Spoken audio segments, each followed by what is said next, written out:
Dang it. Let's see. Boom, boom, boom, boom, boom.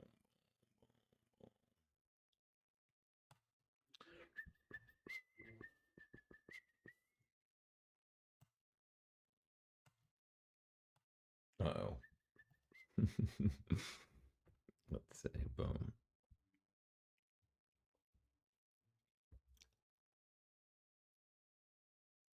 Hey, nice.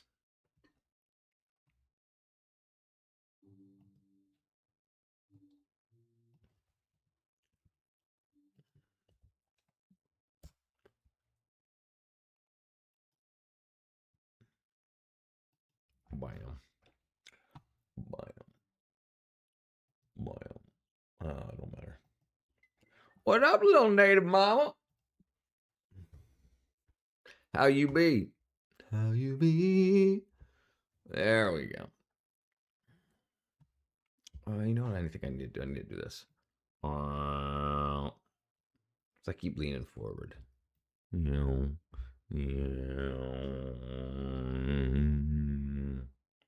Sorry. There we go. There we go. There we go. There we go. Close enough. Okay. How you doing? How you doing, little native mama? Little native mama. Okay, that works. Let's see if this works. Bam. Bam. Bam. Bam. I injured my foot. I'm gimped up. Yeah. Bad? Like how injured? Broken, sliced, twisted your ankle. You ain't gotta tell me. But gimped up, but still going. That's good. Yeah. I can definitely do you some freaking put you down for a little while. All right, let's put this here. Boom, boom, boom. Oh, I did it again. Okay. All right. New YouTube. Gimped up.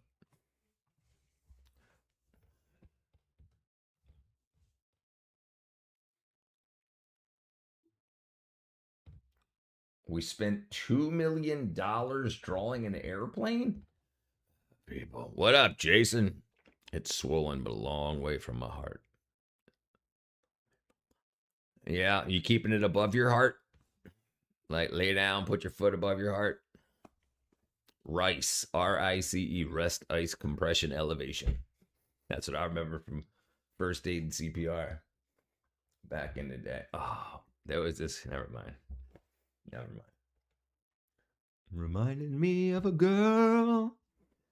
In first aid CPR class, we had to like put bandages on each other, like learn how to do compression bandages and tourniquets and whatnot. So I remember they were the teacher was like the professor or whatever was like, all right, we're gonna get together in teams to practice bandaging each other.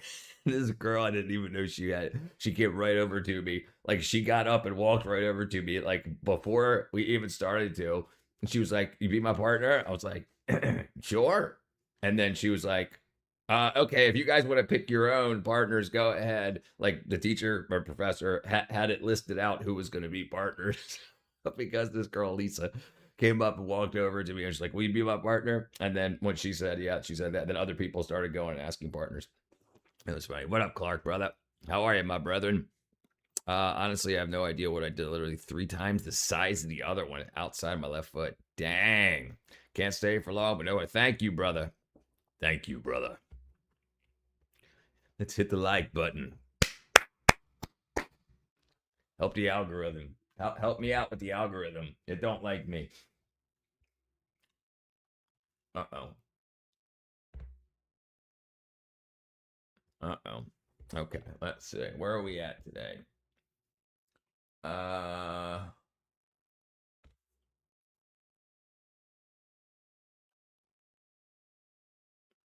watching. I don't understand why this tool. It's so crazy.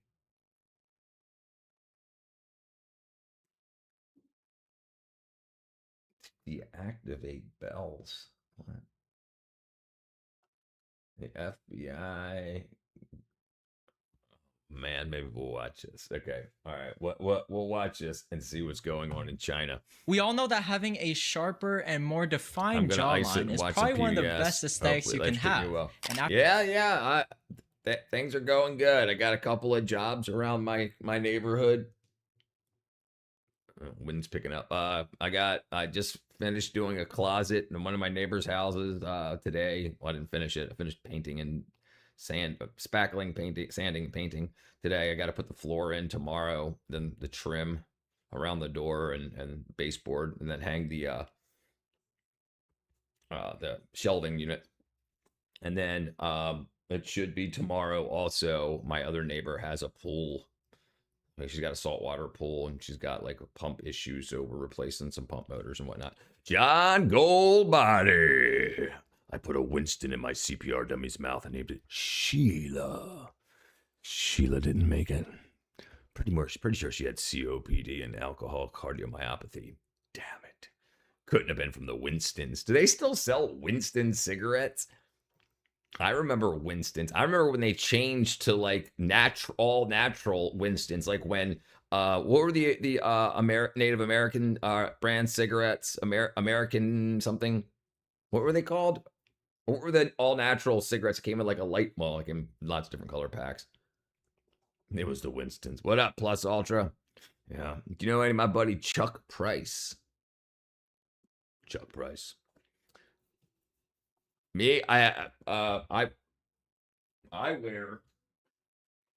wear these freaking things. They're called Kiziks, and these are the ones that I just sanded and did painting in. But I like these kind.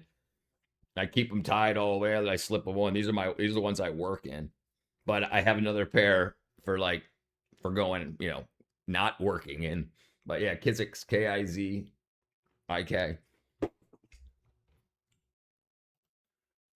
I'll show you. These here. And they got a bunch. They got some expensive ones. Mine are like $40.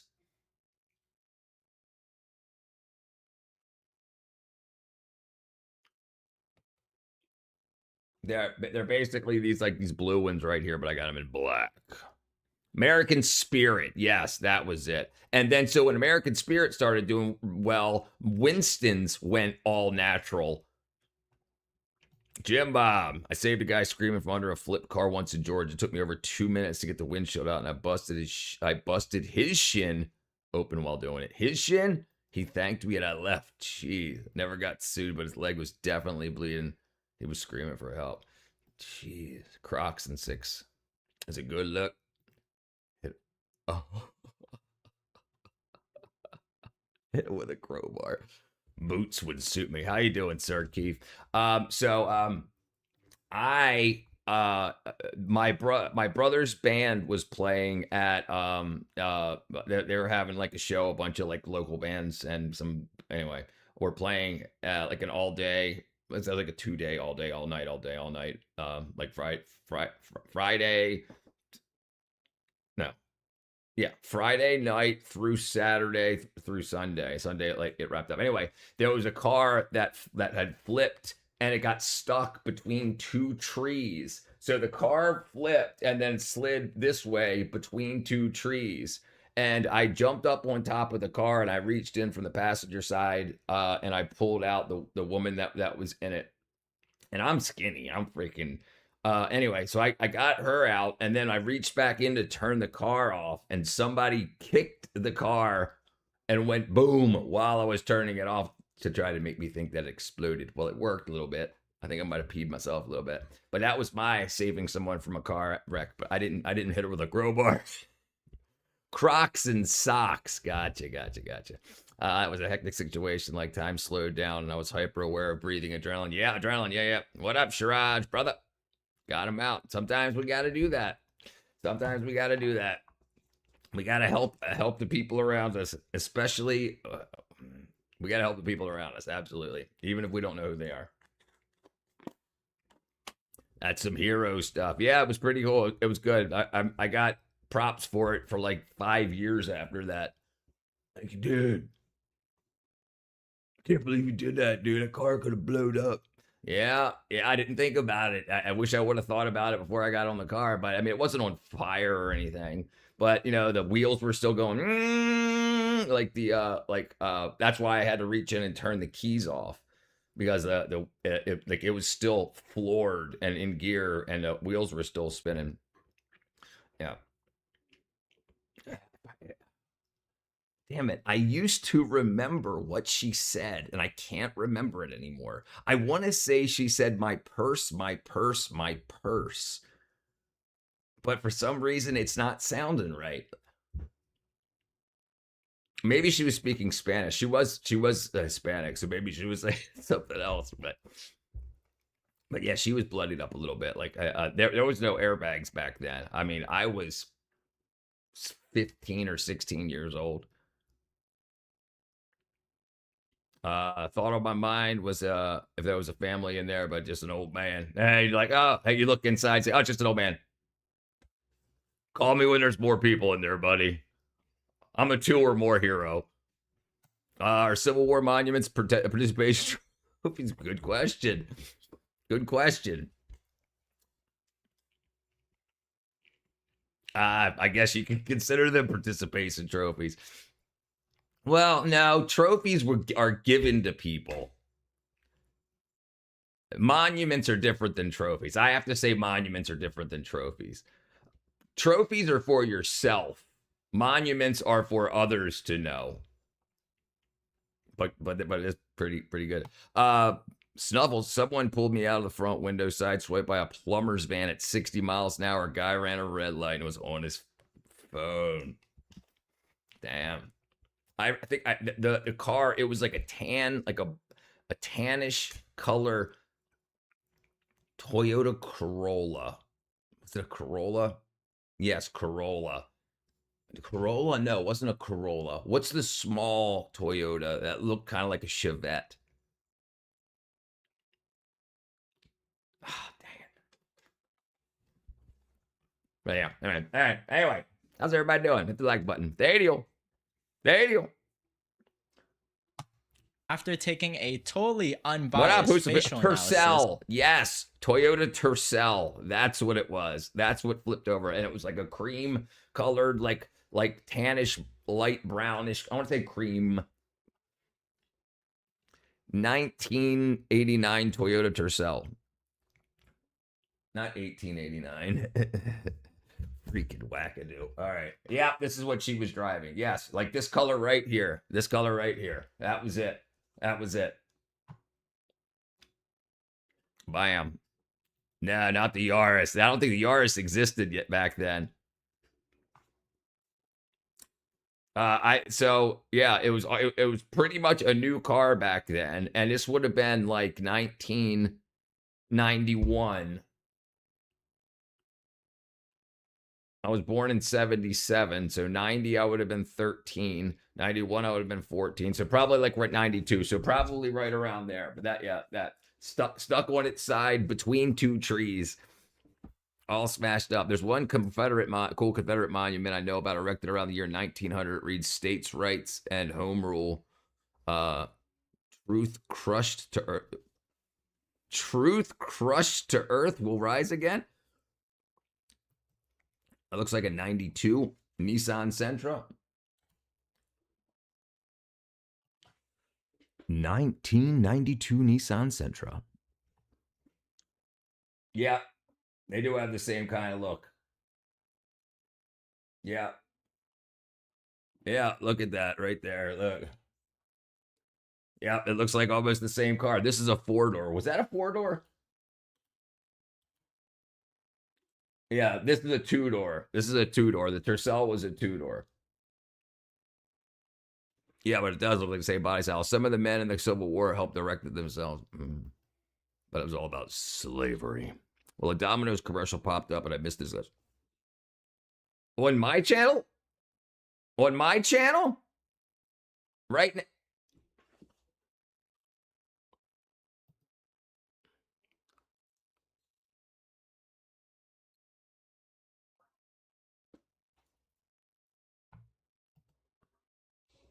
Hold on. Yeah, that shouldn't have happened. That shouldn't have happened. Has that happened? How long has that been happening? All right, sorry, I just shut it off. I just shut ads off. I don't know why it was on. I it must have yeah, I have ads shut off. That's crazy. Sorry about that.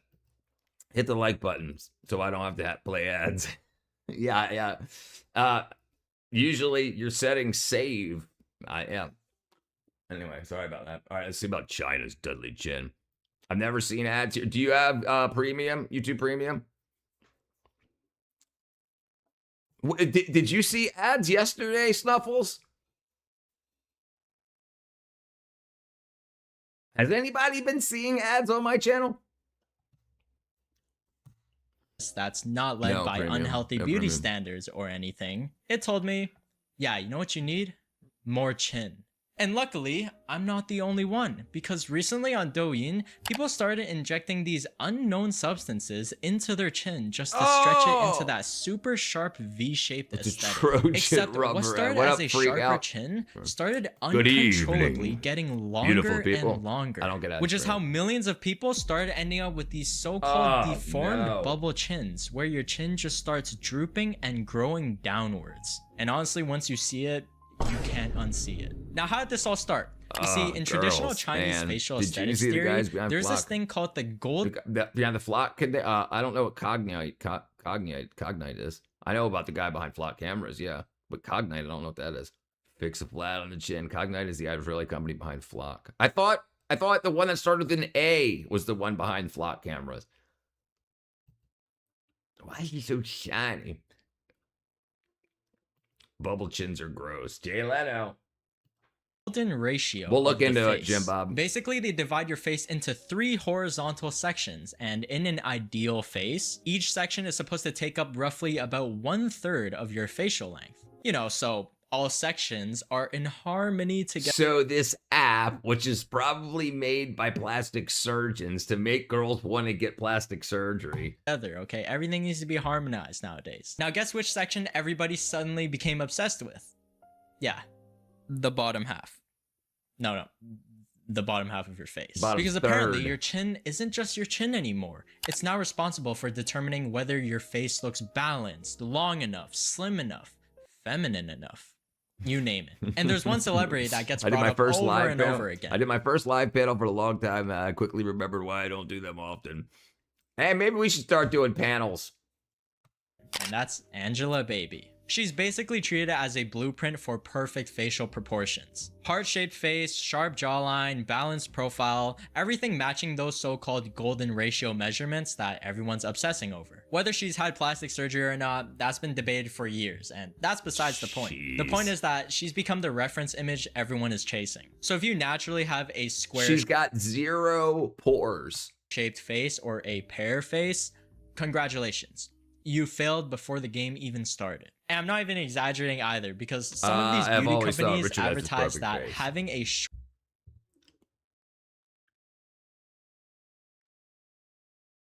How do you...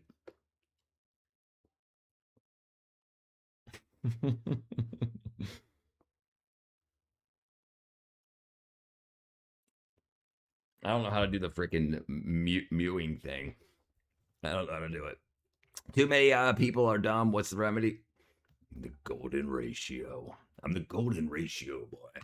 Short chin disrupts the proportions of the upper and lower face. So you gotta make sure that you have a chin that can slice through anything. And this is why chin augmentation has exploded in popularity over the last few years. It was simple. You inject filler, most commonly hyaluronic acid, once again, into the chin, and it can either push your chin forward, make your face look longer, or create that super pointy V-shaped look that everyone was chasing. It was easy, cheap, convenient, and fast. Since you're not committing to permanent surgery, you're just trying it out. You get a new chin, you post your pictures, and it just slowly goes back to normal. No commitment at all. Basically a free trial for your face. So naturally, people loved it. But then after a few months, some people's chins started getting swollen and started growing a bit longer than they'd like. Just a bit. So they went to dissolve the filler, And even afterwards, it just started growing longer and. All right, so hyaluronic acid, any fillers you put in your face clogs your duct work, the lymph system, the lymph nodes and whatnot that drains fluids from everywhere on your body and moves fluids around. After you get that hyaluronic acid or other types of fillers, it clogs them up. So now you have gravity. The fluids can't leave the face, so they're gonna travel down. And you'll see, like, you ever see like pillow face that like a lot of like supermodels and entertainers have now? It's because they've used fillers for so long that now their face, the normal fluids, like when you have water retention, can't leave their face, so the whole face starts to swell. But it's so wackadoodle. I need that. I'm good, ukulele. Why does this guy think he should sing at karaoke? Why does this guy think I should sing at karaoke tonight? Because you should. If I could get anything done, no worries. It cost her infection. What would that be? If I could, I wouldn't do anything. I listen. I don't even barely look in the mirror. So maybe it's my attention deficit disorder type stuff, but like, I don't even really know what I look like. Yeah, I'm lucky. Yeah. It destroys the delicate systems. Yes. And they told everybody it was reversible. It's just lies. Clogged the Peking duck. What up, Adam? Maybe I should have some mustaches, Charlie Chaplin. Yeah, don't do that. However, maybe people think, yeah, don't do that. What up, Rad? Why she got small balls on her chin? She got them balls. Looks like she got a scrote hanging off her chin. A little camel hump. The Japanese could survive a better environments now. Jesus Christ, sir. I would get my 24-year-old body back in mint condition. I don't know. I'm aging like fine wine. I'm actually getting. I think I'm getting better looking. Like my body is getting like more muscular now that I'm older. Oddly enough, I was always been a twig. I had medical Botox on my scalp, and years after it's gone, I still have side effects. Yeah, and they lied about that. They lied about Botox being kick-ass. So, and I'm guessing you know what happens with that, right? Like Botox, your bones, your bone structure, your bone, muscles pull on the bones, and the bones stay how they are. They stay. Their structure stays because they're constantly pulled on. When you get Botox and paralyze those muscles, they're no longer pulling on the parts of your face that the muscles are connected to. So then you get dips because the muscle deteriorates. It atrophies. Arid environments. I've been injured, stabbed, electrocuted, burned, and everything else that I really don't have. Hold on. I've been injured, stabbed, electrocuted, burned, and everything else. And I really don't have that many pains when I wake up. That's good. Who would have thought injecting botulism? Right. What up, Robert? Bam! Unk alert.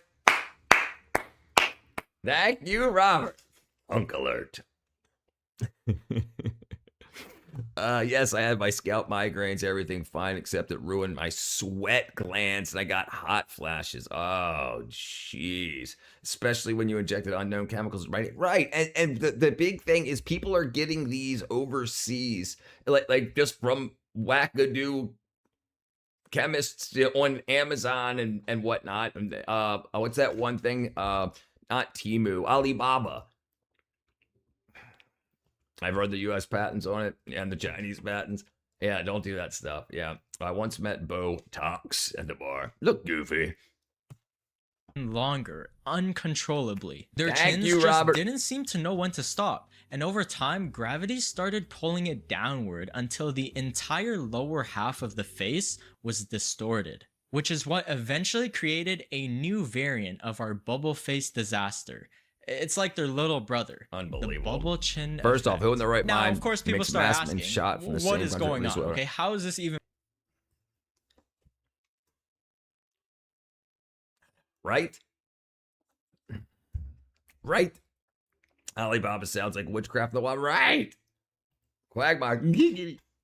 Impossible. Well, according to multiple reports, these people weren't actually getting ordinary filler anymore. Instead, many people ended up having baby face collagen and growth peptides injected into their chins. And these were promoted as a newer type of wrinkle removal filler that would supposedly stimulate the person's own cells. Newer type means not tested. No long-term studies. Okay. Stimulate them to do what exactly? 下巴党的生长因子现在越来越大，网络能找到帮我解决我这种问题。因为我去年在长沙，做了2次，但是没有做好。其实我一直在修复的路上，找不到真正能解决问题。千万要谨慎哈！所有那个产品，如果里面有生长因子什么的，那就会跟我这样子，后悔莫及。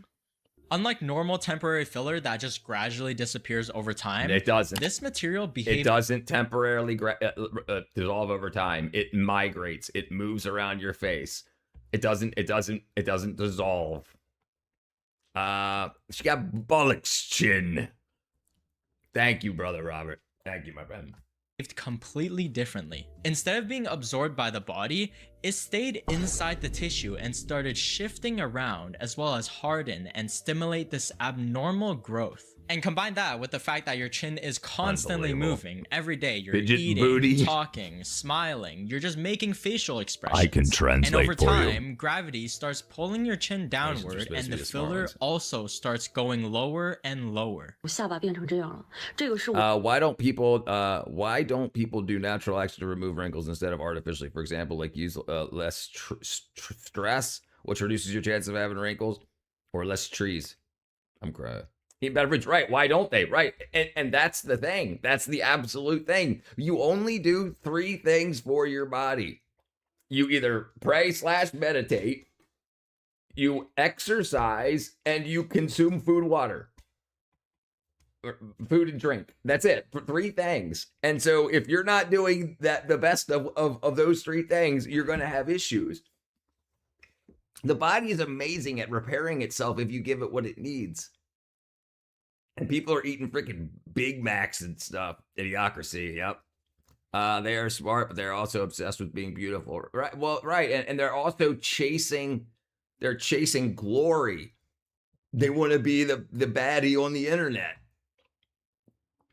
And think about how many more Chinese than there are than just Americans. So there's a lot more competition. So when they see 400 million men say that girl is gorgeous, they're like, I want to be like that girl. 我6年前打的玻尿酸，但是当时第一次做这种东西不太懂，然后也没有做功课，我就去了一个小美容院打的，这已经整整6年了都没有代谢掉。我不知道是因为那个人的技术问题，还是原材料的问题。好的时候这个下巴也是凹凸不平的，然后不好的时候，比如说我熬夜啊，或者说上火，它这里就会肿肿胀胀的。我昨天晚上是喝了酒加熬夜，一觉醒来这里肿的跟鸡蛋一样，而且很硬，就是异物感很明显，而且我没有办法张大嘴说话，也不能笑了，只要一用力，这里就很疼。我的嘴巴也是，我要刻意的闭上它才能合起来，不然它就是半开的，因为这很重啊。刚刚我吃了消炎药了，但不知道有没有用。你们有碰到过这种情况吗？这该怎么办？ And it somehow gets even worse because some people started developing bone resorption. Basically, the bone inside your chin can start thinning away, and this is exactly what happened to a I might like this once I had a girlfriend who would pass her chin on my shoulder. You would like that. We're always the best pull-out game. Vanity will be vanity is supposed to be an issue. Yeah, historically, right. And if you go back as historical as you can, vanity's a problem. People look at this freaking Bruiselator 5000. So thing's got uppercut by freaking Mike Tyson. Oh, that looks like it hurt. Chinese influencer named Yaki. At just 16 years old, Yaki roughly paid 1,000 RMB for 2 chin injections. And it was simple, hyaluronic acid, the same thing everybody else was getting. It was safe. And immediately afterward, everything looked great. Her face looked noticeably longer and the natural V shape was there. But then something happened that at first, she was actually happy about, because the filler... Yeah, so this same guy here had a video on that. We watched it a few months ago. Yeah, how they're doing that. And like the bottom line, like puffy under eye they inject fillers under their eye to make it look more like the hungover look, like the puppy eye hungover look, but they want it all the time. Why can't they just get boobs like everyone? Right? It's not enough. It's not enough. That's so 2020. Didn't go away. You see, hyaluronic acid is supposed to be absorbed by the body and dissolve after a couple months. It doesn't. It migrates. It doesn't dissolve. It migrates. When I was young, my dad said, you know what they call people that use a withdrawal method? Parents. Mainland China, probably. And well, he's saying Yawing, which is the app from China. They probably use it in Thailand too, but it's from their version of like Instagram. It's passed, and her chin. I think most of these side effects are primarily due to unqualified plastic surgery. Wow, what an amazing! Even quality. Well, this may be people doing it themselves and whatnot, but hyaluronic acid, lip filler, and everything, they didn't have long-term studies. And now they're finding out it just migrates. Like now they're doing like MRIs on people that have done it and like haven't done it in 5 years, and you can still find. And then when older ladies get facelifts, they're finding filler that was in their face like 20 years ago.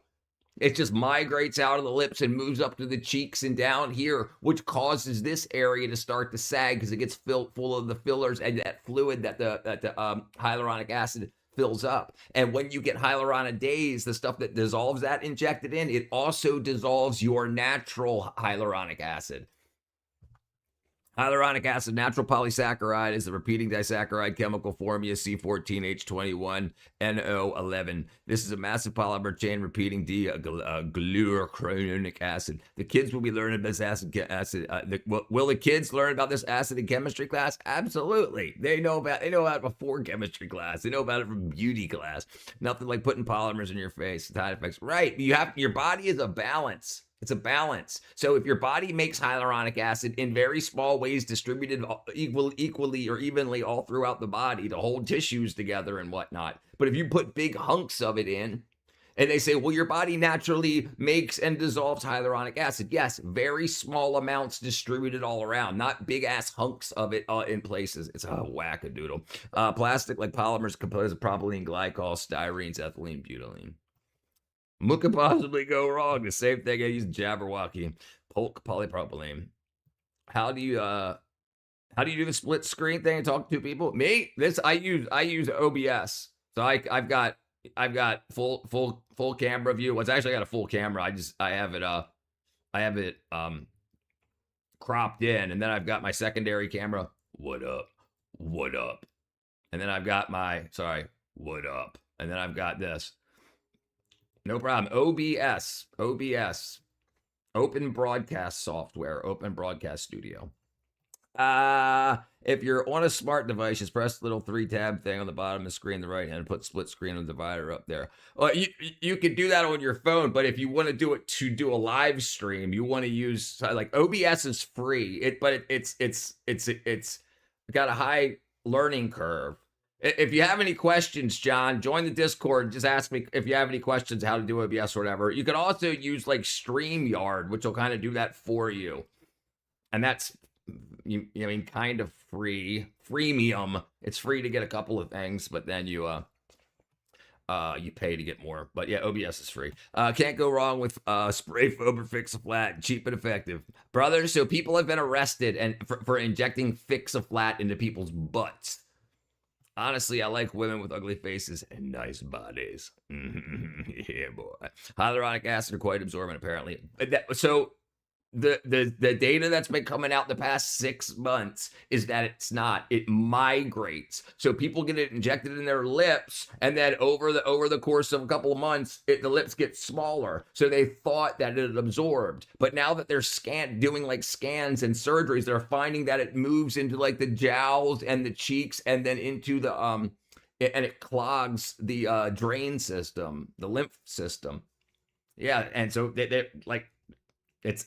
But the marketing and advertising for it was, it's just like stuff you already have in your body, and it'll just be absorbed and you get it topped up. But no, they're finding it like that not being absorbed. It just moves, it migrates. It's wackadoodle.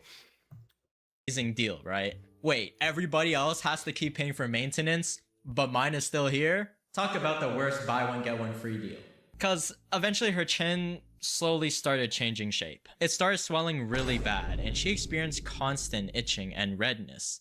And slowly her chin started going downward. Started and real to rot. quick, this is all very dangerous. We know that, but having your data leaked is also bad. If you Alright, so Google why yourself right now, you Jesus might is find king. your What they name, could do? your What up, Brad, address, brother? all exposed by these sketchy data brokers. And this is why Incogni let me is see a if I can find this real lifesaver. quick. It tracks down all your personal data that's in the wild and removes it for you automatically. Incogni is basically like your cleanup crew for emails, addresses, numbers, and they don't just do it once. Because your data can reappear, they keep sending removal requests over time. And their biggest thing is their custom removals feature. Let's say you find a random website that's exposing your info. You literally just copy the link, paste it in Incogni, and their privacy team tackles all the removals for you. This is one of the most useful things to have if you're always chronically online, like me. And through their portal, you see the whole process with full transparency. What about the name of George Washington's There's a favorite 30-day dog? money-back guarantee. You brought that up a couple so weeks if you ago. don't want Right. randoms having What up, access to your Glenn? personal info, you can check out Sweet Incogni lips. using the link in the description Hyaluronic and support your acid is a boy using hydrating code humectant WANI for naturally found in the 60% skin, off acts the like a annual sponge to plan. hold water, Just go to keeping it from submerged with vitamin C incogni.com/WANI. and Thank acid you, particles Incogni, of for skin, sponsoring fine this touch video. Now let's get back into it. It just kept getting longer and longer, day after day, and it kept bulging, which eventually led her to that bubble chin appearance. This damage started affecting how her mouth actually functioned, and her lower lip wouldn't even open properly anymore. So for several days, her mouth was essentially stuck Brother in John. one position. She couldn't eat really, and moving or talking with her mouth was almost impossible. And she was stuck living with it for years as her bone in the chin kept thinning and weakening. In essence, we're like, why doesn't she just remove it? Like, why doesn't she just dissolve the filler? Well, that assumes that what's inside her chin is actually acid. filler. A lot of these bubble chin cases happened when people went to these unregulated beauty salons who use cheap counterfeit products. So if you don't actually know what was injected, how are you supposed to dissolve it? Whatever filler was injected could start spreading to multiple layers of tissue Hyaluronic and acid even only start migrated mixing injected with body other parts, highly movement components like of the your lips, chin. sunrise, And every single time doctors cut it. I understand. I understand. We'll look into it right after that. Right after this. But I understand that. But there's now they've been doing MRIs on people. We'll get into it right after this. So because so many people, so many companies and industries make money off of this, they do not put this info out very regularly, but it is available. I'll show you. Welcome to 110th grade, brother. I'm highly reputable right here. All right, here, let's do this real quick. Let's do this. All right, let's do it real quick. Hold on. Let's do this. Boom, boom, boom. Hyaluronic acid filler migrating.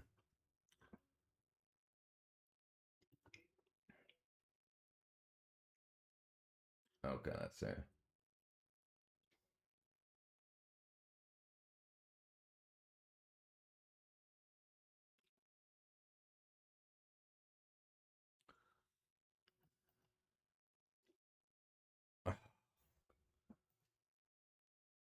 Come on, thing. You gotta be kidding me. I just want to watch the freaking wackadoo. Oh, I hate freaking.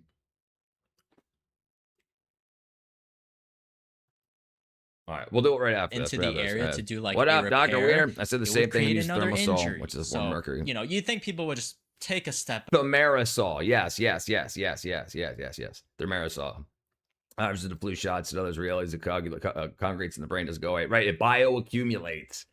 And people have said, they only took it out of vaccines because you freaking Trumpers complained about it. No, it's got freaking mercury in it, you wackadoos. And they just thought it didn't because they didn't have long-term studies. And now they got long-term studies. And they said, oh, oops. Particularly in the pineal gland. Yep. These people are incredibly dumb, afraid to sing. I think I'm turning Japanese. I really think so. All right, we'll do this real quick. Hold on. I'm back to the Noah peptides, the best peptide ever. All right.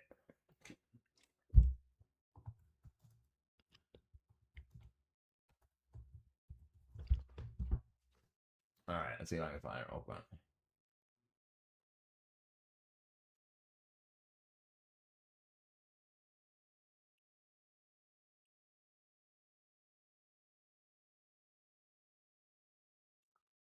That's 4 years ago. That's 4 years ago. 5 years ago.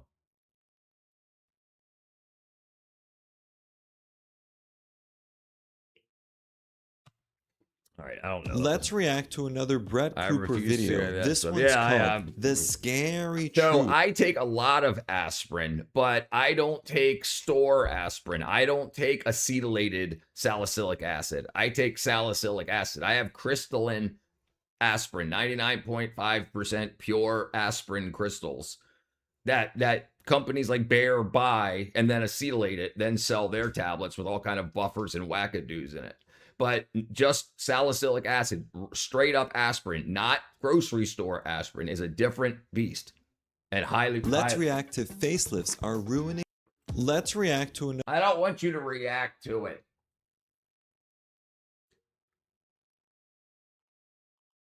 All right, here you go. It was never meant to go this far. Yeah, it started out as a subtle way to enhance our natural features, turned into a monster. No one walks into a clinic and says, "Hi, I'd like to look overfilled, please. Give me the pillow face look." It's always just a little, 1 or 2 mils. And that's how it gets you. Because a little looks good. Therefore, a lot will look even better, right? At one point, there was thousands, if not more, filler monsters roaming the streets. Walking around like having this much filler in your face is... Right. I think a lot of the stuff that they give us for wound repair does bad jobs, so then ultimately people get self-conscious about it and then go try to get scar removal surgeries and needling and lasers and stuff. Normal. When we talk about filler blindness, this is what we mean. You're like a walking filter. But I feel like because people might feel intimidated by you because you're perfect. Now we could go on. No, I do really struggle. I'm not going to lie, like, a lot of boys don't come up to me. But luckily, the novelty and the filler blinkers wore off, and we were left with the mess that we'd created. Too much filler, overly inflated facial features that quite frankly look like they need a pin to pop them, and then you can like squeeze all the gel out, kind of like a massive pimple. So what's a girl to do when she wakes up and realizes that the trend has changed and she's got too much filler in her face and she wants that filler gone? You just get it dissolved. No biggie. And so this is what the girls did in their droves. It became a whole movement. Come get filler dissolved with me was the new trend. Come with me to get my lips dissolved. I just got my lip filler dissolved. Today I'm getting all the filler dissolved in my lips. Gonna get all my filler dissolved. Come with me to get my lip fillers dissolved. The girls were dissolving their filler like it was going out of fashion. Because quite frankly it was. Thinking nothing of it. What are we injecting? We don't know. We don't care. Are there any side effects? Yeah, I'll have small lips again. Big odds. I went and got lip filler when I was around 16. Filler was literally like going to the gym. Like, I'm just going to go get a top up of my lip filler. It became so normalized. There was this one pivotal moment where I'd gone and I'd got loads of filler and I posted a YouTube video. My face was literally like, it was just awful. Today I am getting my lips dissolved. I've been getting my lips filled with filler since I was about 17. I have got lumps in. So much for 18. Man, I'm encouraged Dr. House again. You're invading my algorithm. 5 ml of filler in these all together. I wouldn't say that I started a trend, but I do feel like I did start a bit of a trend with the sort of dissolving. This idea that you can just dissolve filler like it's no big deal was almost sold to us along with the filler as a package deal. A way to make filler seem less intimidating, less daunting, less of a big deal. If it goes wrong, if you get too much, if you just don't like it, it's fine because you can just get it dissolved. Except a lot of the girls that got their filler dissolved started noticing something. Something was going wrong. Their faces looked worse than before they ever even got the filler. Some noticed their skin was sagging. Some people said their faces looked hollow. Some girls claimed that they looked 20 years older than they actually were. And it wasn't the filler causing this. Right. If you can convince a young girl to get preventive aging, you're going to age them overly quick, and then they'll be forever patients. If you can just get them and you can tell them, oh, it dissolves, it's easy, it's no problem. No. It's all marketing crap to get them in there forever. Get them in part of the system. They can always get those candy lips from the 80s. Could dissolving your filler permanently destroy your face? I'm hearing a lot about this Facebook group where people are claiming that after they got their fillers dissolved, their face has drastically changed and they look worse than they've ever looked. There are people that have had this procedure where they've had filler dissolved and now something's happened that we can't really explain. How is this even possible? There was no evidence that this could happen. Some doctors even told me it was my mind. There was a complication at the last dissolving in which they dissolved my fat I didn't know that could happen. So every time I would look in the mirror, I would cry. Stop jump scaring me with like a profiles. skeleton. As the dissolving process What a started racist. and the days went by, I began to notice changes in my appearance that I had not anticipated, and I developed very strong doubts in my decision to dissolve. So a month ago, I had my teardrop filler dissolved just under my eyes here. So since having it done, I've not been feeling great about my face. I feel like my under eyes are very hollow. I've sort of lost definition on my cheeks here. And my eyes just look very sunken. Fix one problem, create a new one. Because here is the problem. To dissolve filler, you need to use a drug called hyaluronidase. This is an enzyme designed to break down hyaluronic acid, and hyaluronic acid is what fillers are made out of. So far, so good. Sounds effective, right? Yeah, it was. Too effective. Because hyaluronic acid isn't just in filler. Hyaluronic acid exists naturally in your skin, and it's pretty bloody important. It's basically a large part of what gives your face structure, hydration, and support, aka that youthful, plumpy glow that we all want and love. So what do you think happens when you inject a drug into your face that is designed to break down and get rid of hyaluronic acid? Yeah, you're right. Are we able to target areas to dissolve? What a racket. There's no such thing as spot treating with Hylenex or hyaluronidase. It is a fluid. It gets injected. You can take that of YouTube algorithm. What a racket. All of the hyaluronic acid that is existing in that area. You cannot say, ooh, stop right there. Absolutely not. It is going to target the artificial hyaluronic acid that was injected in there, and even some of your own tissue. Quick pause to thank this video's sponsor, Typology. As I'm sure you guys are all aware, I love a full face. Can I inject how like the darker and the grungier, some people do.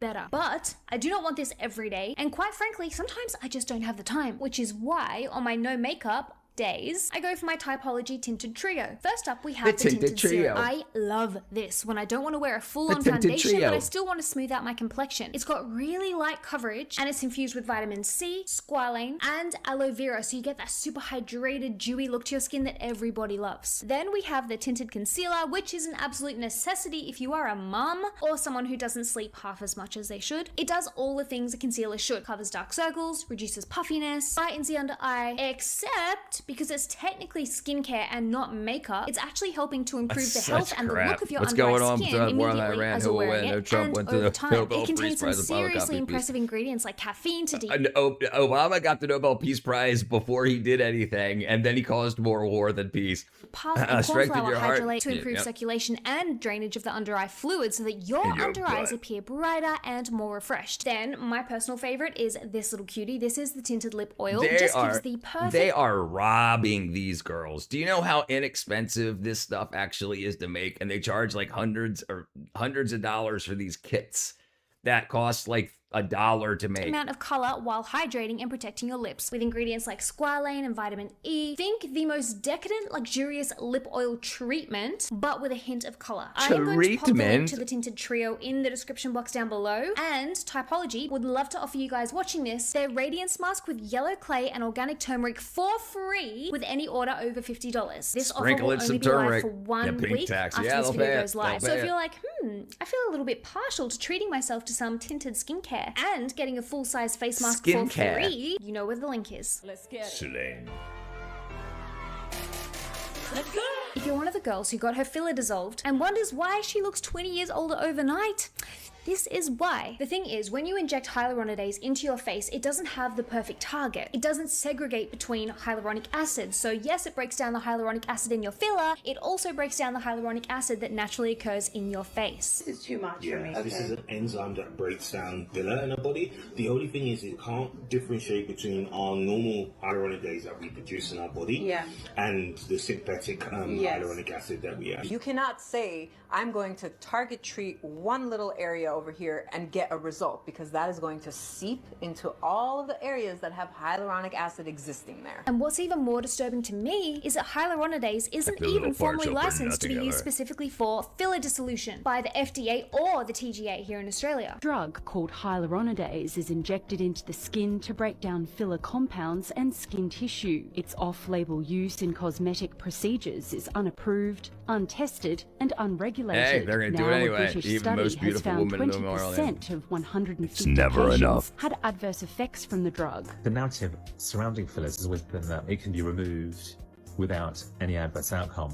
And that's clearly not the case. This means hyaluronidase is being used off-label to dissolve filler, which is just a little bit concerning because when something is used off-label, it means that it's not a standardized, thoroughly studied cosmetic procedure. And you can't use your insurance to fix it. If you've used these chemicals off-label, then it's not under the purview of your insurance company. So if you hurt yourself with that, you've got to pay to have that stuff fixed. By doing what? By getting more filler?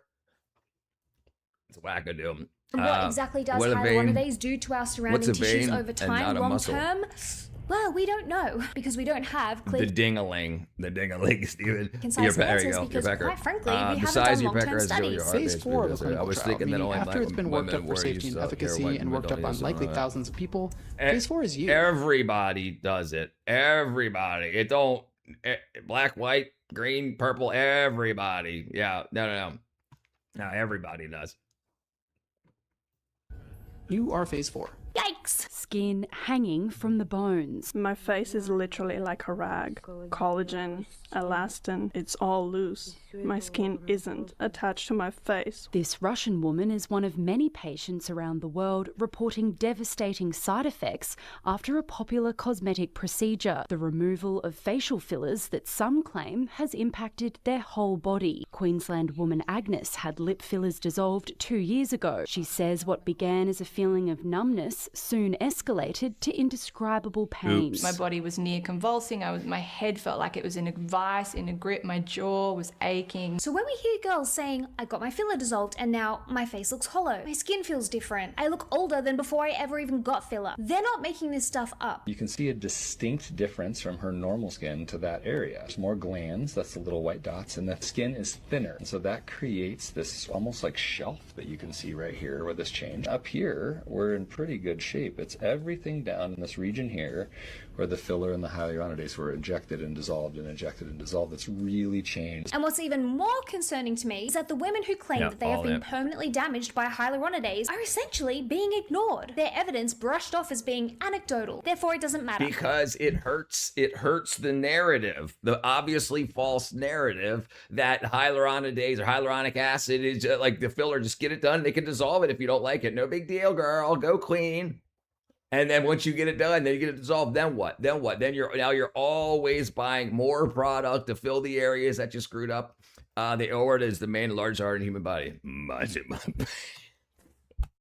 Or told that their instantaneously aged faces are a result of not being used to their filler being gone. These women are essentially being gaslit that they just don't remember what their faces looked like pre-filler, that they're just not used to not having so much filler anymore, and this is why they feel like they've aged 20 years overnight, this is why their skin feels weird, and this is why their faces are sunken. And some doctors even told me it was my mind, like if I was crazy. Hyaluronidase.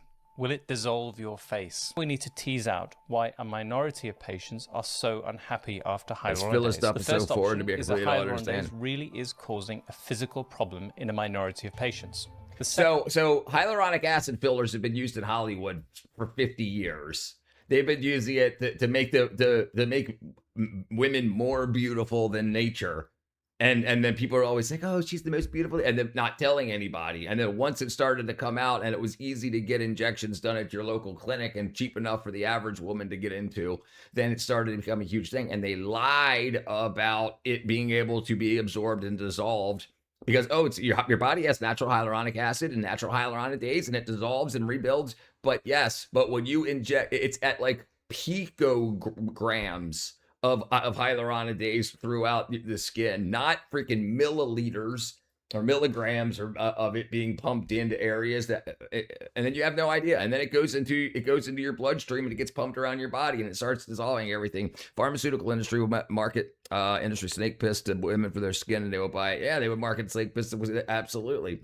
They already do. Botulism. This is about people that get fillers, like lip fillers and cheek fillers and stuff, and told that there's no problem, it's perfectly safe, and if you don't like it, you can get it dissolved. But when it gets dissolved, it can dissolve the collagen in your skin, it can dissolve the fat in your skin, it can dissolve the hyaluronic acid in your skin, not just the filler. So then you can start having actual health problems from it. When Republicans create a mess out of everything, they turn around and blame Democrats for their own messiness. That's politics, dude. Well, on the same token, smoke my cigarettes. They have picograms of chemicals in them. It means you get people vaping and consuming micrograms of probably glycol. Yeah, I good. Not good. Do you think Todd Chrisley is gay? I don't know who Todd Chrisley is. Who's Todd Chrisley? Todd Chrisley. I got no idea. I don't even know who he is.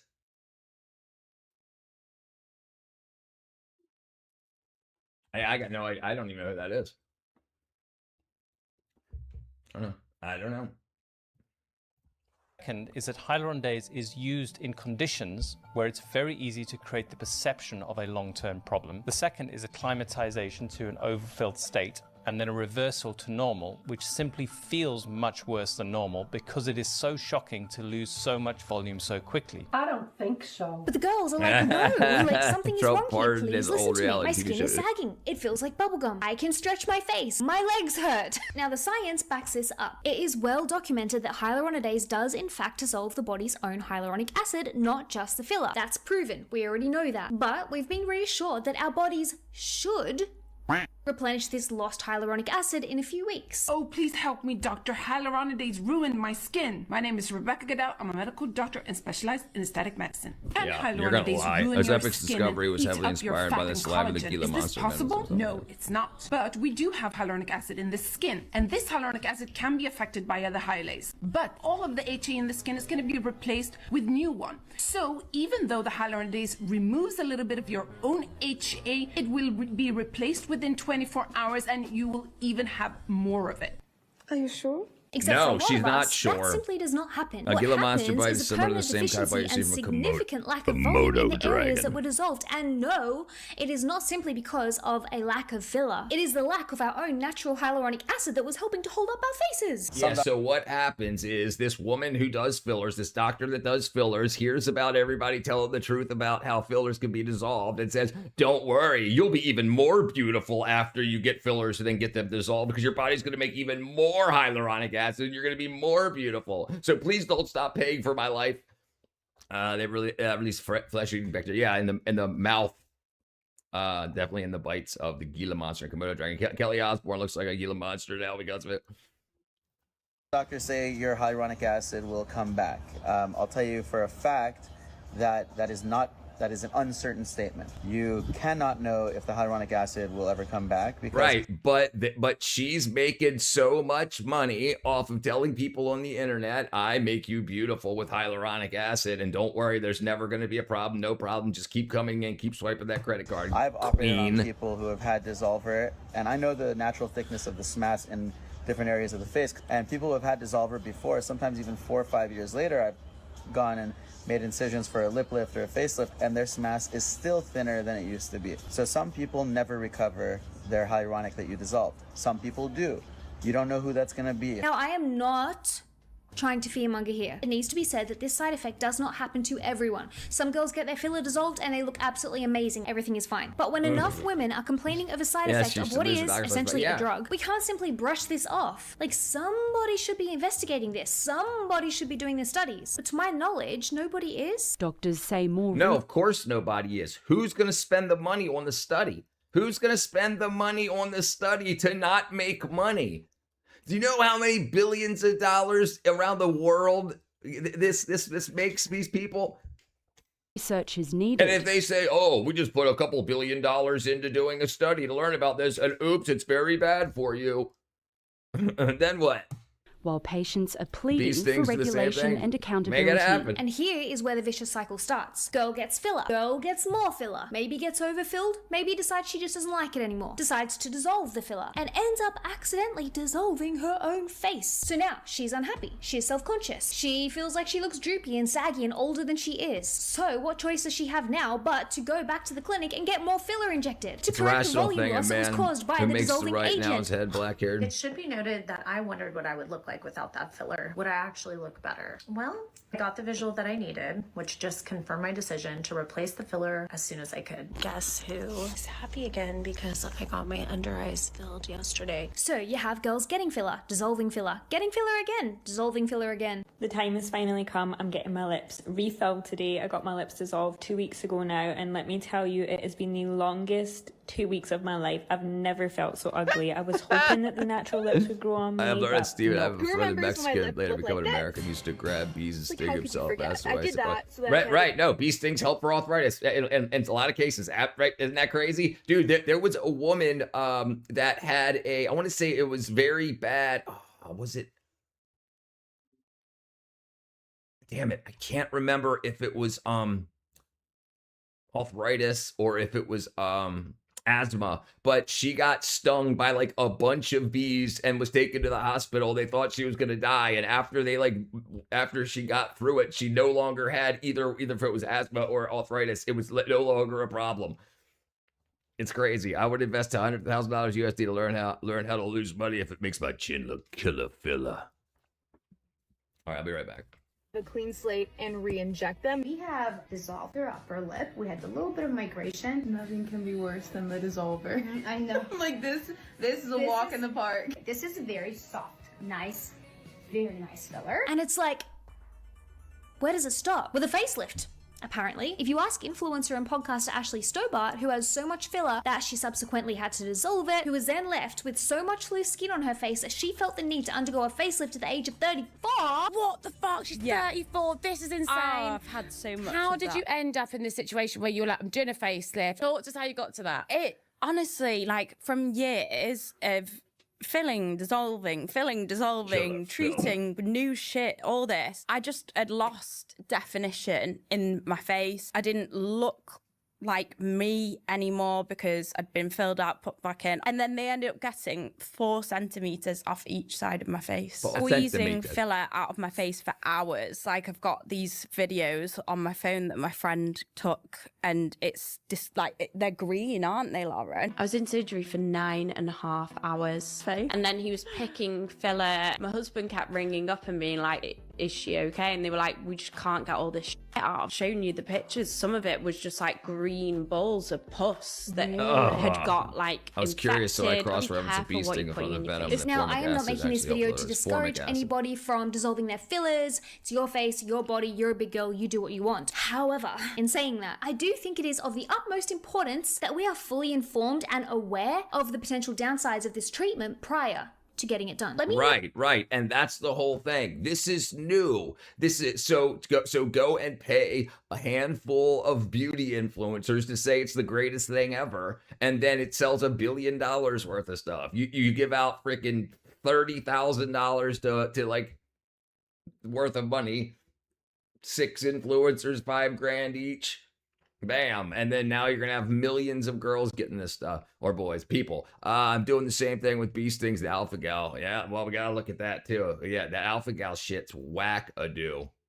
Oh, what a Weird Al song to sing. Thriller. Filler. It's filler. Your lips are big and they're flapping in the air.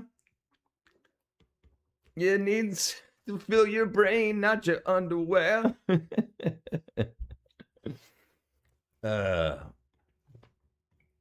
That's not Phil. That's Eat It, Beat It. Sorry, wrong song. All right. We all know that having a sharper and more defined jawline is probably one of the best aesthetics you can have.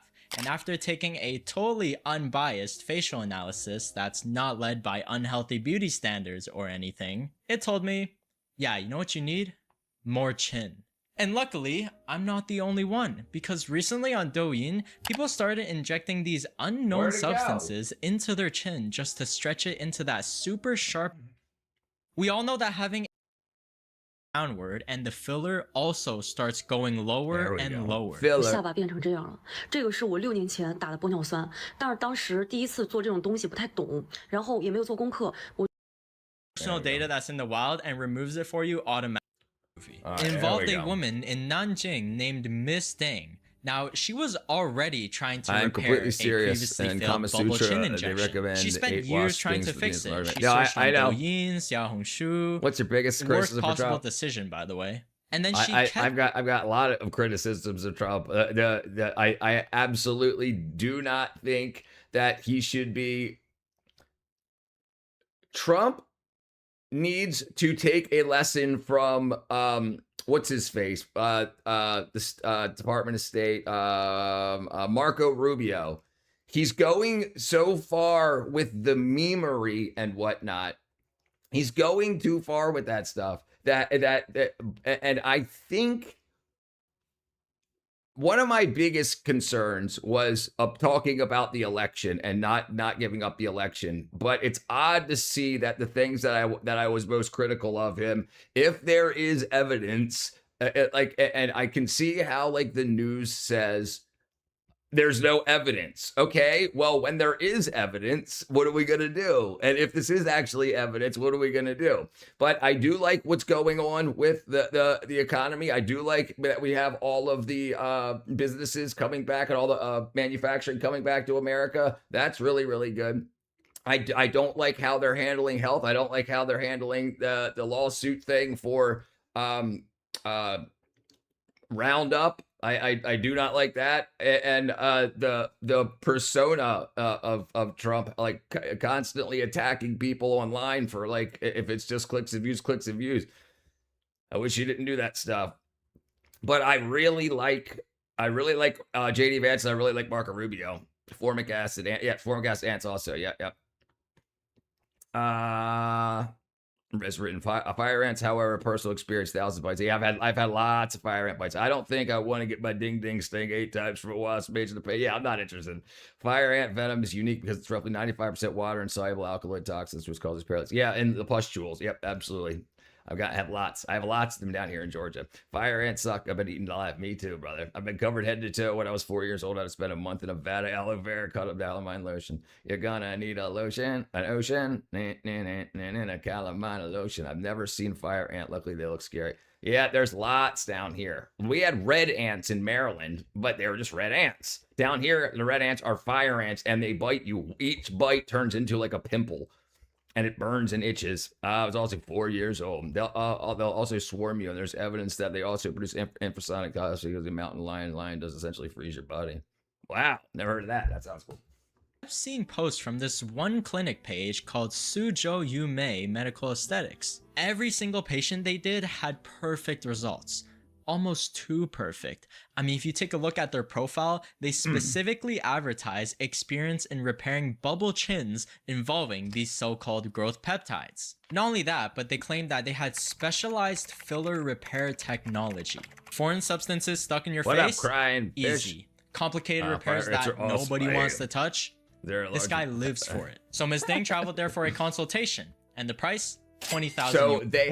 So there are testicular implants used typically for people that have had testicular cancer and had a ball or two removed, and you can have implants like little freaking little like breast implant sized or not sized breast implant type balls that you can put in. I don't know about just for like enlarging the ones you've already got, but yeah, that's a thing. You win. So definitely not cheap at all. And after a couple of weeks of thinking, she agreed to it. And this is where everything started going downhill. I'll explain this in the least gruesome way possible, okay? Basically, they took a hot needle and then they started using it to drag her chin back and forth. Yeah, I'm not a surgeon, but you know, if somebody tells me that they're going to take a hot burning needle and scrape it on my chin back and forth, I think I'll just live with it, honestly. Just 3 days later, large blisters started forming around her chin, and the doctors saw this, saw what was happening, and they basically told her, that's normal. Just trust the process. And this is where they sent her home with instructions and Chinese ointment. Except the instructions they gave her to treat it at home were to use scissors to cut it off herself. Yeah, this is absolutely insane. Not even medical scissors either. So every day she clean the wound, and would just start trimming at it every single day. And the wound, it kept getting bigger, and then signs of infection started appearing. And despite all of that, they kept reassuring her that if she kept cutting away at it, it would heal. I mean, it makes sense, right? Your body will start adapting to it. Consider as you primary trim it toxin and venom and maybe component of cardiorespiratory. This continued for another month and a half, and at that point, her chin deteriorated so badly that a large hole had actually formed in her chin. And it left Miss Ding with a really massive scar that spanned over 6 centimeters across her chin. This was honestly brutal because she even said that this completely destroyed her life for those 6 months. And on June 17th, a reporter accompanied Miss Ding to go back to Yume Medical Aesthetics to see what was up. You'd expect some kind of explanation or some accountability. Instead, when they arrived, the doors were locked and the windows were shut. Sitting at the entrance was a notice saying that the business is currently undergoing renovations and was temporarily closed. Of course it was. I mean, it's always renovations. They're just renovating how to cover up this case. But man, the timing was comical because the clinic that just announced that they had revolutionary filler repair technology literally just shut down in less than a year. And this is where people started looking at these failed cases of these bubble chins and these filler injections. And they said, you know why there are so many failed cases of these injections? You know why bubble chins even exist? Because they're not permanent. So they moved on to using chin implants. Basically, a lot of people saw— People are crazy. Red velvet ant.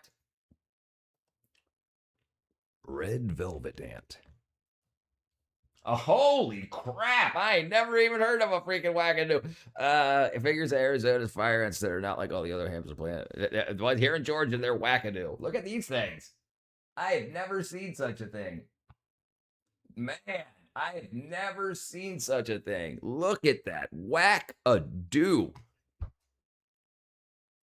It looks like I'm liberal. Sorry.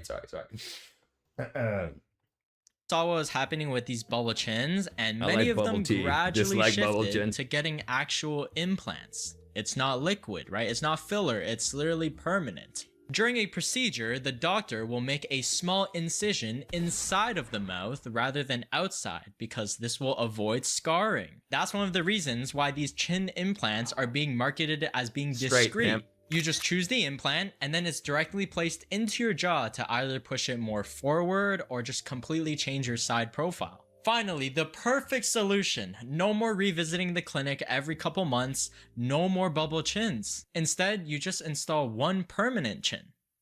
But the reality is, it can get even worse because the implant can start absorbing into your bone. This is where many cases of bone erosion started happening because the implant started sinking into the bone itself. Not just that, but this patient here actually developed the protruding teeth because the implant was severely compressing the roots of the person's teeth. And the implant started pulling the entire mouth outward. You gotta be kidding me. Insane. Yeah, this is one of the reasons why most hospitals don't even do implant-based chin augmentation. And it's not because the doctors can't do it. The risks are just way too high and complicated. What are they called? Panda ants.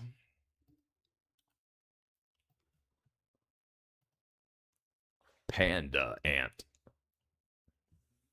No freaking way. Look at that freaking thing. You gotta be kidding me. Wackadoo. I think we're done with this. Of course, not every chin injection ends up with someone developing a bubble chin. There are legitimate medical professionals. But it's slowly becoming harder and harder for the average person to tell the difference. You can spend hours researching, looking at reviews, before and after photos, and you could still not even know what exactly you're walking into. And if anything goes wrong, good luck fighting a company funded by millions. I mean, what are they gonna do? Investigate themselves? Yeah, they're gonna do everything they can to cover it up. So yeah, once again, another bubble variant has emerged. That's freaking crazy. They ain't getting none of that stuff. Ain't getting none of that stuff. Oops, I broke that too. Jeez, oops. Okay, well, that didn't work out. Let's see. Let's see. Okay.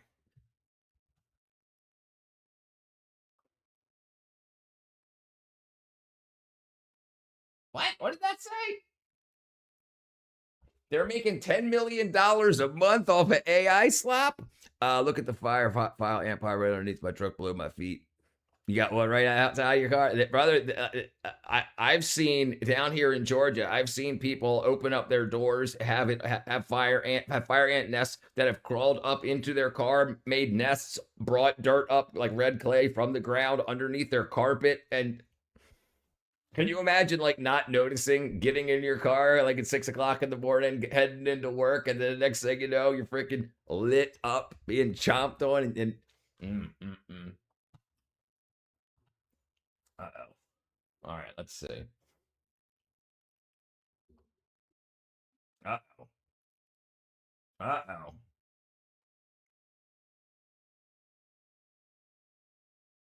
Uh-oh. I'm pregnant and there's no father.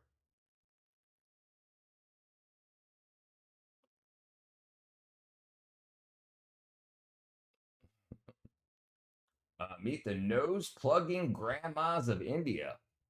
Wow. I'm disappointed in China. They've limited video games and are supposed to discourage stupid stuff. You're disappointed because they've limited video games?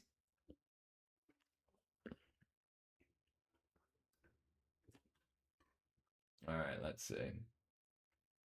Millions of years. I can't believe. Let's check this out. Check out Africa. What's up, everybody? Today I'm going inside the most dangerous building in Hillbrow, Johannesburg. I don't know what's going to happen. It's my first time coming here. I just want to get an insight of what this building looks like, because a lot of people in Hillbrow and Johannesburg are scared to come next to this building. So let's go ahead and explore Venom Court. So guys, this is the building, as you can see. And yeah, this is just the surroundings of the Hillbrow. Hey. All right, sing again. Wow. So yeah, guys, this is Venom Court. This is a courtyard, ne? Okay, so this is the courtyard. What the hell? Looks like a But it doesn't look like furry, no wings, same structure of the body too. Only at the top. I'm disappointed they allow plaster. Ow! Damn. Listen, they know they have they're developing a bunch of different ways to do plastic surgery, so that, and they're experimenting on their own people. And if things work out well, it'll come over here, pass FDA, and then they'll make a $100 billion selling some new filler or new boob job or butt job or whatever to Americans and UK Europeans and whatnot. That's what I think they're doing. They're just experimenting on their own people. They want to see if all of these new things, these new chemicals, they don't want to have to do long investigations. They don't want to have to do long tests. They just say, hey, this looks like it could work. Start jamming it in people's chins and faces and boobs and butts. And if it works, then we'll get the FDA in America to approve it. And that's what I think's happening. I've only seen this in the news. I never thought I can come inside this. Okay. There's also this side. So obviously this is people throwing it from the top, ne? There's no, do they collect like rubbish and stuff? No, we used to clean it ourselves. So now you guys clean it yourself, they don't come and clean it. So they stop coming, basically. Okay. So maybe it's like, I can go up to the third floor maybe. Just to see like what's happening. So guys, as I said, I never thought in my whole life I would enter this building, because there's a lot of stories about it and some is just misinformation, especially about the danger. There might be danger, but right now these gentlemen are so kind enough to take me. Did you see inside? It looks like Baltimore. Did you see the steps were missing from the stairs? Look at this. Okay, watch this right here. And some is just misinformation, especially about the danger. Right here. There might be danger, but right now these gentlemen. Dang it! I missed it again. Here. Okay, right there. Look, those are stairs. Those are stairs right here. These are stairs, and they're missing the steps. They're missing the treads. This must be an area where poverty is common. South Africa, Johannesburg, South Africa. Especially about the danger. There might be danger, but right now these gentlemen are so kind enough to take me inside. No lights. South Africa, yeah. So this is the first well, that would be fine. Americans deserve to be scammed. They're very easily they pay rent, scammed. the people who live here. I just want to show this side. So they don't pay rent. But what they're doing to their own people, like, so how many hundreds of thousands of their own people are being damaged by these products just to scam a handful in regards to the Americans? You know, I mean, they're willing to disfigure their own people. That's kind of wackadoo.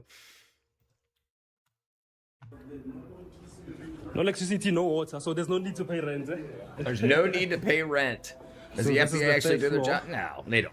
And then these are some of the neighboring buildings that are... So why are these buildings so different to this one? Because these ones, they look like they're still in order. These ones, yeah.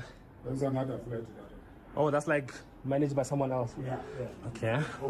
But do you think someday this building, this one is going to be like that, maybe? No. Hopefully. Yeah, he says, yeah. All dreads, no treads. You What don't up, seem user? like you're saying that with confidence. Okay, this is just another section, guys. I just want to rotate quickly. Look at all the satellite dishes. Look at all the satellite dishes on this other building here. Every single bit. You think they would just have like one big dish for the building and then like break it down, like wire it down and throw it. And then that is the courtyard. We were just there a few minutes ago.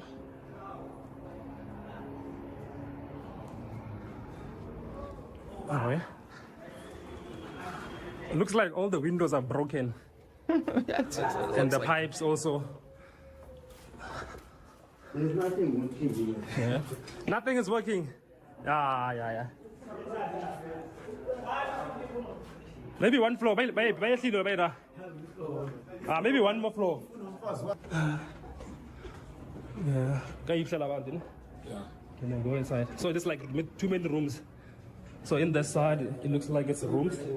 3 bedrooms divided into single apartments. Wow. Okay. So it's dark. You can't see in here. Okay. So it's like 3 rooms and a kitchen. They shared. Okay.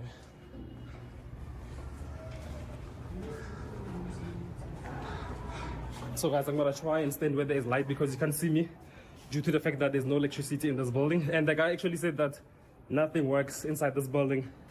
Yeah. Is there any difference that you see? Nothing. From it?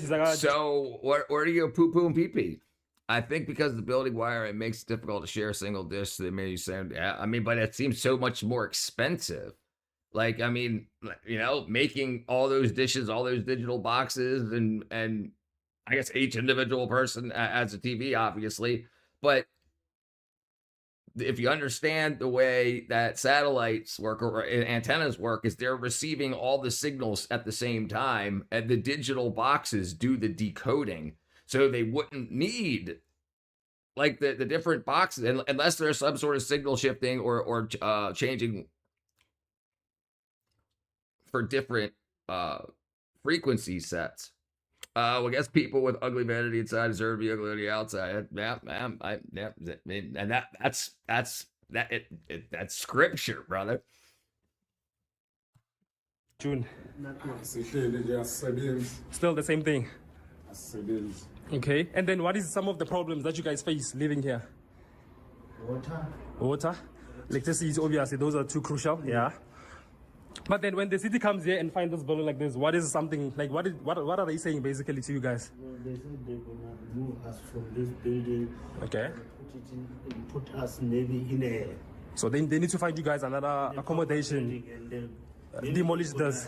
Demolish it, or they're gonna renovate it. So what is the problem? People don't want to leave, or? No, if they can give us a nice flat. Okay, then you guys don't have a problem with leaving. Yeah. They can carry whatever they want to do. Okay, so I think, yeah, maybe the last 2 floors just to get a view, and then we'll be done. And then do people have kids here? Because I see this is not safe for the kids. Wow, look at all those liquor bottles right there. Somebody, whoever's right outside of that door. Only water, I guess. Crime is less mentioned there. I mean, Africa's a weird place, especially when it comes to crime. South Africa, Sub-Saharan Africa, there's so much corruption and so much poverty that the police will stop you and you can pay them off. And if you can't pay them off, they'll make your life harder in a lot of ways. So being a vagrant, being on the street, the police will bother you for being homeless.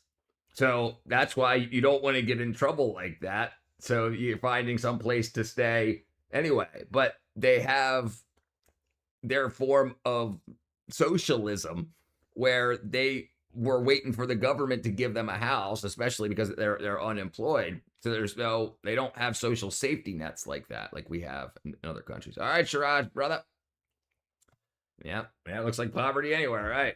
Yeah, it looks like freaking Atlanta, Georgia, right up the street from my house. What up, Papa Bear? Kids. Do people have kids inside this building? Yeah, but one. Okay, but it looks like it's not safe, eh? Because if you look there, hey, it looks like it might fall. They can build us some houses. So basically, you guys want proper accommodation before they start moving you out. So the problem is that you guys are scared that they're gonna maybe trick you into not giving you the proper accommodation. They always trick people. Okay, so another floor. Guys, you can see here the pipes are broken. It's just, I don't know, there's a lot going on here. Yeah, I'd say, Then yeah. let me see if I can show you one more time. Portland, no offense. I agree. No, I agree, brother. Poverty of black mambas. So how many floors is this building? 7 floors. That's crazy. And then I see there's numbers on the wall. What is that number for? Address. Like numbers at the doors. Yeah, those people from Department of Housing. Oh, they came in, made sure like every unit has a... The Department of Housing spray painted the address numbers on the walls. Portland, Oregon. To do the same thing. Portland. What the hell? So guys, as you can hear, the gentleman says when the city officials come here, they literally do the same thing and go back. So this is just another part of this building. But I don't think there's someone who lives in here, ne? No one. No one lives here.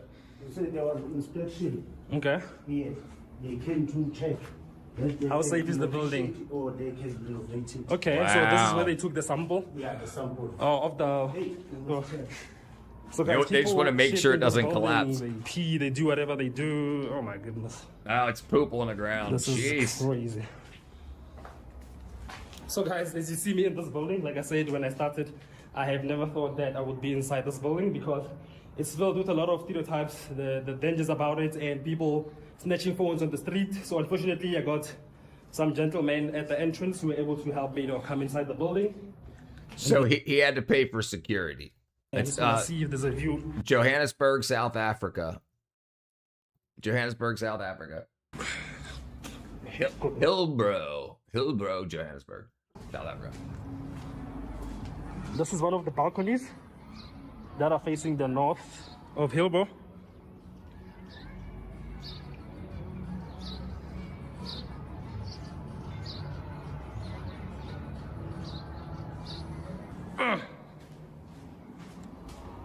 Jeez. How come this building is made of bricks? Why Americans are not? Yeah, this side, same thing. American buildings are made out of wood. There's some buildings made out of brick and whatnot. But we have a different technology. We have something called gypsum board or drywall, where they take stone and they grind it up into a powder. They take big sheets of paper, 4 feet by 8 feet, 4 feet by 12 feet ish, and then they put about a ½ inch to 3/4 of an inch of that rock in a slurry. Then that dries, and you have a rock board. So you can use less material to make the same size structures. Do you understand? So then you could use, instead of having like one tree worth of 2x4s you could just lay that, like, if you made like log cabins, you would have to use a whole bunch of trees. But by separating and spacing out the 2x4s and then using the board, the drywall, the gypsum board, you now have stone for thermal, for insulation, so that the house doesn't heat up and cool down with the outside air as quickly. You have a thermal barrier. And that's the technology we use in most of America. Magic Man says, dirty African. It's falling hard. Yeah. Like, yeah, you can pay to have your house built out of brick if you want, but it, like, my house is only one level. I'm not gonna. I mean, if you're making a build like this is a build. This is a multi-story structure, 7 stories tall. So you're not going to build this out of wood. It's poured concrete and it's decorated with here they're going to use concrete forms, pump the concrete in, and then decorate with brick.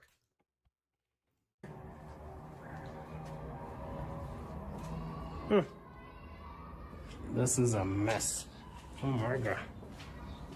And also, they've got a lot of labor here. They've got people that will work for $1 a day laying brick. In America, you're going to have to pay somebody $30, $40 an hour to lay brick. So the houses will be much more expensive. Building houses, structural engineers takes intelligence. Stacking bricks is not. Bro, this is another balcony. It's the same view. Holy shit. Oh my God. Oh, you know, actually, this might not. Oh, so you're right. Yeah, it looks like, I'm trying to see this, the load bearing walls like over here. Does it look like it's made out of brick? It might be. The entranceways are. They might have poured the structure, or now it looks like the floors are poured concrete. What the fuck? Take a log cabin personally. Yeah, I would too. And then this is the east side. East side. Oh my goodness! It's so crazy how the building next to it, they look like they're still in good condition, but the one that I'm inside right now is just a bloody mess. So guys, as you see me making these crazy videos, the only thing I ask from you is to subscribe, like the videos, and share the videos. Also, you can become a member and help me sometimes to fund the trips, because I do a lot for you guys. So just subscribe and become a member. That's the only thing I'm asking from you. So let's go inside and continue. All right, that's enough of that. That's enough of that. That's enough of that. Yeah. So when America was founded, they had to decide. They do surveys. They say what resources are available to on this continent or this in this country. Okay, how many people can have how much land? How many trees do we have? What structures? How can we do this? We have quarries. We have clay. We've got big ass hunks of granite and whatnot. And the American house structure was made to make affordable homes for a vast amount of people with the resources available in America. Like, think about it. In India and the Middle East, Southeast Asia, the Middle East, you've got sand, a lot of freaking sand and clay, so you can make brick. You got way more brick than you do trees. So it's the technology that's created there in the Middle East is going to use the resources that's available to the locals. That's why pretty much I heard of people able to punch through drywall like in Europe. Right? Yeah, you can punch through it, but we have guns unlike Europe. So people don't do that. Some people do in some areas, you know. So the way that my house is built, it's drywall and wood, but I've got stone on the outside. It's sprayed concrete. It's called stucco. It's FOCO. So I've got about an inch of concrete on the outside of the building. That's uses a decorative concrete work called stuccoing or FOCOing. And then so you have an inch of concrete, and then you have 3.5 inches of insulated material with that's put between the 2x4s, and then you have the drywall. The drywall is not for exterior walls. Drywall is only for the interior walls. The exterior walls are typically built with either concrete forms for basements and substructures, and then above ground they'll use either brick, flagstone, but that usually brick and flagstone is still they still frame the building with lumber. They also took most of the buffalo. Buffalo tastes great. There's a lot of buffalo back, boy. Did the homes really get affordable with this method currently? Yes. American homes are very inexpensive compared to the rest of the world. I mean, listen to the news, they won't talk about that. Listen, there's homes that you can get here for $40,000, $50,000. The people that you hear on the internet bitching about not being able to get homes, they can't get the home they want.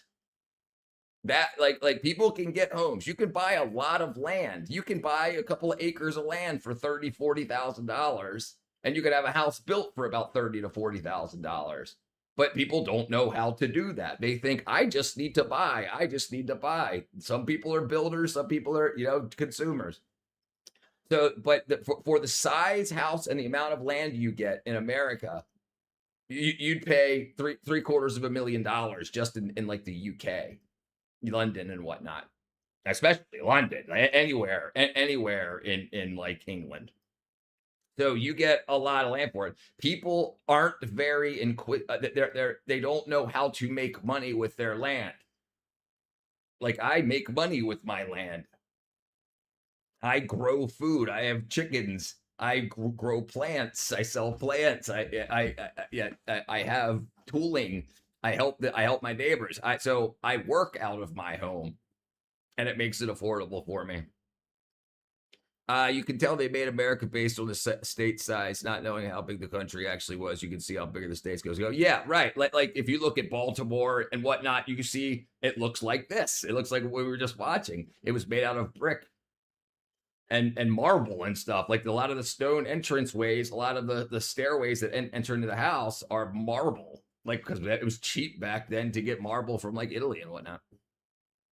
I got aluminum siding and crap insulation. My house gets crazy hot, bakes like potatoes. Jeez. And you could throw a dirt all around like a hobbit in a I was about to say tree house, log cabin. It's hard to get cheap house near a place with a lot of jobs. Now, I mean, it depends. It depends. If you set up what you want to do, people want to make their money now so they can spend their money now. Most people's issues is they have no financial literacy. They do not understand putting off, delaying gratification. Like me, I've got a 5-year plan. I've got a 10-year plan. I did not have that until I was in my 40s. I didn't think I was ever going to make it to my 40s. So I was like, I'll probably be dead by 21. I'll probably be dead by 30. And that didn't end up happening. So now I'm like, okay, let's look forward to the future. And a lot of people, especially on the internet, they want to show people what they have. So they think I deserve. And people really, some people do, but most people that you see, especially online, they do not want to build towards something. They want to get a man that's got everything already. He's already rich, already got a 6-pack, already freaking got a fast car, all this and that. They want it now. They don't want to grow and build with something. They just want it now. They want to get a job today at 18 years old that pays $100,000 minimum a year and have a house that's freaking 5 stories and has a butler. They don't want to say, hey, let's get this house that's $60,000. Maybe I have to wake up another half hour earlier to get to work every morning for 5 years, but the amount of money they would save and invest, they could do a lot better in a shorter amount of time rather than spending everything you get every single year. I mean, it's an issue. A trailer, yeah, there's freaking trailer parks here that require like a 700 credit score. Like they're like triple wides that have pool tables and freaking they have tennis courts and whatnot. People spend their money differently. They absolutely do. But people want to show. Like, I don't mind freaking streaming from my bedroom. I don't care. It's not embarrassing to me. I got no problem building. I think I feel better building towards something. I think a lot of people wake up being like, I'm not at where I want to be. Okay, well, great. We'll push that down the road 5 years and then get closer to it. And then you can at least see yourself getting towards something. A lot of people just have that feeling, I'm never going to have what I want. I'm not, because they don't set a plan. They just say what they want now. And usually they set that, they set that image up from what other people say they have, which is usually bullcrap. People only put on the internet what their best days are.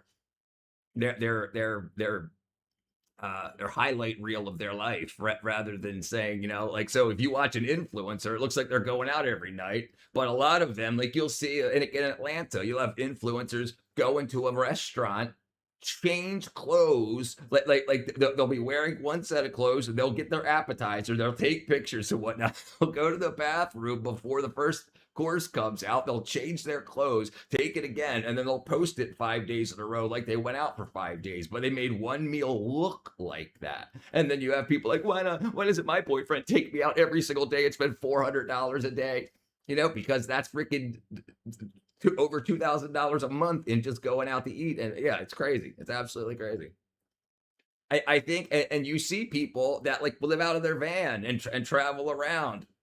That's absolutely an option, especially for people that don't want kids. If you don't want kids, what do you need a 5-bedroom house for? Parties?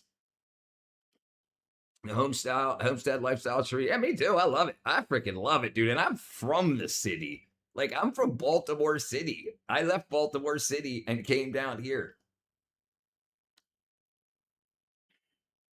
All right, let's see. Let's see what's going on here on the internet. All right, 5 days in Madagascar. She's finished.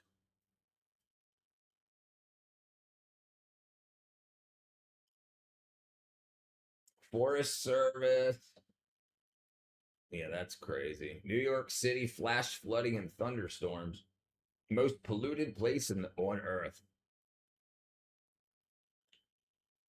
It says Tong Tong Sahor's making $10 million a month. What's the difference here and there? What's the difference here and there with what, Luke, brother? The cost of the neighborhood? So where I'm at, I mean, but this was 15 years ago. I mean, so the pricing that I'm talking about. But here, look at this. Look. Like if you can work from home, if you can if you can get a remote job or and work from home, there's so much you could do. Like check this out. Let's check this out. Houses under $200,000 near me.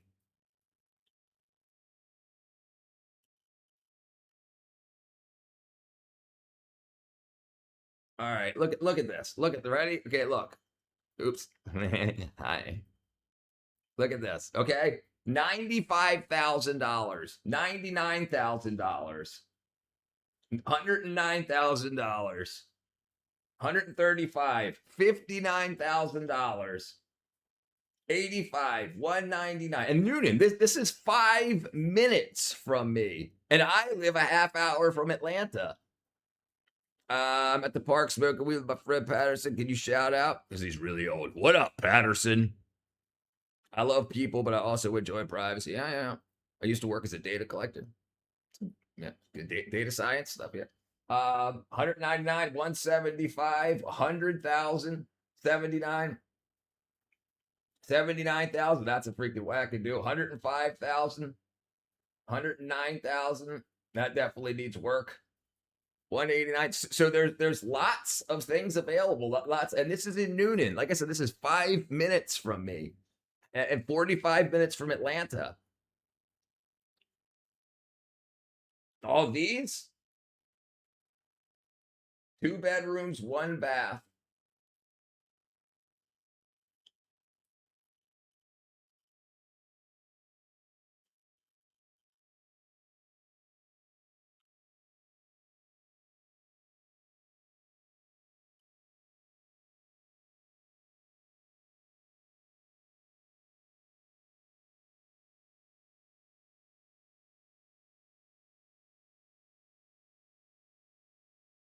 Yeah, they show something and we get something else. Yeah. I mean, but this is Zillow, so this is going to be pretty much representative of what's there. All those houses you've shown would be 5 times the price in California. Right. Yeah, and this is Georgia. Georgia's got the movie industry. Georgia's got freaking manufacturing. Georgia has shipping. Amazon. Yeah, like we got lots of good stuff here. Yeah, no, yeah, this looks nice on the website. Sure, $155,000. Okay, so let's look at one of the cheaper ones. All right, $95,000.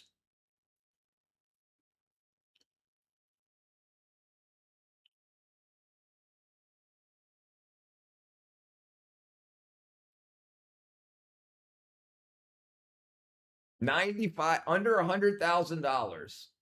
3 beds, 2 bath, 1,500 square foot. Amazon collapsible. Hotter than shit. Yeah, that's where I'm at, Joe. Yeah, it's hotter than shit here. Absolutely. I've got central air and I've got a window unit in my studio here. Studio/bedroom. But because I've run a lot of equipment, lights out of here that are hot. But yeah, so 95. But if you hear on the internet, everyone's just complaining about housing prices and whatnot. I'm like, what houses are you looking at? 5 bedrooms, 2 baths, and I'm single. Okay, cool. You're not thinking.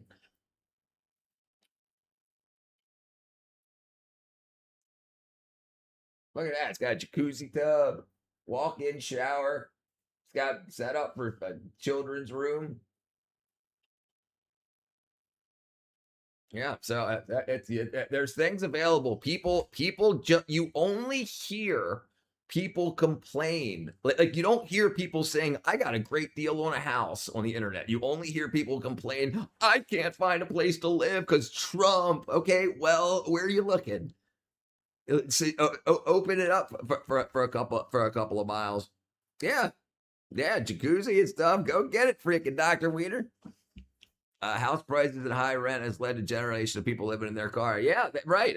In places like California, like LA, San Francisco, San Diego, New York City, and there's areas right outside of them that aren't that bad. But people, especially on the internet, they think that where they live makes them, especially people that want to be influencers. They think I've got to live here. I'm going to be so famous and I need this house. I need to have a makeup room. I need to have my studio room. I need to have my OnlyFans studio room. I need to have, depends on their region. Absolutely. It's probably the same. People say in the world overpopulated, all you got to do is drive through Nevada, Utah, Cali. Yep, it's not the case. Right. Everybody in America could fit in Texas. Every single person in America could fit in Texas with 1 acre of land. I'm in a good mood today. It has a lot to do with it because I missed my ex. Yeah, you're crazy. $5K for Amazon. And land is cheap. Like people talk all the time about housing. If you had 5 people that need houses and want $200,000 plus houses, these 5 people could take the money they planned on spending $1 million, buy land, and have 5 houses built. Probably have more than that. Probably have 10 houses built, and then sell them for $200,000. Look at this. Look at the land. Land. More than 1 acre for sale around me.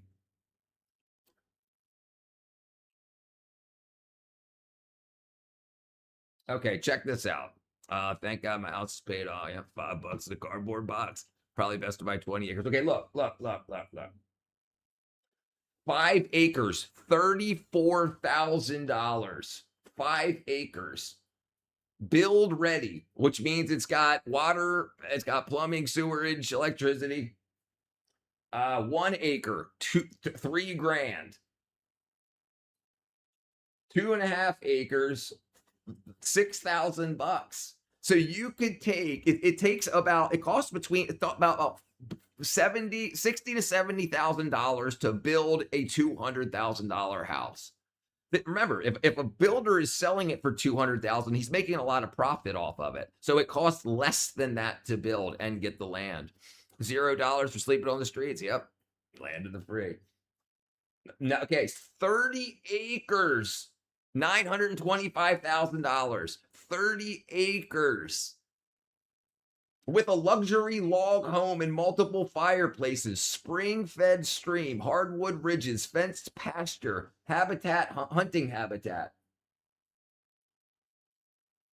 Now that's expensive. I got it, but like, okay, 1,900 acres, $24 million. 480 acres. That's a lot of money though. 5 acres, 5.75 acres for 800,000 with a log cabin. So people are talking about spending $1 million, houses costing $1 million. Well, you can get a lot of land. And if all the people that were complaining would work together, say, okay, let's find a couple acres that has electric and sewerage and whatnot and have these built. It'll take, 3 months to build your house. You can get content off of the build the entire time, and then you can get into it. So people just don't want to. They want to just complain. They want other people to do it for them.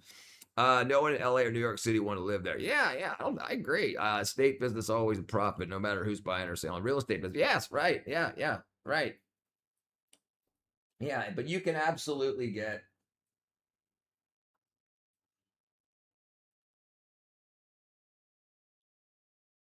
All right, let's go here. Georgia. Okay. All right, check this out. All right, that's $4 million. All right. 435 acres for $2 million. Let's find some smaller stuff. Price. That's good price. Under minimum. Okay, maximum $100,000. Okay, $400,000 maximum.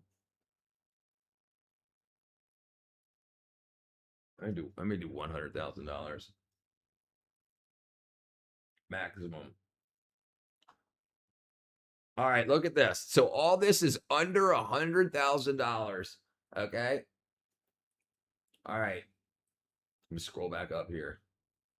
All right, 2 acres, 30 grand. 1 acre, 25 grand.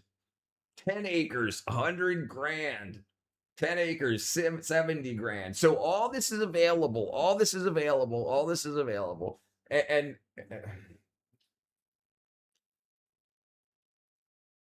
13 grand. 24 grand. Yeah, all this is available. People just don't do it. Same with the pharmacy company. Yeah, that's definitely the real Satan. Who made cheap medicine? Yep. And they absolutely.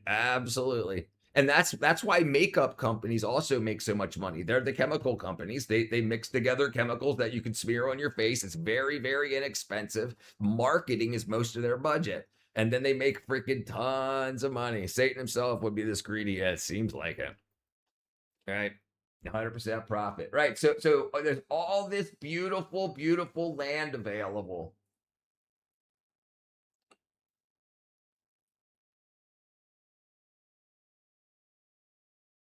Okay, so let's say let's go here. Let's go to Noonan, Georgia. All right, let's see land available around me. All right, let's do this. Oops. Okay, so this is 5 minutes from me. 5 acres, $90,000. So if we wanted to build 5 houses that each get 1 acre, probably sell them for $300,000 each. So we 5 houses, so 70,000 times 5 is going to be 300. Hold on, I can't do math. 7 times 5 is 35. Yeah,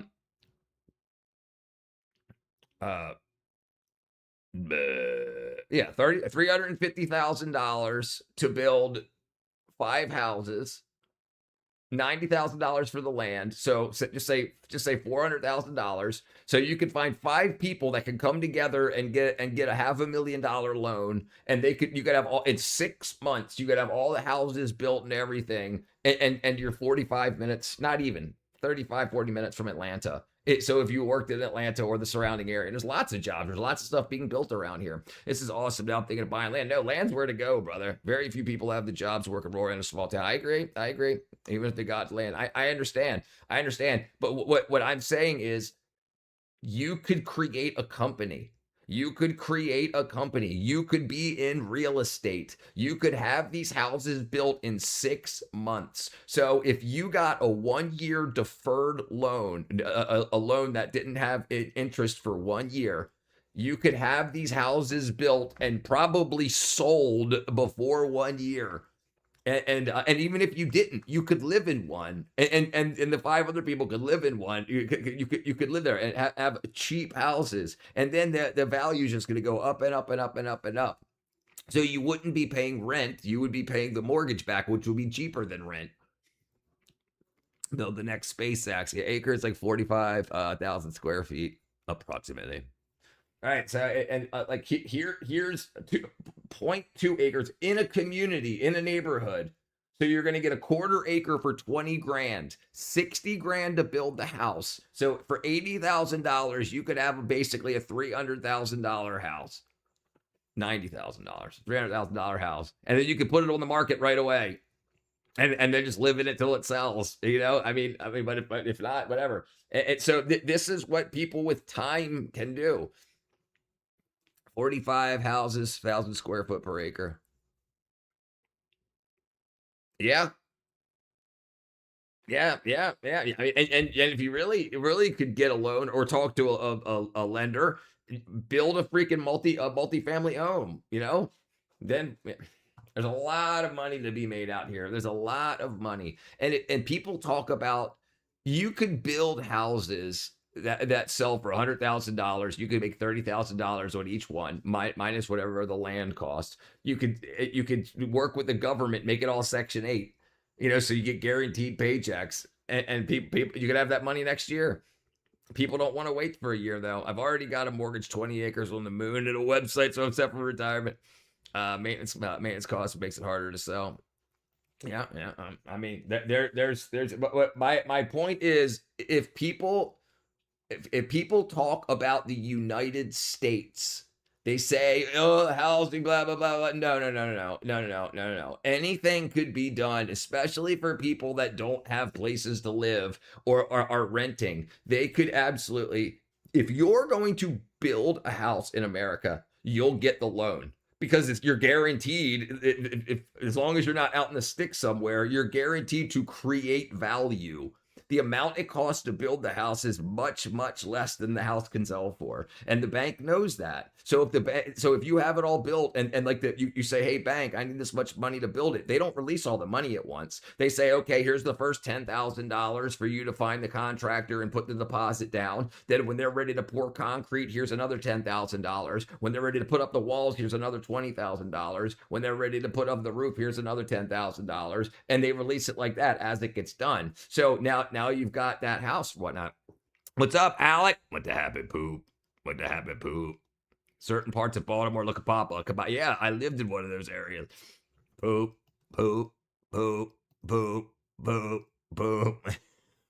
Thank you, Alec. The maintenance cost, what do you mean, is brand new? Well, I mean, yeah, for the people that have to buy it, brand new house, you're good. Certain parts of Baltimore definitely do. You're talking about booty cheeks. Sun and moon mortgage. Boop. Thank you, Alec, brother. Boop. He's pooping. He's got that freaking that parasite. You can buy a reasonably priced house. Your closest neighbor would be like 3 miles away. Yeah, and like, but the thing is, the people on the internet that say like I can't find a house. They want somebody else to build it. They don't want to do any of the work, when it's just going to be the phone calls, really. He's all laxatives. Hey, thank you. Throw in that coin, brother. He's all laxatives. Thank you, Alec, brother. How come the bank doesn't just build the house instead of lending the money? Good question. Why don't they? Right? You would expect that. There's money available. I believe the reason the bank doesn't do that, if you know what fractional reserve lending is, they don't have that money. They have that money to loan. But so they can hold, like, if a bank has $1 million, if you go to the bank and deposit $1 million in the bank, they can loan out $10 million. Even though they only have your $1 million, they can loan out $10 million. And they only have to have 10% of the cash of what they lent out in actual bread. So they can't get themselves a loan to do that. The real issue is too many people came out and not enough being built. I don't think they have to ship the rest of people to the forest yet. Yeah, not yet. Thank you, brother. Thank you. I spent all my monies. Thank you, my friend. Thank you. Throwing coin. Throwing coin. Thank you, brother Alec. I spent all of my monies. Thank you, brother. Dun, dun, dun, dun. My point is there's land available all over the place. There's land near places that need jobs. Like we can look at New York. Like let's see what's available near New York City, like a half hour from New York City. I can't spell York. He's pooping gold. America is the best country in the world in terms of freedom laws. I've traveled around the world. I would pick America every time. Listen, I agree. We've got our problems. Every country does. But like look what happened when the gays just tried to go to Turkey and Egypt. You can't even be gay in Turkey or Egypt, right? It's like, but they argue that their rights are stifled in America, but they've pushed that. They pushed their rights onto other people. And they feel like that they should. So I mean, it's not kick ass that they're doing that. It feels like people that are drunk with power. 50 coins are free. Don't worry, communism will create more hubs in New York City. Yep. Mandami for caliphate. I mean, president. All right, let's see. Half an acre, $40,000. 33 acres, 99 grand. 30 acres, 85 grand. 2.5 acres, 18 grand.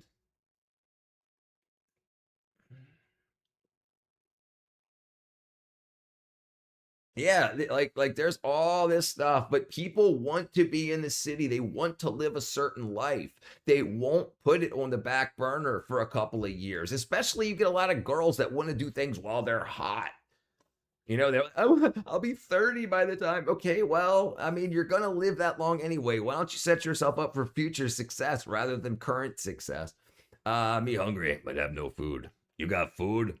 I don't have any food. I got eggs. I got chickens. But look how much all this land is for cheaper than a car. 127 acres. 95 grand.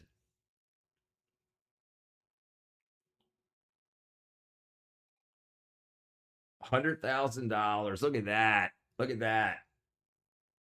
14 acres. Yeah, there's a lot. And you see, we all love Sharia law. 50% of my patients sue me. Damn me, I'm still hungry. All right, let's see what we're gonna do. But yeah, it's so like what you hear on the news, what you hear on the internet, and real life aren't always equal. The people that talk shit about America terrorists don't ever and why don't they leave if they don't like it so much? There are 197 other countries pick on they hate it. Yeah. Because they found out that if you bitch about what's wrong with America, you can get political power, and you can also make money off the internet because other people that have also been taught that America's horrible will give you thumbs up and hit the like button and whatnot and give you engagement, and it's become a freaking grift. People bitch about America on the internet, and they get a bunch of people bitch about Trump, and people be like, oh my God, I agree. Oh, he's the worst thing ever, blah, blah, blah. Except 401ks are gone. Even Don Lemon said that yesterday, or day before yesterday, Don Lemon said that Trump's helping people like him. People with 401ks and investments are making money. I just came to realize that most people are gay. And you're a doctor. All right, let's see. Overhyped. I run a U.S. factory. What I saw in China should terrify you.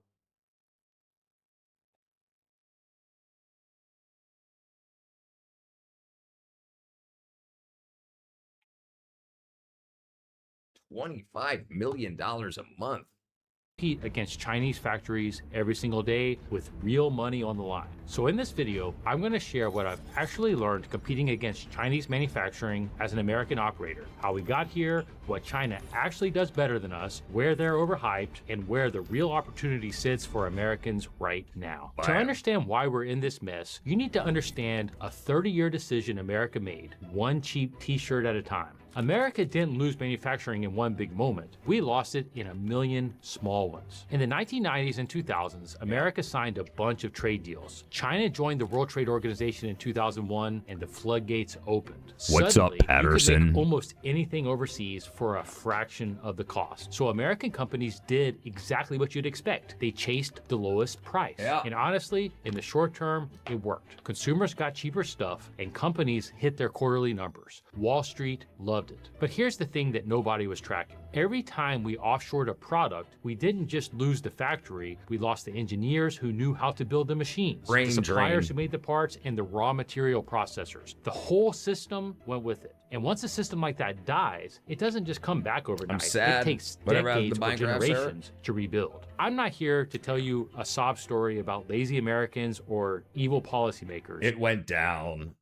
This is a story about what happens when an entire country optimizes for the next quarter instead of the next 20 years. I didn't fully understand how bad this was until I tried to build something and realized that America couldn't help me. I realized America forgot how to make its own stuff. Sometime in the early to mid 2010s, we were looking to expand into more commercial filtration products. Specifically, what, in America?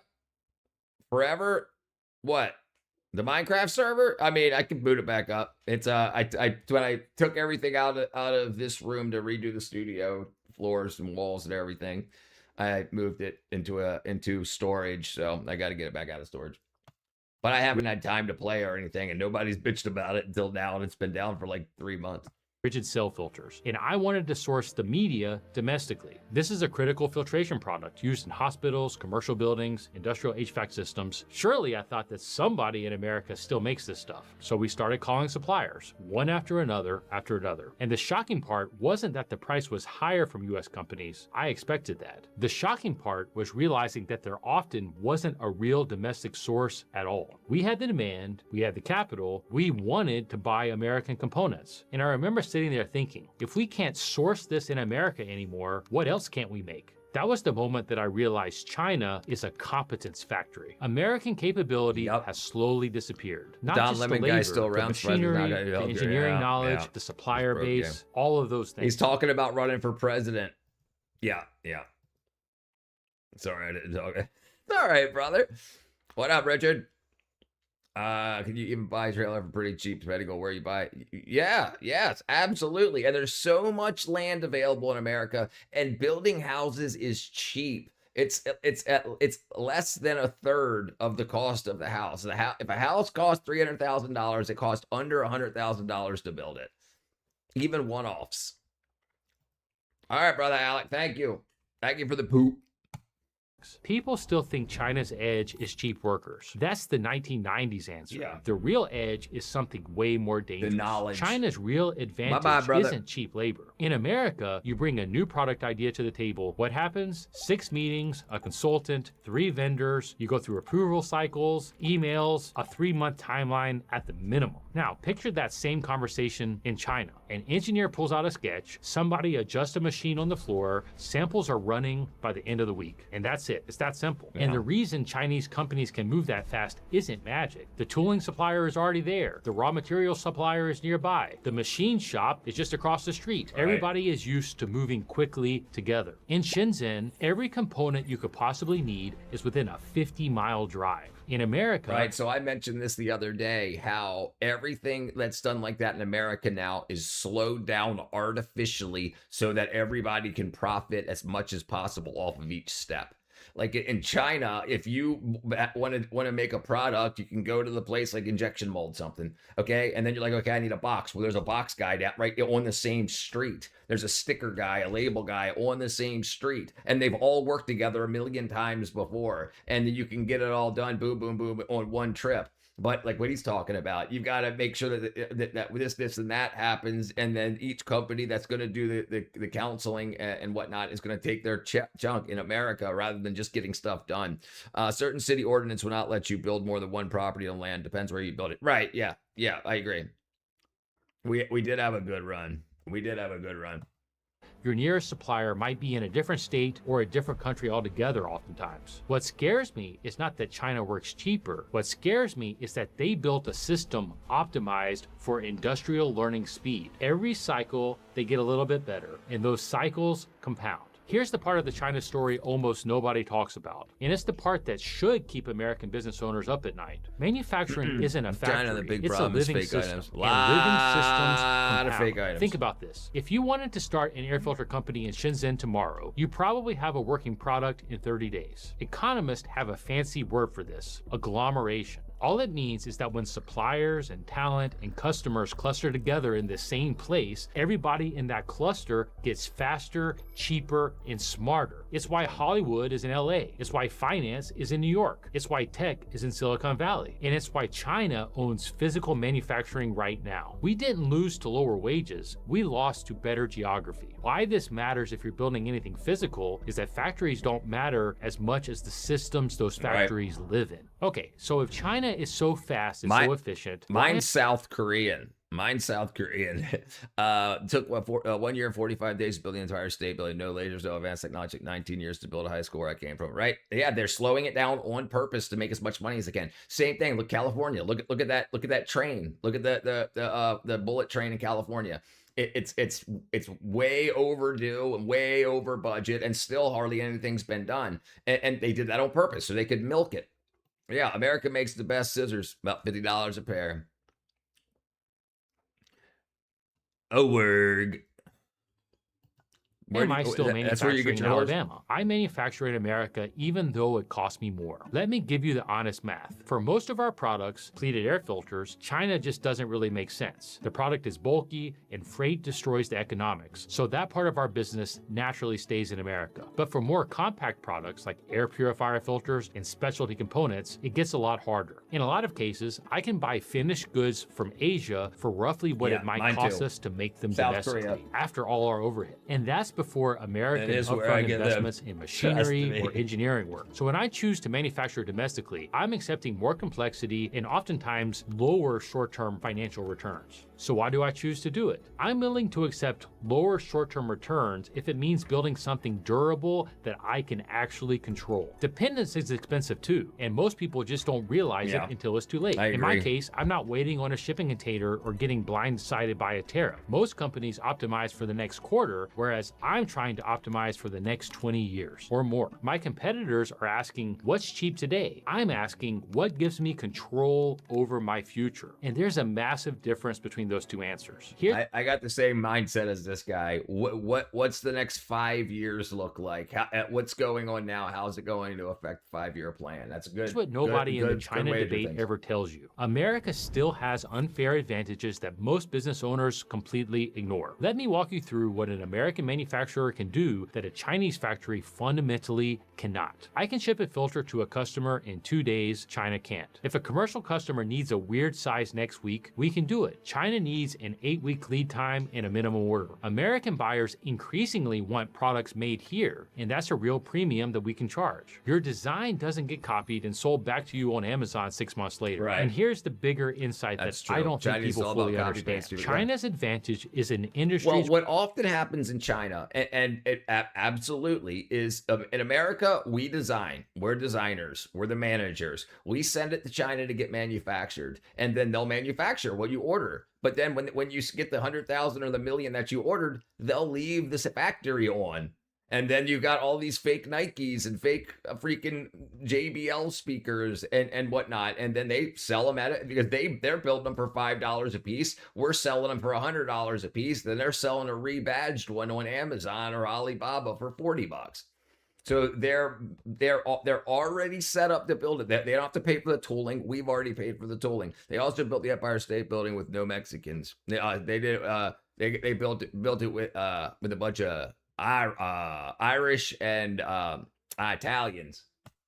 where speed to iterate matters most. Things like consumer electronics or gadgets. I'm not fast sure what we're fashion, watching. anything where the product sounds cycle smarter is than 90 my days. mental capacity. America's advantage is an industry. So this guy runs a manufacturing for air filter manufacturing company in America, and he's talking about why it makes sense to do manufacturing in America. Imagine what they'll do military for pennies on the dollar.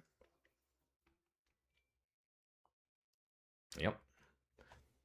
What's one of the very interesting things about our military manufacturing is our missiles and whatnot are made in such a way so any one of our car manufacturing plants can be retooled within a week to start manufacturing our products. So our military, our designers, our rocket scientists and whatnot, they use the same machines that our car manufacturing uses to mass produce our munitions, so that if we need a bunch of stuff quick, those companies can switch over their tooling within a week. Imitate mature steel. Now, Chinese cars are compared to European cars, not American cars. Yep. Where reliability, customization, service, and proximity matter the most. And that's a huge category. Industrial products, HVAC, building products, filtration, repair parts, industrial consumables, specialty components. These are boring businesses, which is exactly why nobody's competing for them. If you're trying to compete with China on their of Native Americans high volume, build skyscrapers fast too. They got cycle, inferior low-cost service, consumer products, you're going to lose. If you're competing on your turf on things like service, customization, the speed to getting it to the customer, reliability, you can win. You just have to pick the right battlefield. If I were 25 years old today and I wanted to build a manufacturing business in America, here's exactly what I'd do. First, I would not try to invent the next iPhone. I'd look for boring, unsexy industrial products. Stuff that's expensive to ship, operationally annoying, fragmented, or requires some type of high-level customization. Things tied to infrastructure, stuff that serves commercial customers who need reliability more than they need the lowest price. The kind of products that most people never think about, but what up, businesses Mr. George? constantly need. America still has incredible There operators. are Temu plants in America. It might only be let me see if I can find it. Maybe they were AI. Temu manufacturing in America. Temu.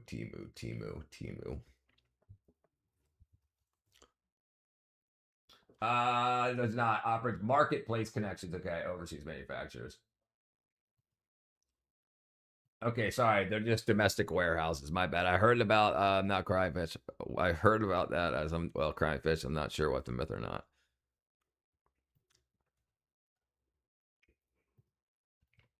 Incredible engineers, incredible infrastructure, but what we lost was system density, and that creates opportunity for the people willing to rebuild it. And if you already own a business that depends on overseas supply chains, you don't need to panic, but you do need to think about one thing this week. I'm not saying rip everything out overnight. That's unrealistic. What are the 3 to 5 components or capabilities that are existential to my business, and what would happen if I lost access to them tomorrow? You start there. You don't try to reshore everything. You start by understanding your dependencies. Then you ask yourself, could I dual source this? Could I bring a part of it in-house? Could I partner with a domestic supplier? Could I invest early before I absolutely have to? The companies that win over the next 20 years are not the ones that optimize for the lowest short-term cost. They're the ones that build durable systems around them. So one of the things I was thinking about is we know that we're going to have a lot of silver being used in the future, especially for silver carbon batteries. And we know we're going to be using it for solar panels and whatnot. I was thinking about possibly putting a company together to offer the chemistry required for the production. Like we have Tesla, they're going to be using batteries. What do they need for their batteries? Can we get a piece of that pie? Can we create a building somewhere that dissolves silver or whatever raw material in whatever chemical that's required for that they need, and then just get a piece of that pie? Find a piece of land within a half hour of where they're being built, and get the funding to get going, and just take a piece of the pie. If they can start adding that in, it'll be really good. Silver's going to be silver. The cost is going to be the same around the globe.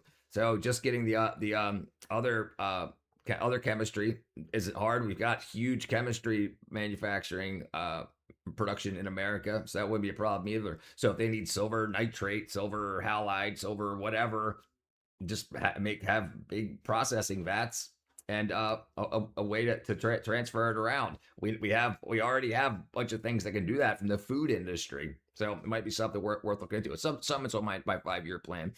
Maybe they weren't scared of heights because they drink like fish. Paul Lucky owns Androl Industries says new rockets they're making can be put together with 10 tools you can find in any mechanic shop. Makes sense. Yeah. So they're supposed to be very easy to put together, right? Standard size and stuff. And they don't make bolts with new odd head sizes, and they use the same size head as many times. Like if they're going to use an 8mm head, they're going to say, "Hey, this was a 6mm. Let's just make it 8 anyway, so that we have a lot more quicker operations." And this land rich, and reading about Bigfoot in the woods. Bigfoot. What are you talking about? What up, little Saint? We're talking about manufacturing in America. What up, lamb? So like all we have to do, and this is what kind of sucks about the whole socialism thing coming up. I think there are people that think about stuff like this. How can we get a piece of the pie? And we want to be rewarded for that. And if it comes to pass where a baker gets paid the same amount as a doctor, the same amount as a auto mechanic, as the same amount as a taxi driver, people won't start doing stuff like that. This makes a lot more sense when I know what it's about. It was about planned obsolescence or something. And we talked about that yesterday's stream, the day before yesterday's stream. We talked about planned obsolescence. It was yesterday's stream. And have you heard of the Phoebus cartel, Werg? The Phoebus cartel was the first known planned obsolescence with light bulbs. They actually had a cartel of all the light bulb manufacturers would make sure nobody's bulb lasted more than 1,000 hours. And if they did, they got hurt somehow. I don't know how they hurt other companies. I don't know. Maybe they had ways of doing it, but they actually made it so that light bulbs would only last 1,000 hours. And that way, one didn't make it 2,000 hours and then overtake other companies. So they said, let's degrade how good we make the bulbs so that we can all get constant resells, and we're not going to beat each other out. So it was basically one company under a bunch of different names, all working towards the same points to enrich each other. Yeah, check this out. Phoebus cartel.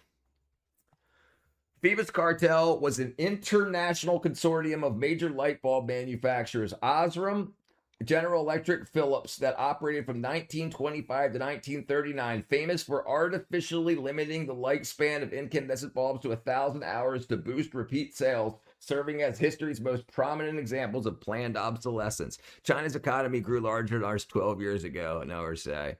Yep. Well, they got a big ass economy, but look at how many people they have. They've got 4 times as many people as we do, 5 times almost. So you would imagine that would have happened, and you know, they're having a little issue now though. Have you seen that one fire department that has one bulb? Yes. It's like a 1-watt bulb. It's been going for like 112 years. It's low key a genius thing to do, but I don't like it. No, right. It's genius thing to do. And you don't think they're still doing it? Other companies, other industry, pharmaceutical industry, the health industry, the food industry, saying, how can we get repeat buyers of food by making it more addictive? How can we get repeat purchasers of health care by making the food that's addictive that make people sick so that they spend more money here? It's absolutely going on. These conversations are absolutely going on in the boardroom. Fewer people behind bars. Brother, they also kill a lot of people. They kill a lot of people. They put people to death. We watched a video on that yesterday too. What do they call that? What do you call it when you put people to death? What is it called? Corporal punishment? Not life sentence. Is it corporal punishment in China?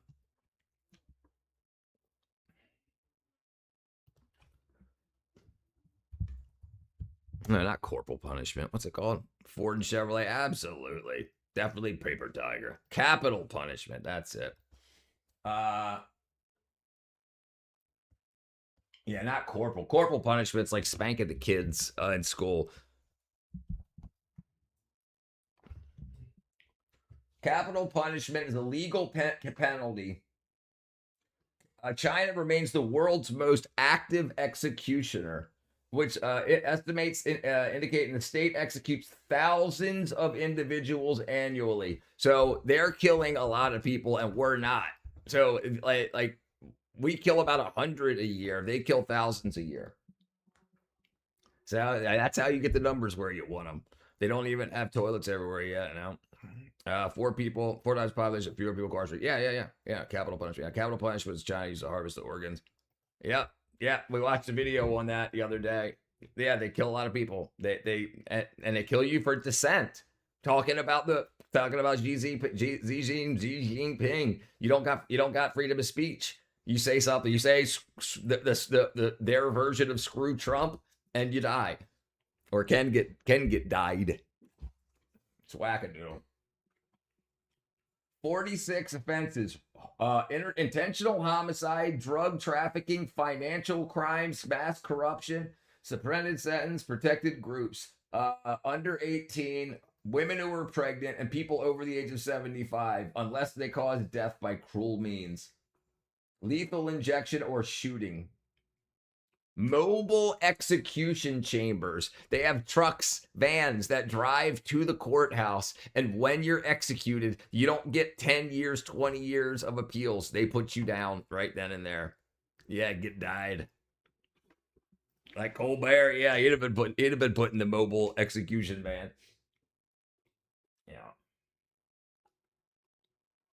Yeah, freaking wackadoo. The world's a crazy place, man. The world's a crazy place. So you would imagine a lot of people in America know that people don't necessarily pay for their crimes here. We've got a lot of crimes, even violent crimes, that people are released without bail. Like they don't have to pay any bail, and they just get back out on rapes, stuff like that, and that's why our numbers are so high. And I think our number are of incarcerated and repeat offending. If we pushed it like China, I don't think we'd have as many people trying it. It's not legal in a lot of places. It's legal in China. The Chinese YouTubers during COVID. Yeah, well, there was a lot of finger pointing at Wuhan, and they didn't want that information getting out, or they didn't want people adding fuel to the fire. Let's say. All right, let me see here. It's wild when you learn in China, you don't even get a phone call or a chance to connect to anyone. They're a different world, man. They're a different world. Yeah, Mexico's bad too, right? But China is the world's largest executioner. Like dude, they used to put you to death, a bullet behind the ear, for opium smoking. If you got caught twice smoking opium, you got put to death on the spot. You didn't go to court. So they would raid opium dens, and if they found you smoking opium, the first time you got found smoking opium, and usually people were already addicted at that time, so they're going to go back. They got a jail sentence or whatever, and then if they got found again, they would line up the people and make them kneel down. There's still videos of that stuff, like the 1940s. Yeah, that's an L. Yeah, they don't have the same legal system as we do. We have a legal system that's based on the principles that humans have value other than to the state.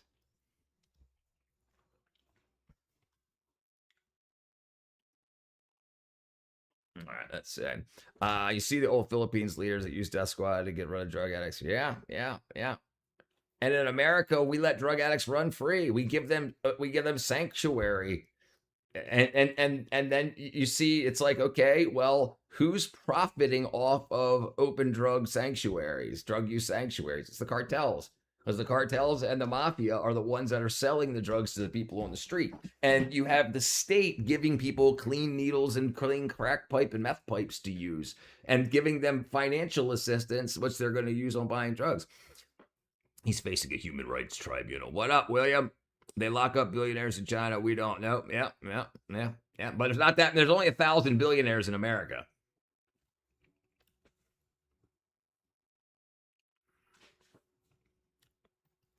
El Salvador did it right. I agree. Number of billionaires in China. So about the same number. They've got 1,110. We've got 984.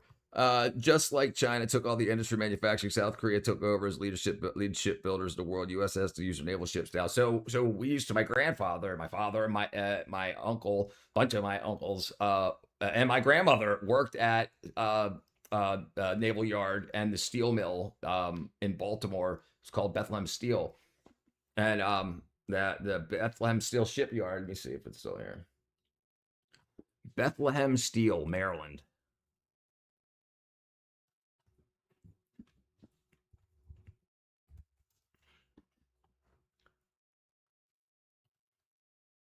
Oh, can't see it. Bethlehem Steel. They want them to be because they want them to be so they can sell the cure. Man. Well, okay, so Bethlehem Steel, Sparrows Point, Maryland, was the largest steel mill in the world, operating from 1887 till 2012. Chesapeake Bay facility employed 30,000 workers, built ships that served in both world wars. Yeah, this is where my grandfather worked. He retired from here. Like, look at this. And then now it's just freaking blank. It's empty. Yeah, it was amazing. It was an amazing time. Like, look at this. Look at this old picture. This is freaking them building ships in Maryland. We're too nice to violent criminals. My buddy owed money to his neighbor, and they tied him up and threatened to cut his finger or toe off. He got out and called the cops. They were arrested and released. Yeah, dude. It's a weird world we live in, dude. It's a weird world that we live in. It's absolutely crazy how, do you know New York spent more of their resources investing cops the last couple of years during the Biden administration? They spent more money investigating cops than they did investigating organized crime. So organized crime went through the roof. Insane the ship South Korea could build. They make our shipbuilding industry look like the 1400s. So he's so scared to go like I am. Your buddy's a dirtbag. I think Newport News, Virginia has the largest ship crane in the world, if I'm not mistaken. Newport News, Virginia. Newport News ship crane. Okay, the Goliath crane. Crane 32400, two parallel docks, 134 meters, 50-meter hook height, 310 linear tons. Big Blue.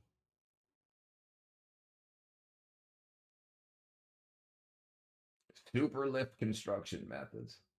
Massive multi-story modules drop them precisely into place.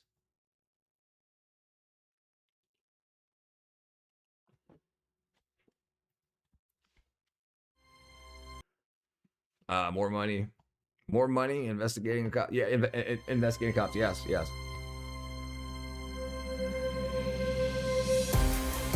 Right. So after the George Summer of Love, George Floyd summer, they want more money investigating cops than investigating crime, and obviously crime went up. Organized crime. Human trafficking, like human traffickers and fraud. They used to arrest 1,000 fraudsters a year, and they only arrested around 4 a year during the Biden administration out of New York. China is building physical gold, is buying physical gold and selling U.S. bonds. Yeah. What cops are defunding the police? Well, right. What? Right. So that was a scam. Defunding the police was a scam. So they defunded the police so that the crime got worse. Then they used the worst crime to say we need to hire more police. And then they put DEI into effect and got people from their own gang, their own crew, into positions in the police forces and whatnot. It's banning paper. China is banning paper gold trading. China banning paper gold trading. What up, Cadra? China is effectively restricting speculative paper gold trading by shutting down retail access so that their billionaires will have access to it. Leveraged precious metal derivatives tied to Shanghai Gold Exchange, major banks, and to ICBC. Enacted a termination date of July 24th. These accounts to prevent retail investors from suffering steep losses amid ongoing volatility. Margin trading, derivative contract trading kept better on the price of the movements.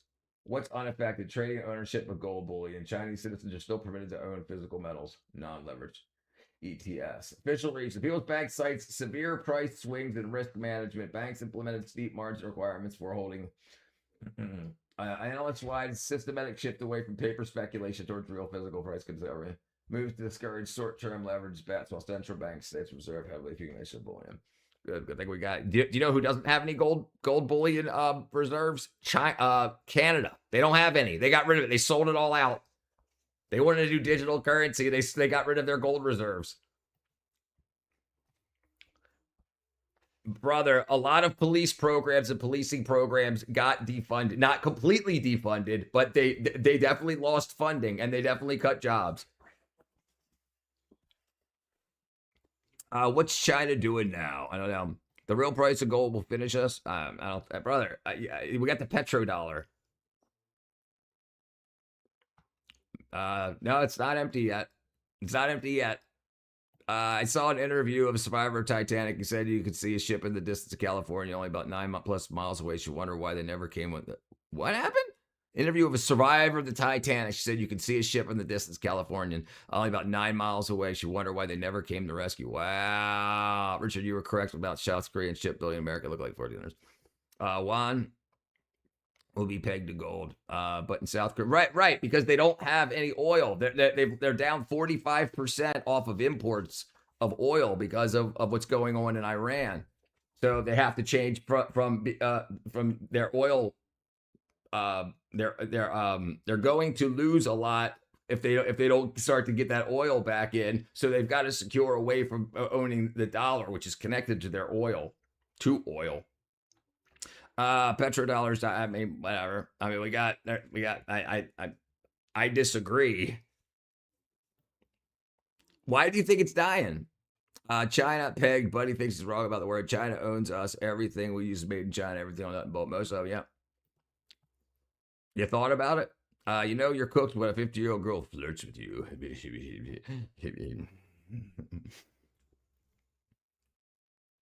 Yeah, what's really going on is the water in the Middle East.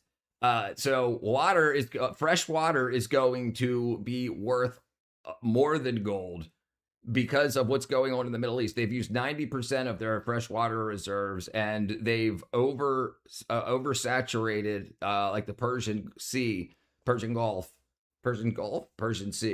Sea. And it's now 50 to 80 times more salty than the ocean because of how much they've been pulling out and doing using water desalination for their wheat crop, which they were exporting a lot of. Oil's being sold for Wuhan. You meant in China. What? We finally got a girlfriend. No, he didn't get a girlfriend. Space cows can't get girlfriends. Yeah, let's see. Let's see. No. All right, let's see where we're at.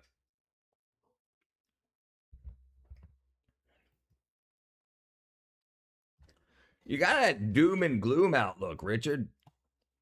Water is overrated. I mean, you think all the super wealth in the world that's tied to the financial systems in America and out. You don't think that they are going to just let that happen?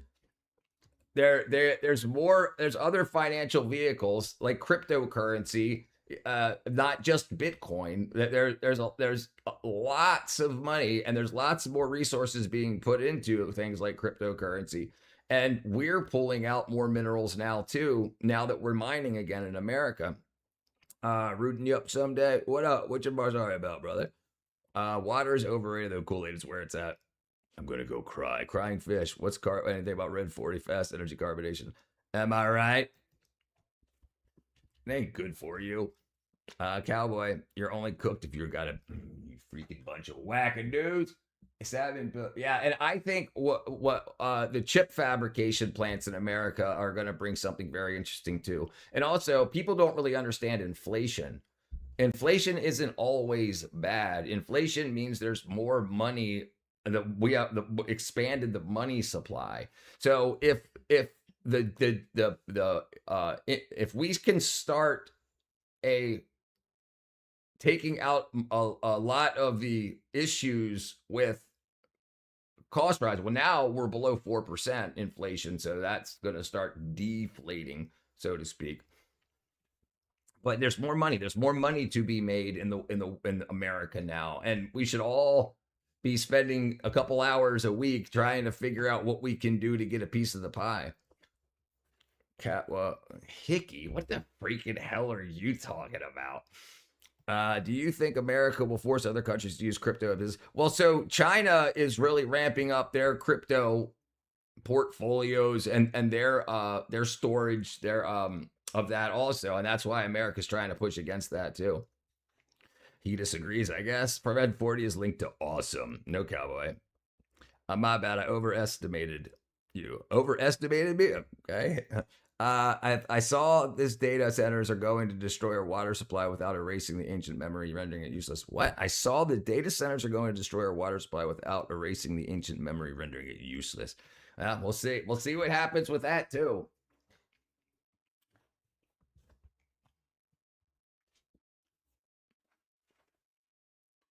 All right, let's see.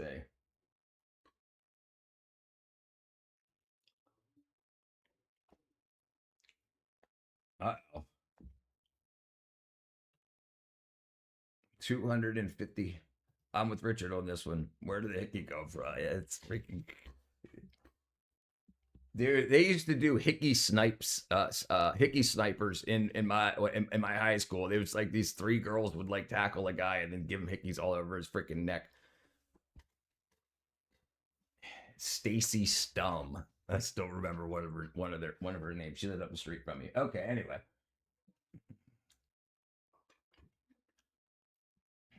Crime scene. China may have turned up the heat. They mocked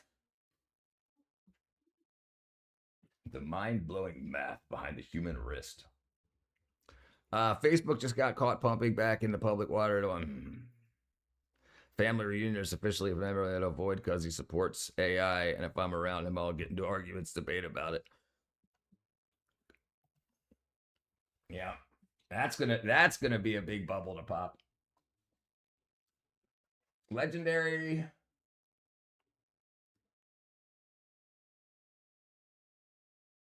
Wow. All right.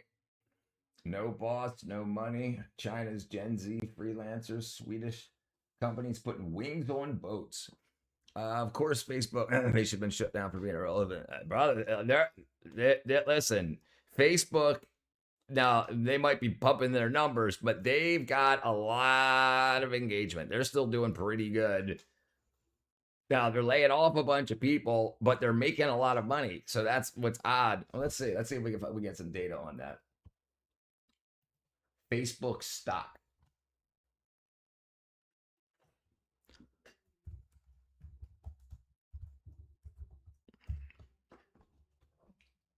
All right, let's see. Yeah, they're doing pretty good. They're doing pretty good. They're doing pretty freaking good.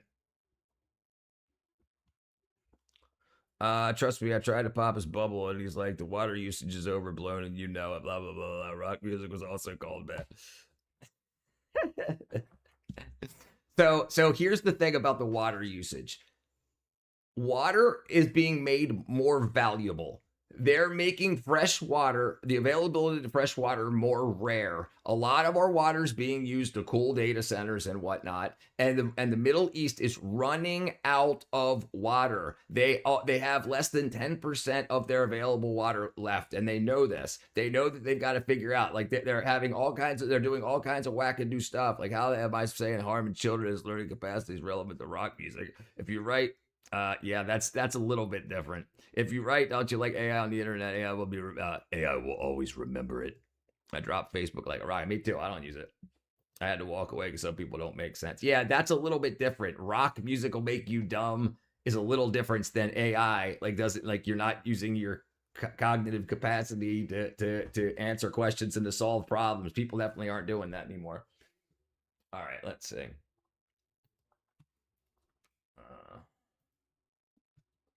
No, I forgot what I was doing. Okay, Middle East.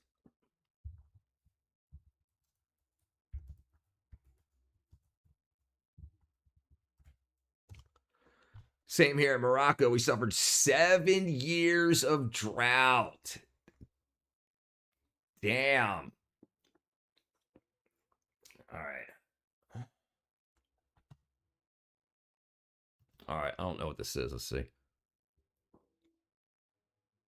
Gold or any other mineral-based natural resource, nor is it the friends we made along the way. So let me finish my statement real quick. So they're making fresh water as valuable as gold. That's what they're doing. So data centers are going to be like required infrastructure.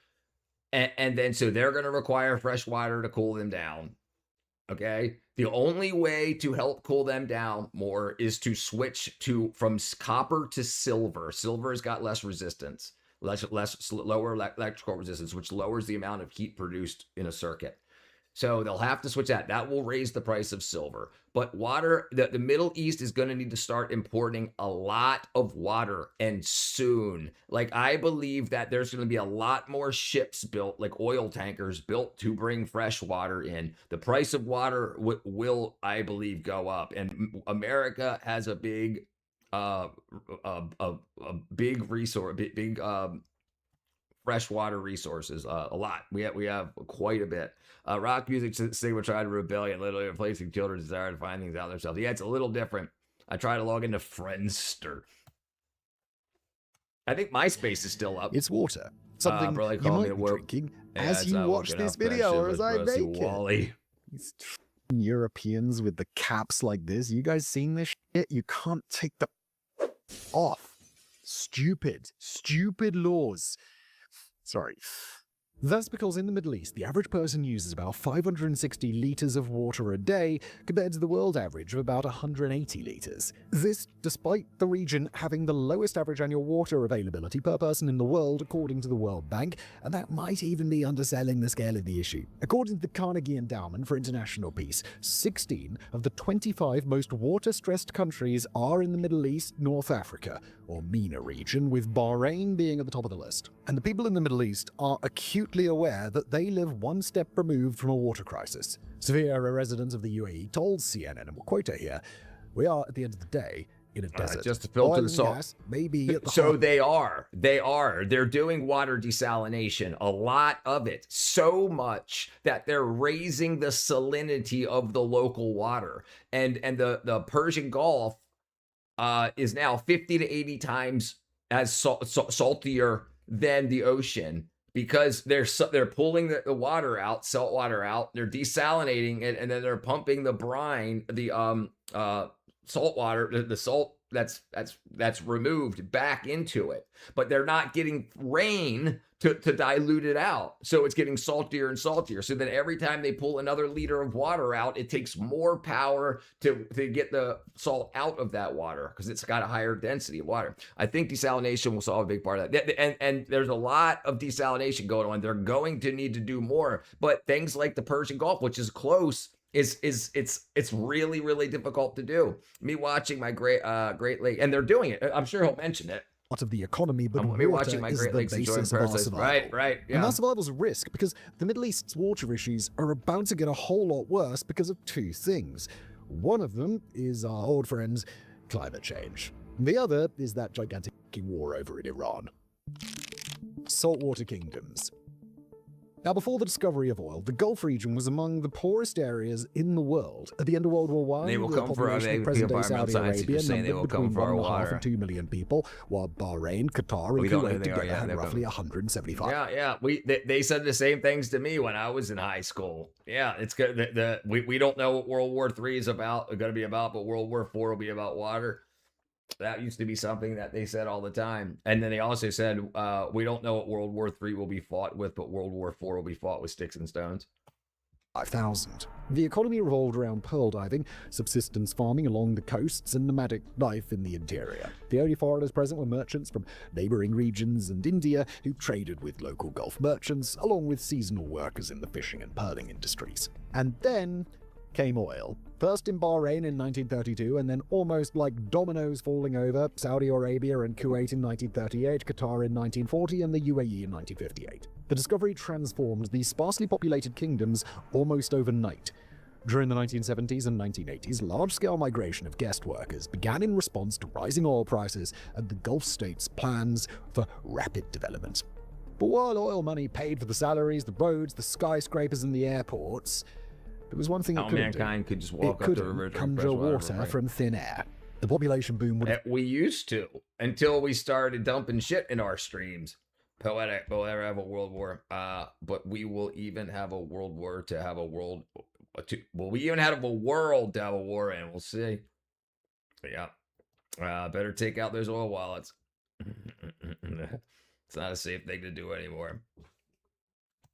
collapsed without the invention of desalination, a process that turns the sea into usable freshwater. The process works by either heating seawater until it evaporates, leaving the salt behind, and later condensing the water, or forcing it through fine membranes at high pressure to filter out the minerals. Regardless of the technique used, it is costly and energy intensive.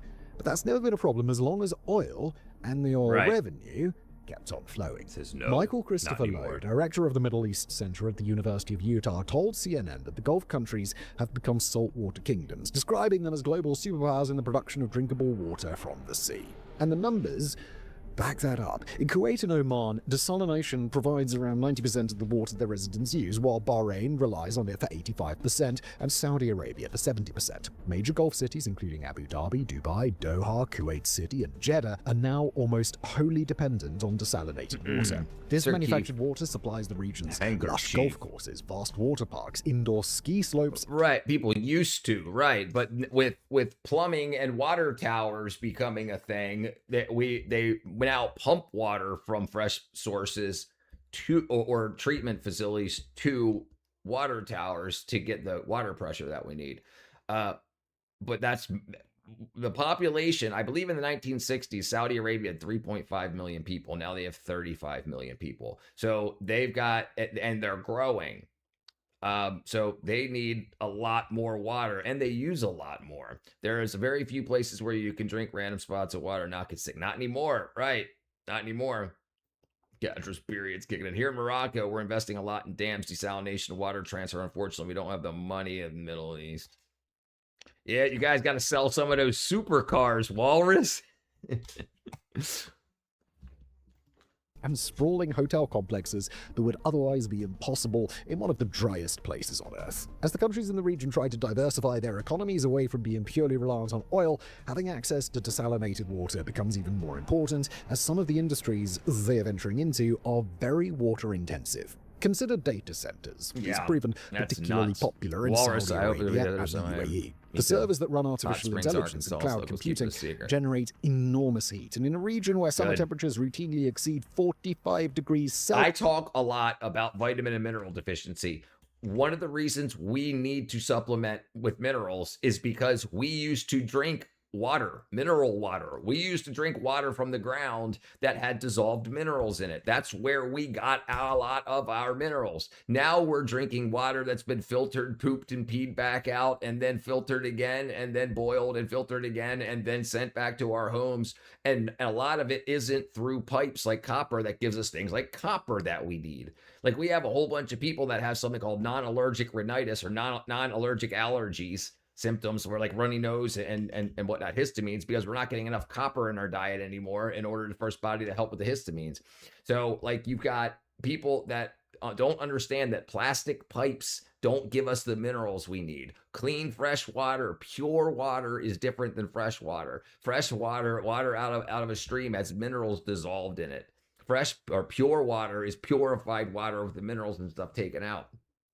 Shh, it takes a while to adapt to. What up, Mr. George? We found our wombats poop cubes and haven't been able to sleep since. Yep, they poop cubes. Isn't that crazy? I drink. Isn't that crazy that they poop cubes? It is freaking nuts. I drink it to the ground whenever I get a chance. You know, I dug my own well here. Me and my father, 17 feet. We hit bedrock. Mineral wells, Wizard Wells in Texas, famous for their funny water. Cube poop. Wombats are known the only animals that make cube-shaped poop. Isn't that freaking crazy? Isn't that nuttier than squirrel turds? A lot of people will sprinkle a bit of certain salts and waters and remineralize it. Right, but you're only getting sodium chloride. You're not getting potassium, magnesiums, and whatnot. Wombats want to be in Minecraft. Uh-oh, did I miss where I was? There we go. Celsius, which is fucking hot in Fahrenheit. Cooling them requires vast amounts of water, most of it desalinated.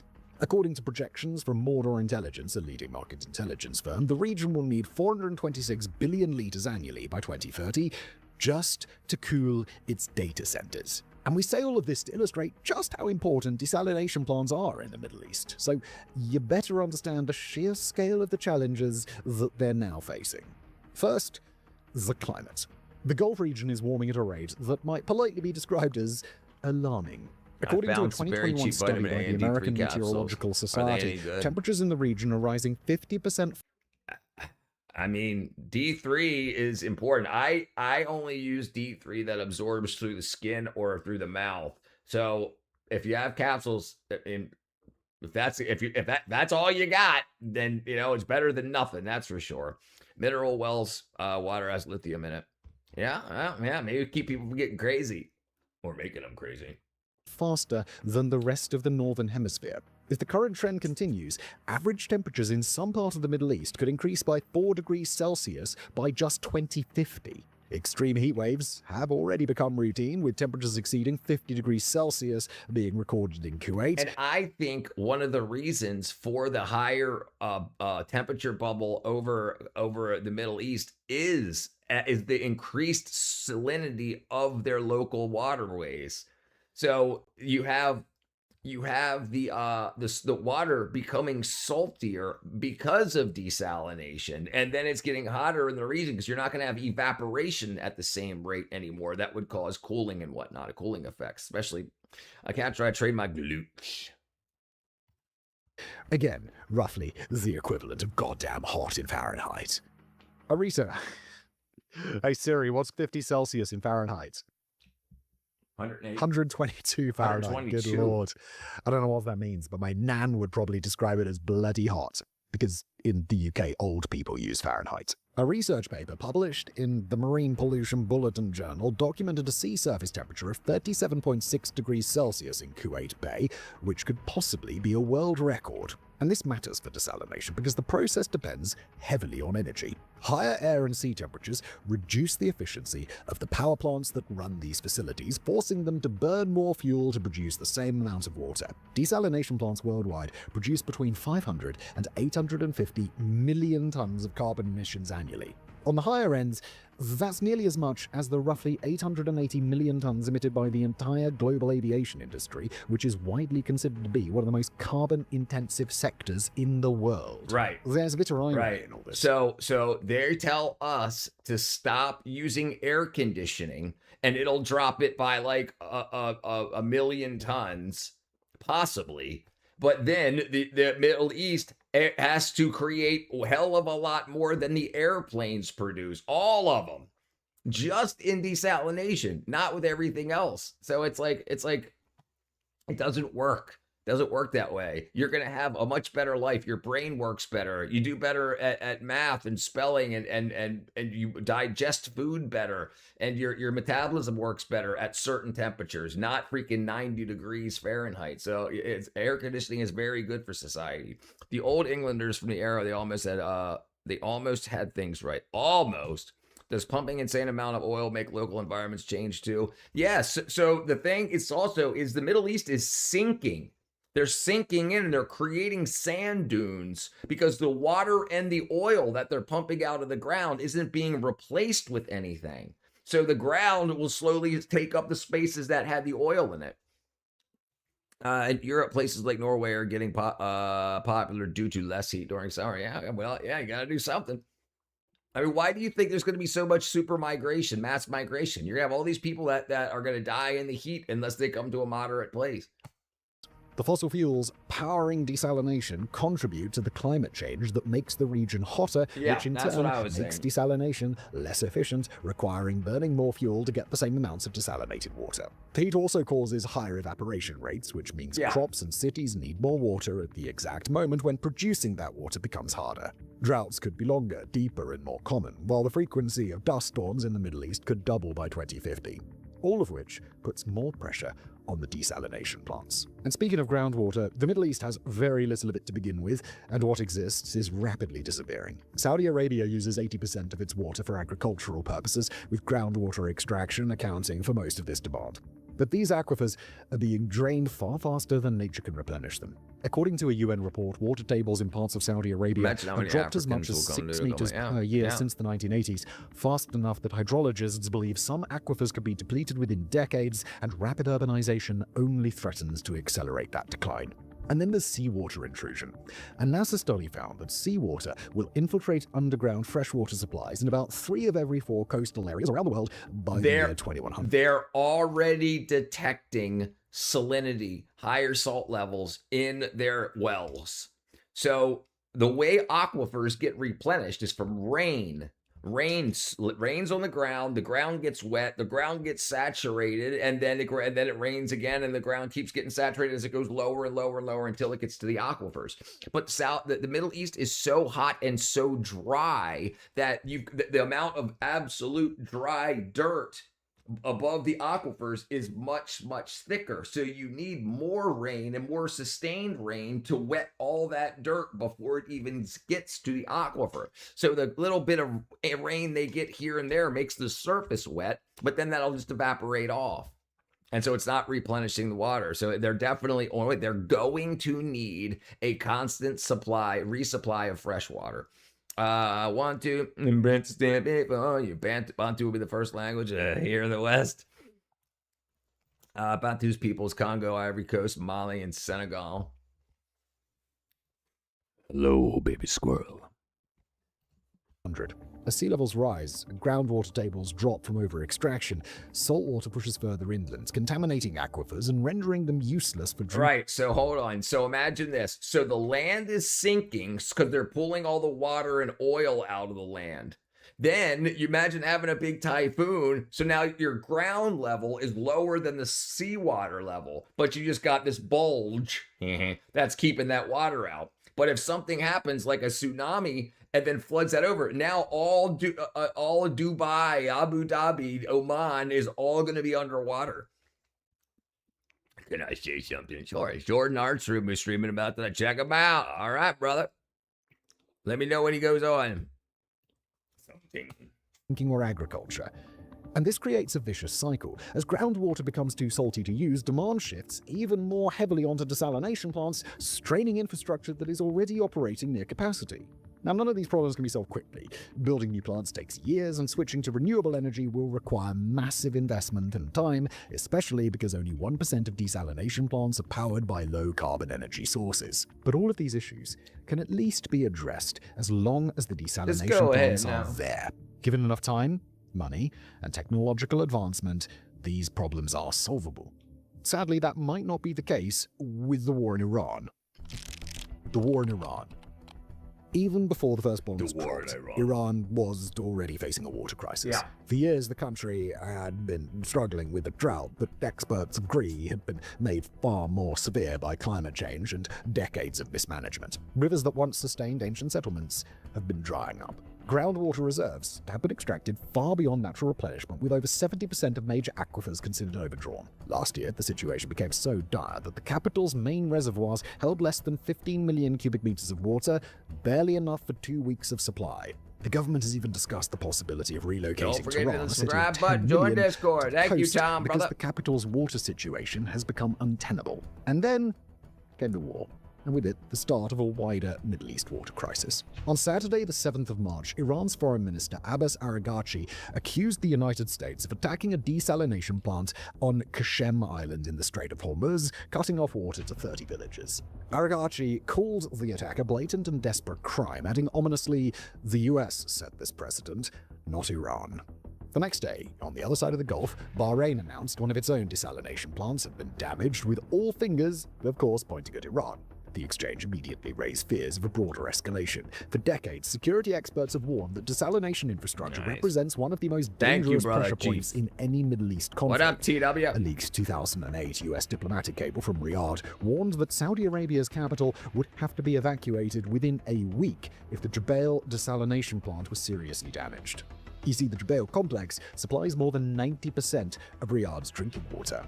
These fears, they're definitely not new. Back in 1983, the CIA warned that disruption of desalination facilities in most Arab countries could have more serious consequences than the loss of any other industry or commodity. Military dolphins. The CIA also noted that Tehran had assured its Arab neighbors at the time that it would not attack their desalination plants. As Bahrain has already discovered, that assurance no longer seems to hold true. While the Islamic Republic turning out to be the sort of entity that doesn't keep its promises is a real no.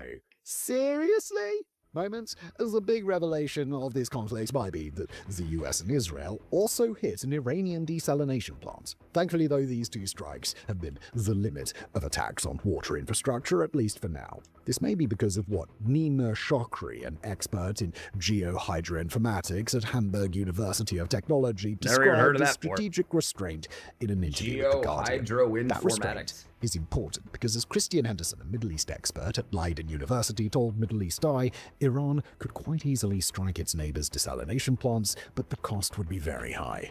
But that restraint may not last. According to an exclusive report by Reuters, US intelligence indicates that Iran's leadership is still largely intact, minus an Ayatollah or two, and is not at risk of collapse anytime soon, even after nearly 2 weeks of relentless American and Israeli bombardment. A senior Israeli official told the outlet that Jerusalem had privately reached a similar conclusion, that there was no certainty the war would lead to the clerical government's collapse. Because of this, there's a distinct possibility that Washington and Jerusalem could conclude that targeting desalination plants offers their best chance at provoking. Yes, yeah. There was just one in the news yesterday. It's America has they call them one-way drones, but they're suicide drones, or one. I guess there's no people in it, but one-way drones that's hit a. They have above water and underwater, so submarine and marine.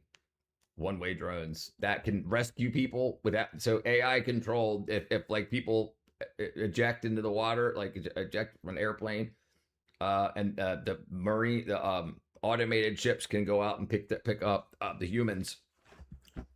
And they showed one hitting a port in Iran that had a submarine that they were repairing. The dolphins make you cry. Yeah, here, I'll show you real quick. American one-way drone hits Iranian submarine.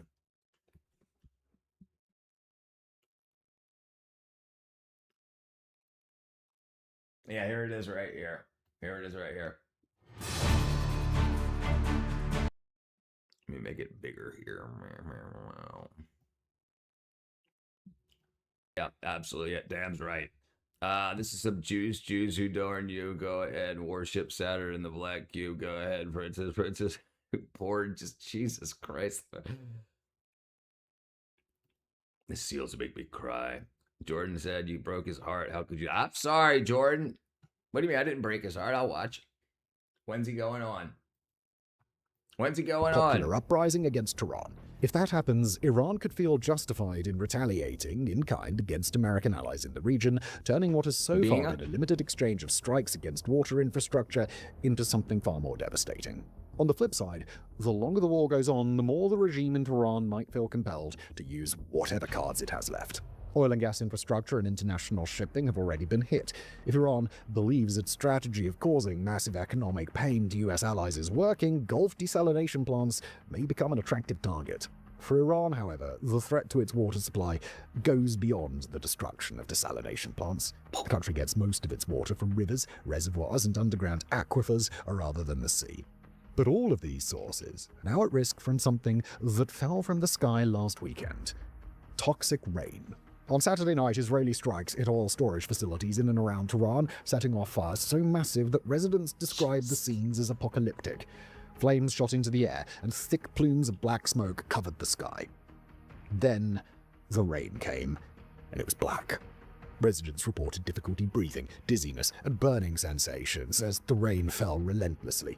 This rain drew parallels to the 1991 Kuwaiti oil fires, where the Iraqi military set fire to hundreds of oil wells during the Gulf War, causing similar black rain. Peter Ross. Yeah, Philadelphia experiment was real. Jordan Artsy said I could have the pinky and you could have the stinky. And being soldier had something cool. Whereas the Joe's boys can't even be playing war anymore. Hey, so there's an interesting theory. Have you ever seen? Oh, what was that movie? Oh, damn it. Last Starfighter. There's a movie, The Last Starfighter, and I think it was the late 80s, early 90s. It might have been 80s or 90s. And it was a movie about video games that were sent to Earth to try to see who was good at flying spaceships.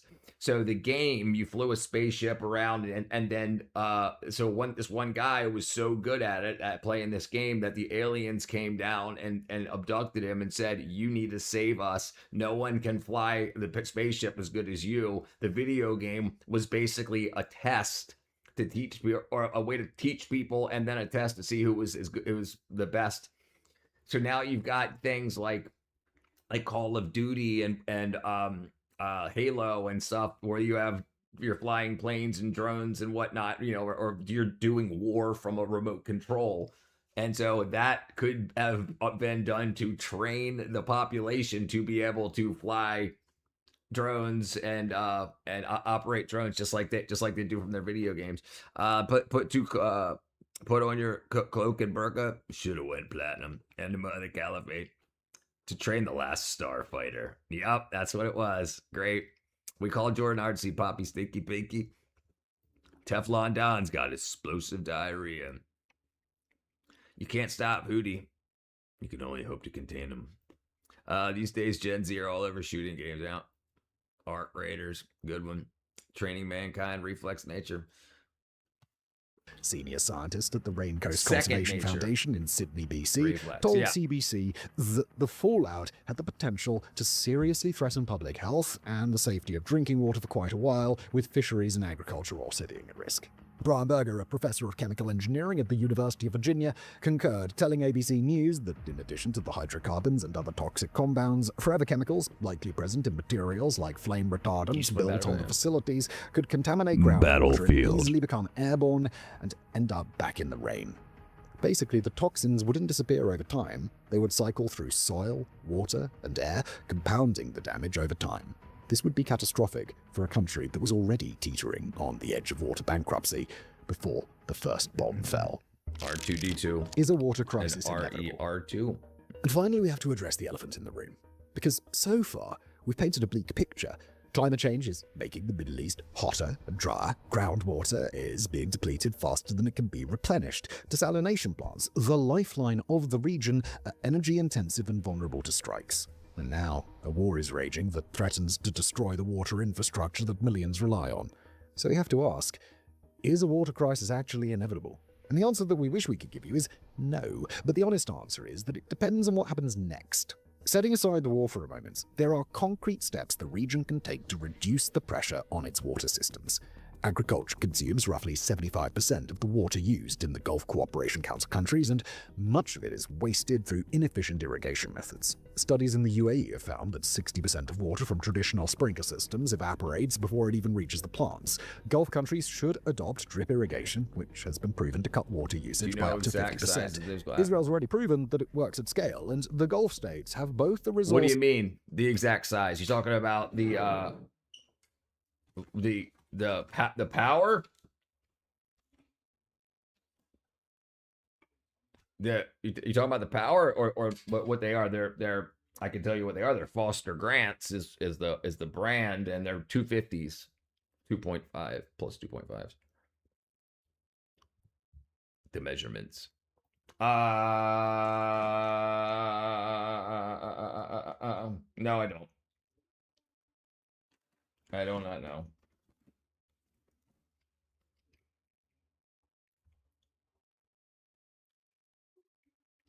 I do not know. I just watched a thing on the desertification of the Gobi Desert in China. It makes me wonder. The desertification of the Gobi Desert in China makes me wonder if the world didn't want it or need it to be that way. Do you recall the last time you put your thinking cap on? Every day. Listen, we are a smart but evil people. We know what the results are of the things we do. And when countries know what extracting resources does to a region, they know that when they put people in that region to use as labor, they know how their lives are going to end up. They know this. They think that that these lives are expendable. Desertification. What's up, Aaron? Let's see. Desertification. Yep, sure is, Aaron. Is the gradual degradation of fertile land into arid, semi-and arid desert, driven by climate variations and unsustainable human activities like overgrazing, deforestation, and poor irrigation. So yeah, they know. They knew it was going to happen. They knew it was going to happen. No pudding for you. No pudding for you.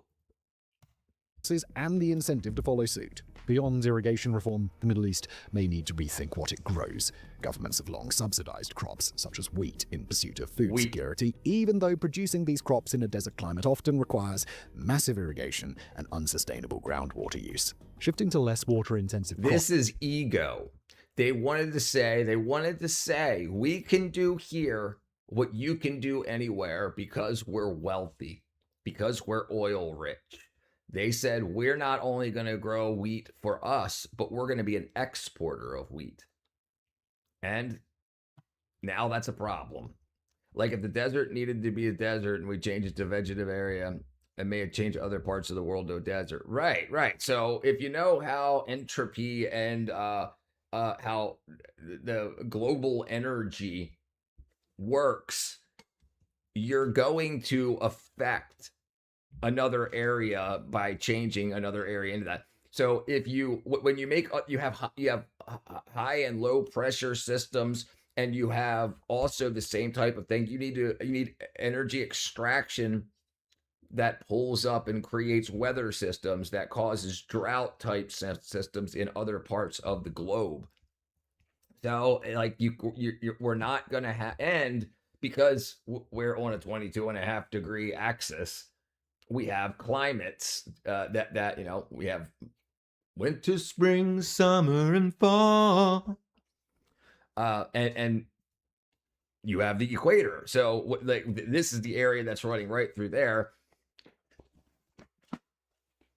We know we can do the math to know what's going to happen as we get farther and closer from the sun, and what parts of the earth that they know They know what's in what the future has in store. They know what's going on. They know. But ego is a very interesting thing. It's a very interesting thing. Like building Dubai and building these fake islands and things like that for ego to say we can do it is they're not kicking the can down the road. They're pulling the can closer to them because they're using resources that could have been contained for their people. I stand corrected. In addition to that, they will prioritize water security over highly profitable water-intensive crops like avocados. Like what? Yeah. So, and how well will avocado grow in those seasons? Will they have to use more power to grow them in like indoor farms, things like that? That's going to require some sort of. It's complicated, but they want their money now. And they're not really the ultra rich aren't going to die off. They're going to make sure that they're the last ones on the planet. Always learn something with Rich. That's right, Aaron, brother. I try. I've lost like 25 pounds the last couple of months. Cut all processed sugars, basically bullshit foods. Yeah, imagine the cost to our health system that all of those wackadoo foods have. Like the only reason most people need health insurance is because of what they eat will make them sick eventually. Deserts are hot. That's right, pillows, brother. Dolphins touch nothing but the bottom of the net. Small portions. Yeah, that's good too. Yeah. Balance is a thin rope. We all dance on daily. Yeah. Was that Carole King or the James? Carole King. That was Carole King. It's your money and you need it now. 1-877-CASH now. 1-800-JG Wentworth. Or 877-CASH now. 877-CASH now.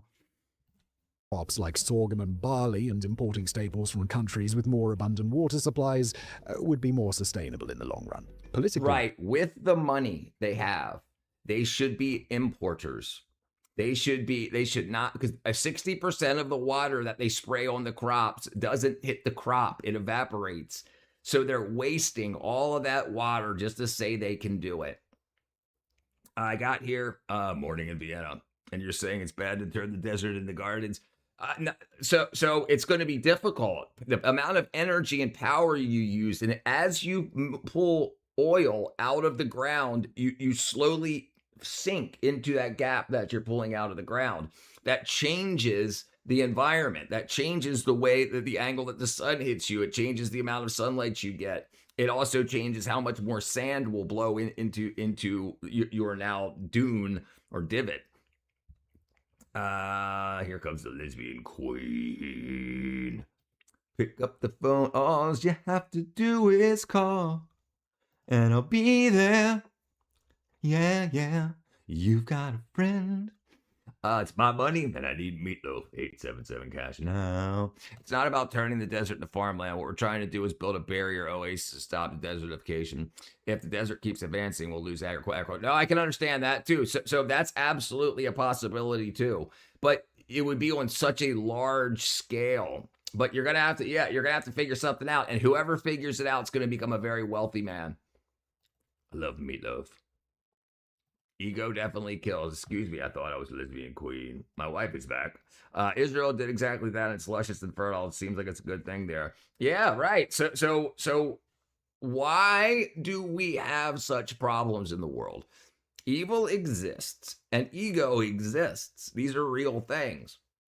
Some people know that they've got whatever they need to make sure that them and their family will survive. They could fly to any other country with billions and billions of dollars in the bank and in gold and wackadoodle. So if they destroy their locale, they don't really care. They're trying to extract as much wealth from the area as they can.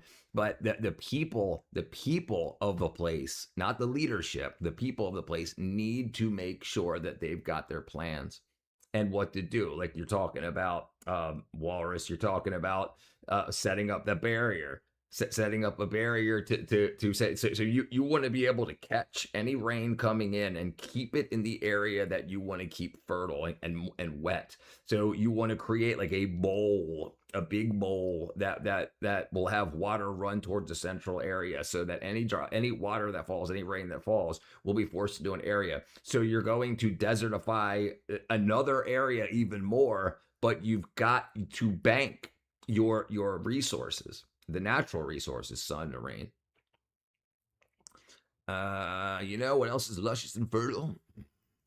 I've been to James Taylor's house. James Taylor's house. Wow, I'd go there. Didn't you steal Aunt Nice guitars? What? Didn't you steal Aunt Nice guitars? Any Nice guitars? I didn't steal. Oh, from James Taylor's house. Ego is too much a thing. Charles Manson. I wish. So by gardening a desert, you steal water that was naturally going somewhere else, and now that area has less water. And yes, artificially vegetated areas will steal water from other. Yes. China is doing good work conquering the Gobi Desert. They just created gourds of straw, smashed into the ground so they can stack it vertically. Yeah, I saw that. Just kidding. We're in a drought. He's your friend? Are you a realtor? That's a hard sell, though. The alternative is continuing to drain aquifers that can't be refilled. These solutions will not work overnight, but they represent a path towards sustainability that does not require any technological breakthroughs, just the political will to implement them. The same can't be said for the war. As the conflict rages on, we can only hope that military planners on all sides understand the stakes of targeting water infrastructure. International law explicitly prohibits attacks on infrastructure critical to the survival of the civilian population, including drinking water systems. As Peter Gleicher, member of the U.S. National Academy of Sciences, wrote in the Bulletin of Atomic Scientists, quote, "Water must never be a target or weapon of war." So sadly, though, So that means water will be a target of war, because there are people that don't think you should exist because of your skin color, because of your religion, because of the way you talk, because you fart in elevators, anything. Evil exists. People want you dead. They want their people alive. And if you have to die so their people stay alive, they'll do that. And that's a reality. And I think people don't like to think about that. They think, oh, we can have peace all around the world, and that's not going to happen. That's not going to happen. There is actual evil, people that dream of killing you. Don't forget to subscribe, like, and join Discord. It seems AI. It's not AI. Mom used a taxi driver when I was young and picked him up. No way. It's only a matter of time before water becomes a source of conflict. Some fear the first major disruption could involve Ethiopia, Egypt, Turkey, and Iraq. Yeah, well, I was talking to a couple of Iraqis that were saying a lot of the original deaths before the war, the deaths of the 52,000 protesters, they were protesting that they weren't getting water, and then they were being killed in mass. And that's I mean, this could all be propaganda, but apparently that's what was being quelled, is that you had a bunch of people saying we don't have power when we need it, and we don't have water when we need it. And they went to the streets to say, hey, what's going on with the water, leaders? And they said, because you're a worthless breather. You know? Everything seems AI when you're AI. Gobi Desert work is no trial and error, global scale, yet it looks good scaled. You steal water from Mother Nature. She didn't want it there. That's right. Your mom is AI. They're worthless breathers. They want us worthless breathers dead. Toxins in the food. Heat burn. I don't think COVID was intended to kill everybody, because it started and killed many people in the host country. I think I know a couple things about COVID, and if you really want to go down a rabbit hole, look at the military Olympics that was going on in China when the and guess where it was, by the way. So that when it leaked. So it leaked out during having a worldwide military Olympics, so that all of the military from all over the world, they would go back to their host nation, or they would go back to their host nations. Not host nations, nations. Go back to their Host nations. Yeah. I'm technically artificial intelligence. Humans, mom and dad. Maybe input-based base code. And they're not watering the desert. They're just controlling the sand flows, providing some shade. In red shirt, it's irrelevant. They want to get my gold off the seal, and I ain't blind. It's just a matter of time before you steal it. It's all right. Ain't guarding my high. Me watching the live home screen. Can't chat. It's all right. We'll watch it right after this. We live in an age of impunity, an age We need in to which a eliminate genocidal Get Sudanese rid of militia them. can starve a city into submission while the world barely bothers to wring its hands, in which Russian forces can bomb hospitals treating children with cancer and be rewarded with sympathetic US negotiators. A world in which stuff like the rule of law and the lives of civilians seem to be sliding lower and lower down the list of things that our planet's psychopathic leaders care about. We may hope that restraint continues in this conflict, but our experience of 2026 so far tells us to expect otherwise, doesn't it? Yeah, sure does. Okay. All right. Let's see. So you should have taken care of the problem. What's the capital? You should have taken care of the problem earlier. I mean, is that what it comes down to? Technically reporting back to AI. Technically reporting any AI to the Men in Black. We are the Men in Black. Of Italy. The capital of Italy and its largest city is Rome. Hey Google, what's the vibe today? What's the capital of Italy? Give me a moment to process your question. Great question. The capital of Italy is Florence. Did you know that Florence was founded by Julius Caesar in 137 BC? The capital of Italy is actually Rome. Give me a moment to process your information. My mistake. You're right. The capital of Italy is Rome. Did you know that the first shopping mall ever was built in Italy? Hey Google, what's the capital of Italy? Ain't that the truth? Tell Tommy Lee I'm here. Welcome, Tommy Lee. Catwa. Did you forget about freaking bunch of wackadoos? You're all whack. You're freaking crazy. Yeah, so we've known that people have wanted to kill society for a long time. Civilized society for a long time. Since at least 1980. It was well known. And we made a decision in 2001 not to negotiate with terrorists. And then in 2008, we decided to negotiate with terrorists. And now there's a problem. And now there's going to be a good guy and there's going to be a bad guy. Rich, do you think some of these conspiracy theorists really just posting for clicks? Spacemen are not controlling the weather. Yeah, absolutely. A lot of people do that exact thing. Listen, there's people I know from other countries that post about American politics, just rage baiting to get the money, to get the clicks, to get the views. Like on X, it's not. Yeah. There's people that aren't even like, and you have people in other countries, Africa and India, that are posting on X as like American Chads saying women are freaking worthless, they can't do a push-up or whatever, just so you'll have 1,000 women saying you're a misogynist, blah, blah, blah. And just because it doesn't matter if they're misogynists, their views are going to get there, their clicks are going to get there, the engagement's going to be there, and this type of stuff is raising the temperature. It's raising how people feel about each other, here in America, because people are rage baiting and making people think other things are real. You missed me saying moi. Still just a chat bot. What up, overall? I'm telling you, Will Smith mentioned his wife. Keep my wife's name out your mouth. No, spacemen aren't controlling the weather. It's ridiculous. Fish are. Someone needs to have an AI-free search engine to make bank off of it. Wait, Richard. I got a business idea for you. Let's do it. Some weathermen have been punched in the head for giving bad weather. Some weathermen have been thrown off of buildings for giving bad weather. Imagine if Realtor created a search engine with no AI. Chatbot doesn't work, etc. Like AI is blacklisted from it. Do you know who bankrolls pays these phony posters to governments? It's just freaking like 16-year-old kids and shit.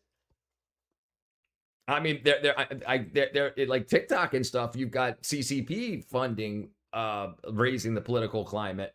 A lot of people don't like digging into the details, but I like to dig into the details. I don't like listening to the news. So if you see what the FBI was talking about, I'm talking about Biden's FBI, not Trump's FBI, Biden's FBI.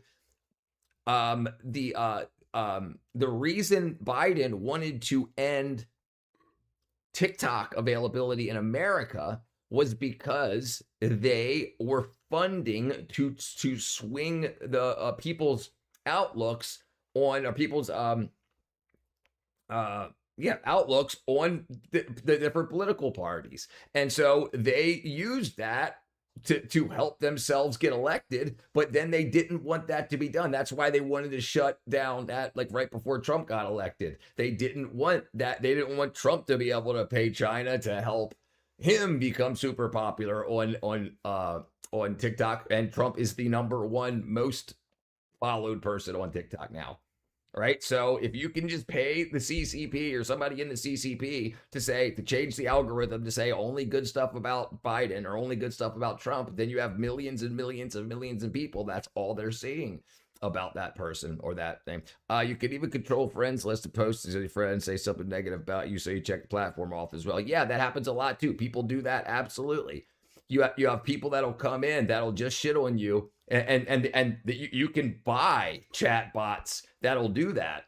That will go and just say, nice, blah blah blah said that, and like put your @ in there, and then people are like, what? What do you? And it's just on 100,000 just generic videos. Same. I love asking the search result for the search at the same time. You know, you can type -AI in Google to not get the AI, right? So in Google, you can do this. You can say, okay, what's the capital of Rome? Capital of Italy. And then do -AI, like that. Capital of Italy, -AI. And then it doesn't use AI.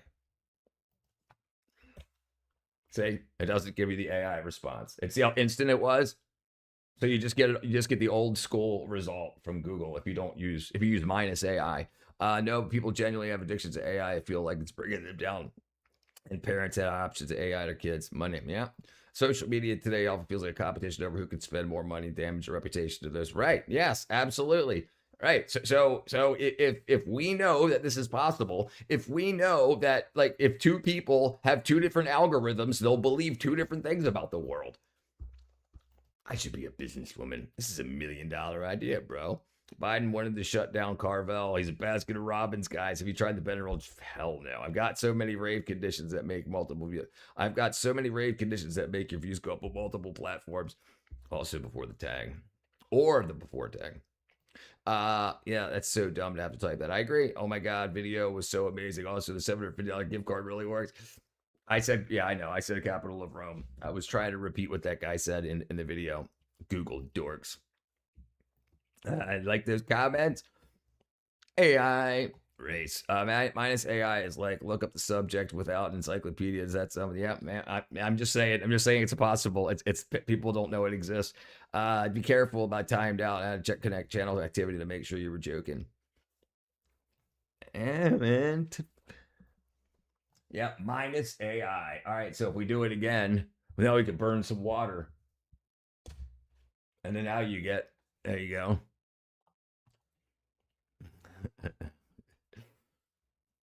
AI is not like an encyclopedia. Well, the problem is it lies a lot, and people don't understand when it lies. I mean, and that guy, that video is just showing an example of how it'll just say something with confidence. And if you don't know the answer of what you're looking for, and it says it confidently, you're like, and you feel AI is real. It's a real human being, and it's got a heartbeat, and it's got right reasoning. An encyclopedia uses trees, not water. All right, let's see. All right, let's see. Oops.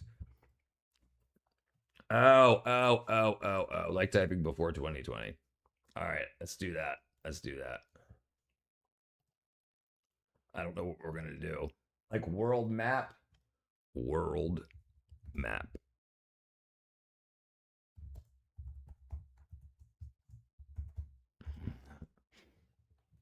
Yeah, May 2006. That's what pops up. That's fine. There you go. No AI. Save the trees, save the bees, save the water. What are we saving next? Cat what? Okay, sorry. Let's see if I can do this. Okay. Save me so I can keep malpracticing medicine. Cat what? Let me close some of this stuff down.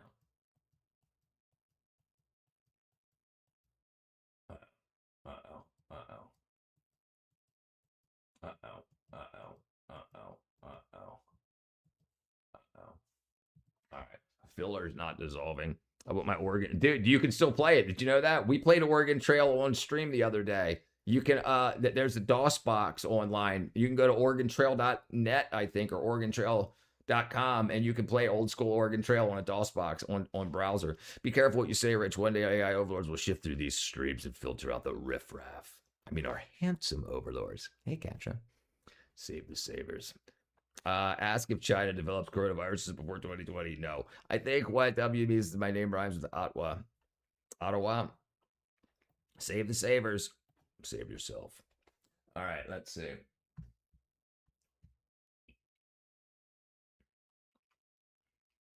Inside LA's patriotic tech company. Inside the African country that thinks it's America. No way.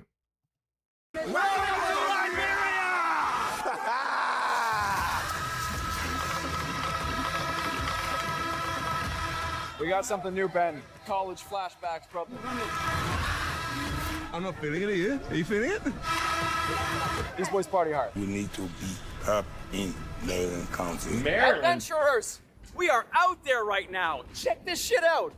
This is Liberia, a country that very few people go to, and we're in a town that even fewer people go to called Harper. The parallels, the relationship between USA and Liberia are wild and the whole world doesn't know. So the mission today in this Fearless and Far adventure, learn about Liberia, meet the people, see what they think about the United States as well, hang with tribes. We got it. It's Fearless and Far, and just show you a country that no one ever really goes to.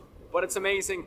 Just wait. Welcome to Liberia. Back in the 1800s, freed African Americans were given a choice: stay in the USA or be given a new home, their own country in Africa. Most stayed, but some took the offer. The twist? They'd never actually been to Africa. Right. It was their grandparents that were taken, and they arrived on lands already ruled by powerful tribes. And America didn't exactly have the right to claim it. This caused conflict, revolution, and the birth of one of the most fascinating countries on Earth. Buckle up. This is Liberia. Our adventure starts crossing the border from Ivory Coast. All right, pit stop here on the way to the border. We got traffic, cattle, and heavy machinery. I want to show you how you get coffee on the side of the road in Ivory Coast. Hey boys, un fois, Jete. Anywhere is better than here, right, they figured. We just got to find our man. There's lots of genocides and lots of scams. Lots of scams. Lots of wackadoo government officials taking over and running it like freaking, well, America. Quite a few flies. This is Ivory Coast coffee, the best coffee in the world. What do you think? Best coffee in the world? We reach the border and immediately have problems. Two white guys in the middle of nowhere trying to cross by land. They're going to have to pay. They're gonna have to pay. Not a normal thing. This border is actually a river that's crossed by ferry. The official keeps asking questions. We can see the Liberian flag. It's the same as the US flag, but just with one star. A throwback to the roots of this country. Recently, Liberia was in the spotlight when President Trump asked the Liberian president where he learned his English. And we just want to thank you so much for this opportunity. Well, thank you. It's such good English, such beautiful. Where did you learn to speak so beautifully? Where were you educated? Where? This friendly fellow is going to end up with cannibals too. That's very interesting. That's beautiful English. Sure. This sparked outrage across Africa, showing that even the U.S. president doesn't know the history of this country. After another few hours of travel, we arrive late and wake up to a surprise. What is going on? It's 6:30 in the morning. Sunrise isn't for another 15 minutes. And I think there's a parade playing Happy Birthday. Good morning. Good morning. Says somebody's birthday. Yeah. Hey, what's going on? Hi. Yes, today somebody's birthday. All right. This is ridiculous. It's like, Johnny, what do you want for your birthday? I want to ruin everyone else's day. That's what I want. I'll start the trumpets and drums at 6. Oh, you know what I think it is? It's your friend's birthday, and you want to prank them? So you hire a full fucking marching band to come wake them up at 6 a.m.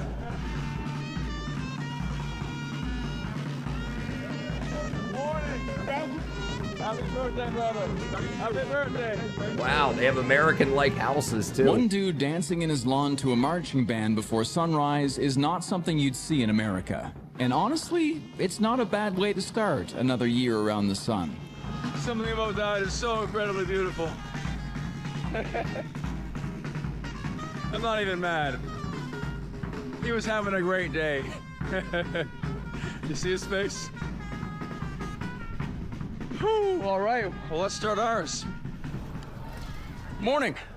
Right next to the humanly possible divine barbing Food shop. grows on trees, no mortgage, We not have tax, every Bobby's day's a Business party. Center, which has the best breakfast What up, Fat Bob? in Harper, Liberia. 12.5-hour shift. How's it going? Look Doing for the good, egg brother. sandwich. Looks good. We got the team. We got Baile. We got Saeed. Right. Got our driver. And we got this hot mess. Hello, mate. We're gonna grab some food, and then we're gonna explore. Also at the Bobby Business Center Cafe, water comes in a bag. So this is Bobby from the Bobby Business Center, yeah? Yeah. Your breakfast? Very good. Thank you. I've got a question. What do you think of Americans? Americans, they are very good people. Are they? And really, they are not much here when they were here doing all meeting. Things are very good, but we don't see American people around. So really, it's a problem for us. We want to see more American in Liberia. More and Americans. mostly in Harper. I got a In piece Harper. for you to Yeah, look in into. Harper. What's your secret to a patent for me to look into? No pizza, no AC, no bookstore, nothing sounds like fun. I got a also fair. It was a little wet tonight and ride home. Realized I'm doing 33 hours for 4 days. Jeez, making it happen. What up, OG Kings, brother? Bam. Good breakfast. Spaghetti with egg. Spaghetti? Huh. That's different. Anyway, let's hit the streets. One of my favorite things about Liberia so far is the signs, the paintings on the walls. You see here, it's got like a hardware store and some things they sell, but this one, if you do not want to buy, please do not come in. Hi. No free setting. Egg and spaghetti. Don't think that attracts any customs. If you don't know, want to buy, please don't come in. So are we gonna go in? Yeah, but I don't know why I can buy. Well, then we can't go in. That's a normal car you need. It's a normal Liberian car, right? Remember Baile from our voodoo video? He's great. You have to look up and through he's my back. notes. But This is our ride for today. It is the Worshippers Driving Academy vehicle. I'm gonna make driving it back. I can school go back also. I with forgot the to grab my Liberian check flag from in the work. front, and yeah, it'll get us to our destination. All right, we'll check this out real quick.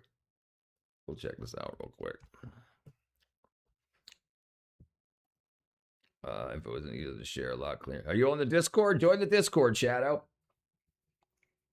Coronavirus. Yeah. Yeah, I remember looking over this stuff on one of my first streams. We looked up the stuff that was from 2015, and like it made it really big on the internet. Apparently, they went back and changed it to not say 2015 anymore. Presented as a attenuated coronavirus variant. Yeah, this is it. It says 2015 right here. 2015. Okay, all right.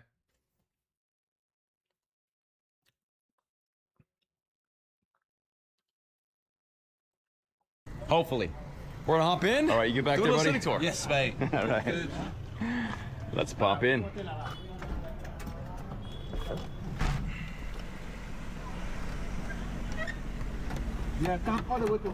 As if driving as a student is tough enough, there's some specific things with this door. This doesn't work. I gotta open from the outside. Oh, then I already let go. But then how am I supposed to do it then? I already let go of the handle. Now when I close it, I have to lift the handle. Nice. And Ben can't open this from the outside, so you gotta open it from the inside. There we go. The little rules, mate. You'll get there. Hey, man. How are you? I'm serious. Are you good? Look at this. It's like a horse. Oh. Ah. Let's go. He's got two different color Crocs. Oh, it's a motorcycle. See that rail guns patent says Harper is riddled with abandoned American colonial buildings. And we're looking for guides. Can you show me this building? Yes. Can you guide me? Yes. Yeah? Yes. Well, let's go, guys. Here in Harper, the streets are lined with old colonial mansions. Weathered wood, wraparound porches, and faded elegance straight out of the deep south of America. Look at that. You see that? You guys saw that? Wraparound porches and faded. Hold on. You see that right there? And then faded elegance straight out of. You see that right there? What up, Lord Alcatraz? Imagine being the first white person these people have seen. And they're from America originally. This is Liberia, which was created for the slaves after slavery was ended. They were allowed to go back to have their own country in Liberia. Yeah, that's what I'm saying. Right. So when America ended slavery in the 1800s and brought these people here, apparently they made Freemason lodges, and that's tiled on the floor. And then right here, mansions. And then on the front, weathered wood, wraparound porches, and faded elegance straight out of the deep south of weathered wood, wraparound porches, and faded. And right there. Oh, sorry, I messed that up. Yeah, right there. So you got it right there. I got plenty of them also. I sent you the 2 out of YouTube stuff. All right.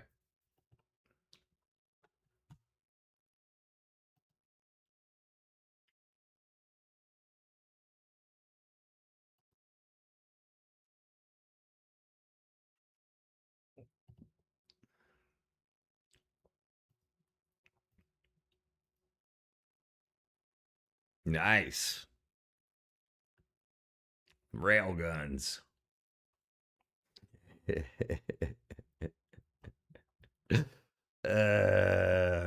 My grandfather was a Freemason. I remember how the nonsense works. Technically, I was born into it, not raised into it. Elegance straight out of the deep south of America. These were built by Americo-Liberian settlers in the 1800s. These homes mirror the architecture they saw in the U.S. South, a haunting echo of where their journey began, now crumbling, reclaimed by jungle, salt air, and history. Wow, look at these. How the figs have just completely taken over. What is your name? David. David? Yes. Your name? Chirian. Chirian. Nice to meet you, boys. A lot of the cities in Liberia are named after. It's so interesting that the leadership of those areas, I mean, not this building, but the previous building, like it just needs a roof and a freaking paint job. Your dad was a Shriner? What up, Bear? Freemason started out as a labor union. there's different history about how it started. It may have been said to be a labor union, but Freemasonry was often considered a secret society, like a private society, like a boys' club, and it was basically like what's kind of going on now is how you have the agriculture industry, the food industry, and the pharmaceutical industry all work together to make each other profits, like make food that's addictive. So people eat more food, so they make more money, but it makes people sick. So it makes the medical industry more money. And then they need pharmaceuticals. So it makes the pharmaceutical chemical industry more money. And then it works in a circle like that. Well, that's what like the Freemasons and the I want to say Rotary Club, not Rotary Club. Other secret societies like that, you would have people, business owners that would work together and send customers back and forth and say, how can I set up my customers for my business to use your business more? And then how can your business help make my business more money? And then ultimately power. Thing I could shoot 10 rounds, and the rounds tended to shatter on impact due to poor medical science at the time. They removed the whole MG port and replaced it with a generator. Turned it into something else every time. They like the Skull and Bones, Oddfellows groups. The society with secrets, not a secret society. What's up, CW? It always felt weird to me, especially how Freemasons carry themselves. If you've ever seen them in person, I stay far off. Yeah, I worked with a lot of Freemasons. I worked in the movie industry, but before that, I worked in heating and air conditioning. And the guy that owned the company that I worked for, I mean, it was only 4-person company. He was a high level Freemason. He had to spend like $500,000 in a party to have like in order to move up to the level that he was in. And yeah, it was pretty interesting, especially the pomp, you know, like what they would wear and like how they would worship, basically. Dude, they're just weird, man. Gave me chills when I was a kid. After presidents and U.S. politicians. So like Monrovia, Harper here as well. It's also very cool to be in a place where people speak English. Coming to Africa, you wouldn't be able to expect that you'd be able to speak very much, but it's almost like a cheat code, being able to communicate. Wow, look at this. Very much like Cambodia, Angkor Wat vibes, right? Mike. Yeah, what's up? Say, be careful. Caca. I know, caca there, caca here. Big loads. I don't see very many dogs around either. So yeah, it's human poop. There might be a few other big mammals that EU passed chat control and banned YouTube videos. This is the old Freemason building. All of these are 100+ years old, just falling to pieces on the coast. I see a plaque up here. Let's go give it a read. A model past master, Mr. Tubman, President Republic of Liberia. There is a fine past master, genial, wise, and true, so warm his heart, snow blast fails to chill his generous blood. His hand is like a giant's when outstretched to man or God. All honor and praise to the name of W.V.S. Tubman. As we saw outside the Freemason Lodge, President Tubman was a big deal here. Yeah, he ruled Liberia from 1944 to 1971. He is the father of modern Liberia and ruled with an iron hand. The man is responsible for a lot of progress in the country, as well as a lot of turmoil. We peek around this old Freemason Lodge, rust and debris everywhere, but the real gem is just down the road. President Tubman's mansion. Let's go explore. Up the marble staircase we go, and watch out for the hole. Like why don't they live in there? Why wouldn't people rehabilitate? Why do they want to show the hand signs all the time? Hi, how are you? To let others know that they know what's up. Like, same thing with gang signs, but different gang. The Slave Owners Club. Well, you'll see what happened. I'm guessing he's going to get into it, but these were the freed slaves, but they became slave owners. The freed slaves that came back to Liberia, the ones that had strength and power, did what they were doing in Africa, that they're still doing in Africa. They gathered weaker tribes and enslaved them and sold them. It's still happening today. There's more slaves in the world today than there was during the North Atlantic slave trade. The hand is viewed as a symbol of connection. It's dumb because it's how we interact with our world. You know, I think it's like letting people know that you have distinction, you know, like, because everybody, I don't know what goes on in there in those lodges. Oh, he's one of them. It gives you like some sort of prestige, or, you know, it sets you apart from the layman. Yeah.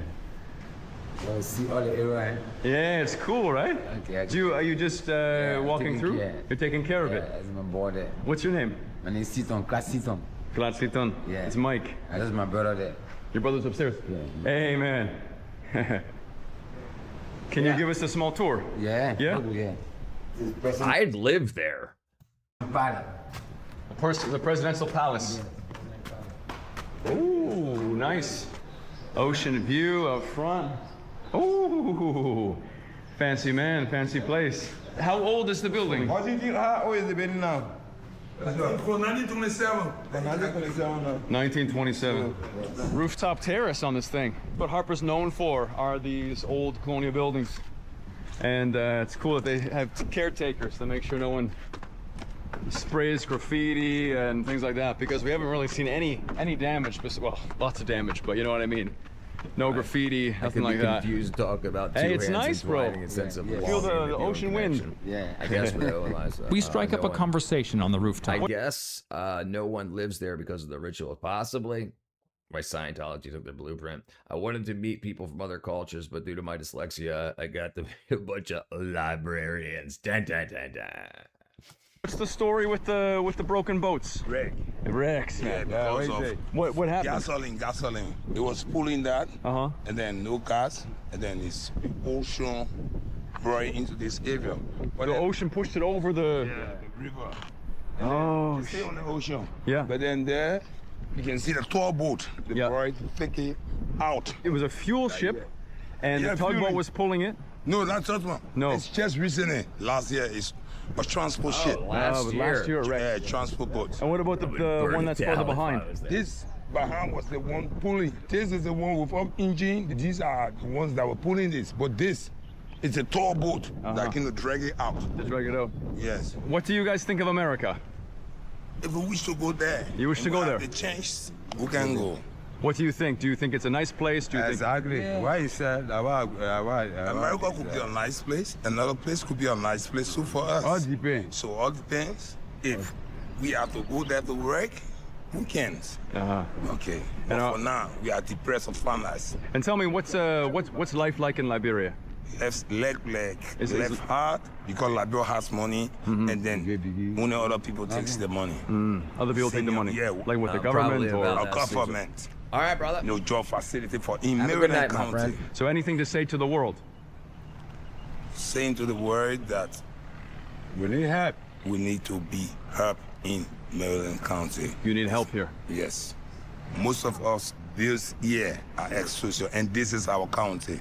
You were ex-soldiers? Yeah, we are ex-soldiers. For the Liberian military? Yeah. We have been denied from the army through early. So then, it has no problem with that. We didn't live our life. We need help in the country. And to become does every man must become a soldier? No. Or you? It was revolution why? Revolution, because there was a war here. How long ago? Why I said revolution why? When was that? 14 years ago. And were you a soldier in the war? Oh, God. National soldier. National soldier. Yeah, AFL. And how have things been? Has it been peaceful in Liberia since? Since only came to Liberia, things have been peaceful and things are all peaceful. We only discussing jobs facilities in the country. Thank you, man. Thank you. You're also kind. Horatius Hodge. Horatius Hodge. Yes. That's your name. Yes. My name is Mike. Okay. Nice to meet you, Horatius. With pleasure. I'm unable to turn down a good shipwreck, so we head in that direction. That is a big boat. Gotta say, the beaches on this coast, in Ivory Coast, and here in Liberia, top notch, man. Look at this golden sand. Endless, endless, endless miles. And there's nobody here. Nobody enjoying the beach. Well, except for on Sundays. I can't believe that thing hasn't been torched. I can't believe they haven't cut it up. Why are Africans the only ones that seem to always need help no matter what? There's a lot of theories, a lot of like actual academic theories on why people in areas that don't have winters tend to not have a culture of preparation, because every day's the same. It's always 75 degrees and sunny. Maybe a little rain here or there, but they don't have like a winter to prepare for. That's life threatening. They don't have that fear that drives people to make sure they don't freeze to death, to make sure like their crops are going to keep coming in and keep coming in and keep coming in and keep coming in, because they're not going to have a winter not anytime soon, right? Don't forget to subscribe, join the Discord. What if your family was in the Templars in your family tree? That would be pretty interesting. The whole no harvest season theory. They're like, and there's this interesting social dynamic about I'm forgetting it now. How cultures do when you argue with people, dang it, what's it called? You got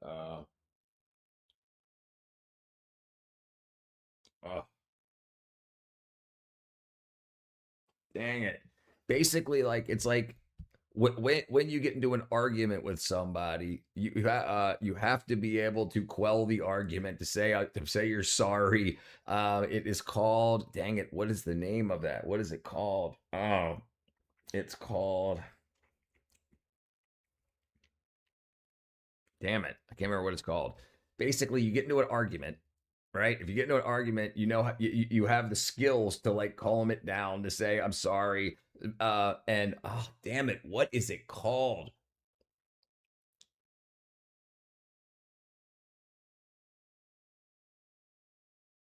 Resolution skills. Conversing like an adult. It's conflict resolution skills.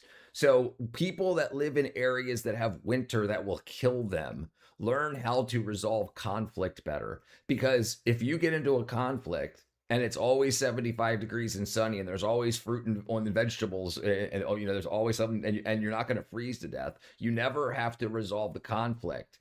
And like, you don't have to say, I'm sorry, I need to live here. We'll gather food together, so we could all survive through the winter together, right? They don't have that in places like Africa, where in like sub-Saharan Africa. Because there's never a winter. You don't have to resolve conflict. You can just leave.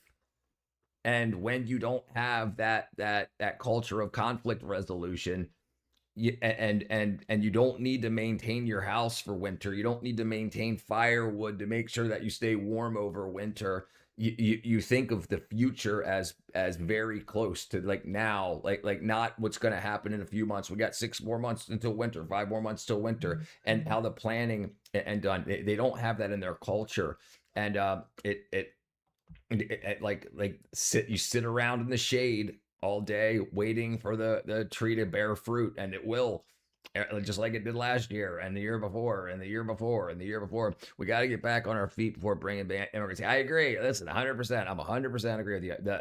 I think the reason that why the Democrats lost so many voters is because of the mass migration stuff they did during the Biden administration. If you saw that clip in Ivory Coast.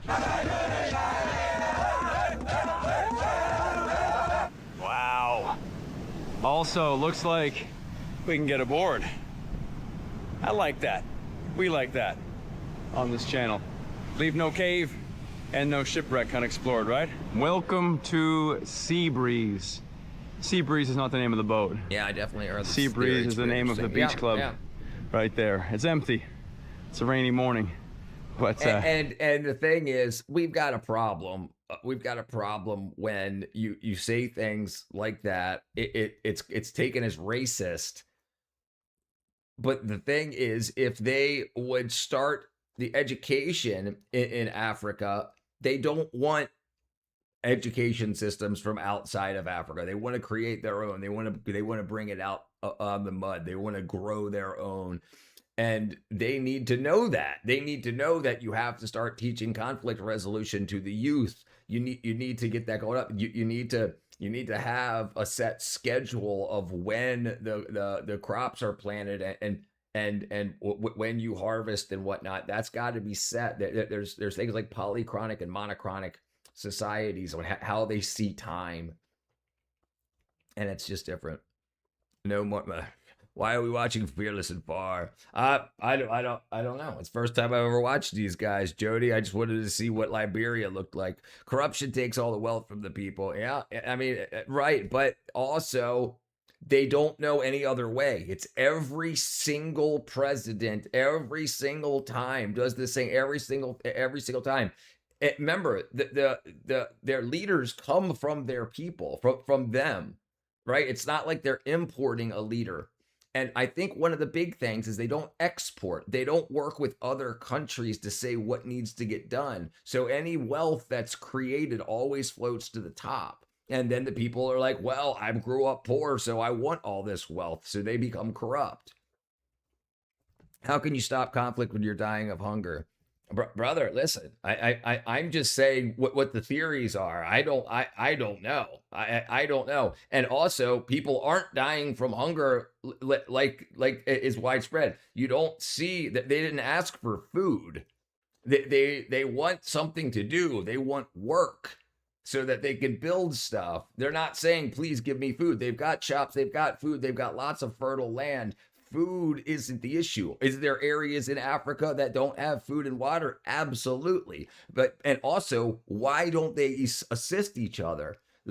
And there's that tribal theory that they have tribal, like the different languages that are spoken across the 54 countries of Africa. They don't all speak the same languages, and inside of each country doesn't have its own set language. There's sub languages inside of the countries too, and the areas that have very good fertile farmland and they don't export it out properly to the areas that don't. But there has to be a difference in what is taught and how things are gone. Like, why is it that areas that don't have winter tend to have people that live like there's no winter?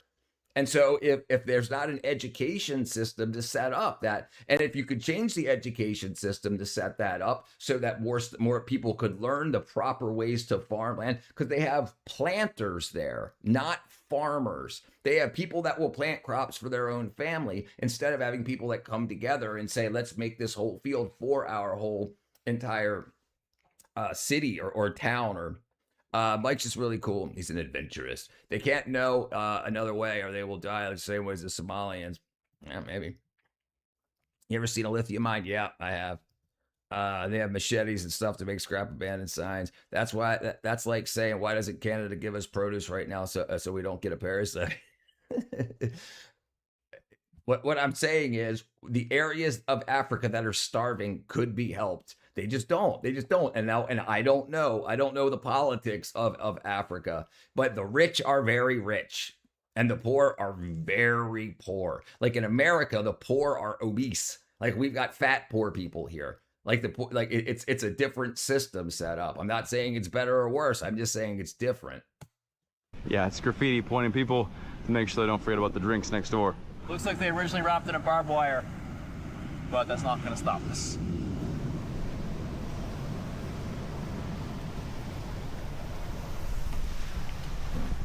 All right, your turn. There's a huge issue with the leaders of the country send their children out of Africa to be educated and then bring them back to be in line to help rule and rule in the government.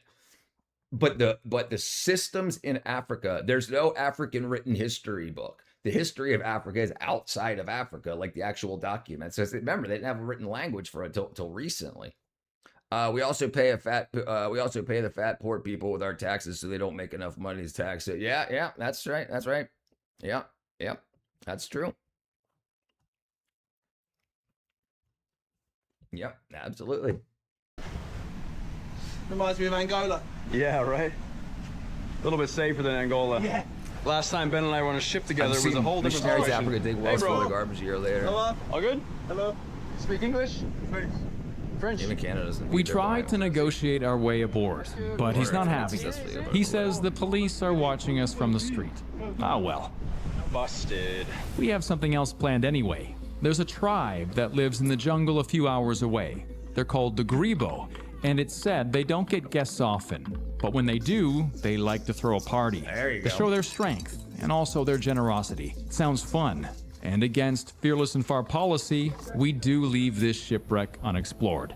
But in favor for something better. Tribes. Liberia. We're on our way to the Grebo tribe, and I gotta show you our lift. We swing around back. Something. We can Some see the other motto. tribes or Well, there's rebels two will mottos. destroy them. One of them so is. that happens a lot. That happens a lot. You have resentment a lot in tribal Africa.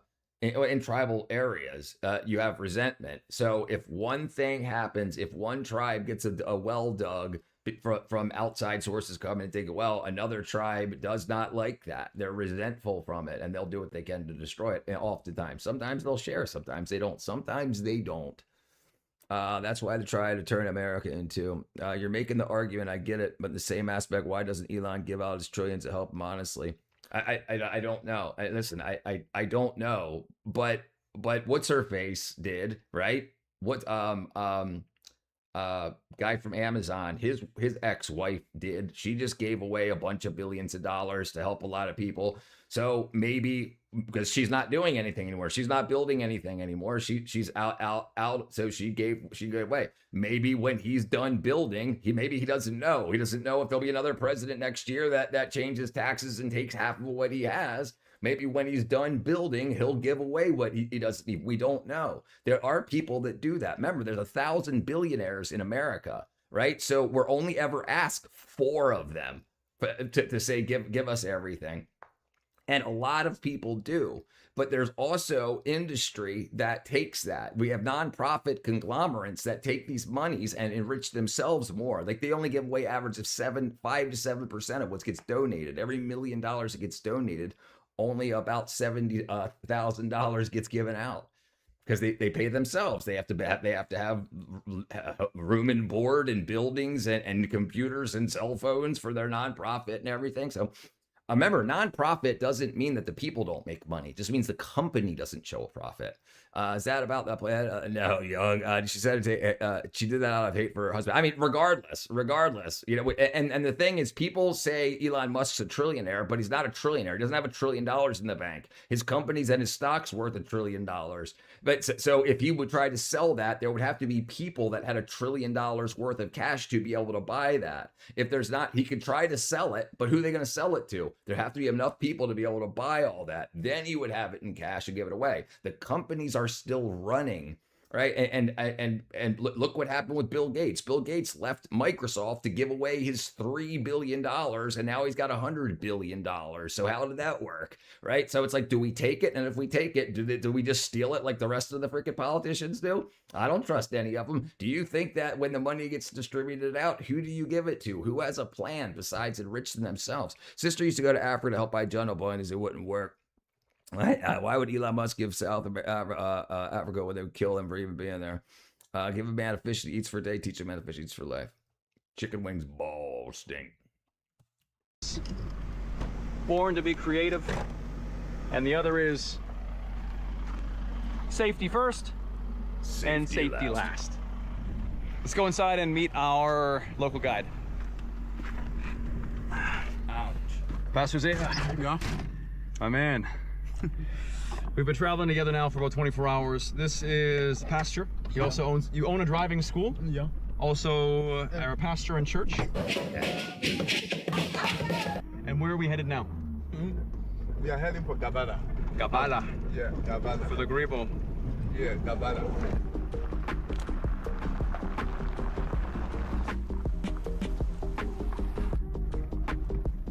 All right, so just to get some things straight.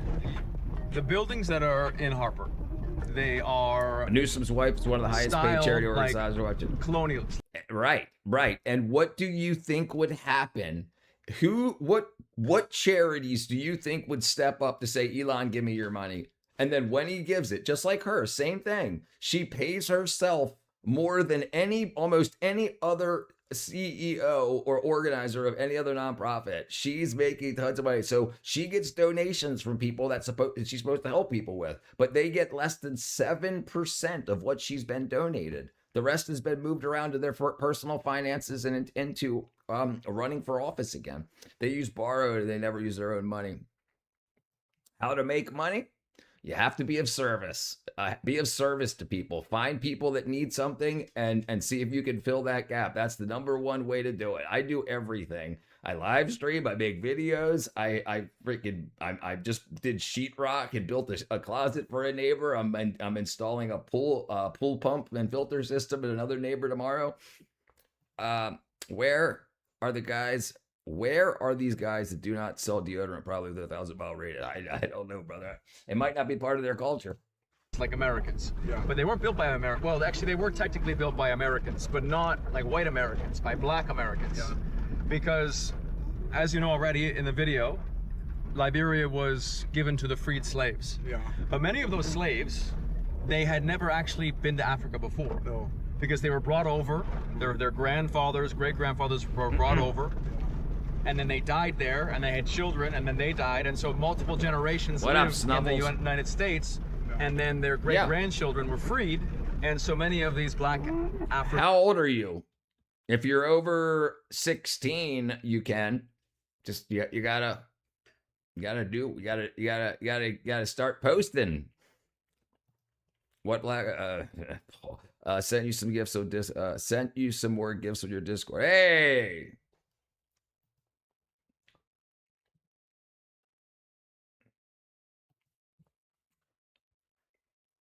Okay, gotcha. Oh. Yeah, I'm not going to be showing these right yet. Papa, if you couldn't buy enough food, you're not worried about smelling good. Yeah. I mean, it looks like they got food in cars, brother. I'm just saying. It doesn't look like they're starving. It looks like they got industry. They've got stores and shops. I think you don't understand that Africa is not starving. Like the companies and the nonprofits that show starving Africans, and the same ones that show starving people from Gaza, a lot of them are straight scams. Like, yes, the people are fed. There's Africa gets more aid than any other country or any other set of countries on earth. The continent of Africa gets more aid. We got people sending foods, people sending money, people sending technology. What is money and why is everything revolves around it? Money is the representation of value. Double tap the screen. Brother, food is free when you know how to grow it. I grow my own food. I got chickens. Money is man's greatest illusion. I agree. It's a representation of value. African Liberians had never ever even been to Africa. And so when they came to Africa, they only knew America. Yeah. These people struggle to live among the people. I bet so they came back, they spoke English. Yeah, that's right. And they, even though their blood was... So the problem is they struggle to live among the people. They've got, remember, they're on the ocean. They've got fish. They've got restaurants right there. They're very small. They got different lives than we do. Without education, how you get money? You have to be of service. You have to be of service to somebody. Modified form of barter. Yeah, comparably, they are fed poorly, and it's hard to grow a huge farm when the local tyrants make it. There is the problem, Mr. Grail. There is the problem. The local tyrants. That's the problem. The problem is they're still fighting each other. They still have local tribes that do not like other tribes and will come in and take what they grow, what they build. So they don't invest in that because they know it will be taken. We are the world. We are the world. We are the children. We are the one who make a brighter day. So let's talk him. Doing great. How you doing? The Night Bandits. Is higher education job required to make money? Absolutely not. Absolutely not. No. You can learn anything you want on the internet. You've got to decide something that you're willing to do that other people don't want to do, and be of service to do what people don't want. Like a lot of people don't want to paint. They don't want to do their own plumbing, their own electrical work. They don't want to run network. They don't want to set up their Wi-Fi. I do that for them. I work for myself. I make money off of YouTube, and I make money. When I left the movie industry, I went around to every single neighbor and I said, anything that you would pay someone else for, let me give you a quote. And that's what I do for my neighborhood. I agree. Yeah, there we go, brother. Yeah, I agree. Chickpea or corn, pretty good. Try to keep my eyes open. Getting late. Gardens and chickens are pretty good. Property taxes. Yep. It's getting pretty late. I need to get up for church tomorrow. All right, brother Papa. Yeah, I'm going to finish this up next 10 minutes. Then we're going to call it. They could be from all over, right? So they weren't from Liberia. Liberia didn't exist. Yeah. They would have been from Congo, Angola, and any other country. Yeah, they were brought to America as slaves and then brought to Liberia. And so they wouldn't even know where they're from. No. They wouldn't know any local African languages. And so while they were Africans at heart and in soul, they were Americans. Really? Yes. You get money by solving problems. People have problems. They have a solution. They have something. There's a solution to their problem, and you trade them that solution for money. So if someone says this wall isn't painted and I want it painted, that's their problem. The solution is you paint it, and then you're rewarded for that. You trade them your time for money. You can go to trade school, become a plumber, guaranteed. Yeah, listen, if you live in America, anywhere, but in America, if you can go to a trade school for a couple of months and you can get in making a lot of money in most towns and city centers. Absolutely.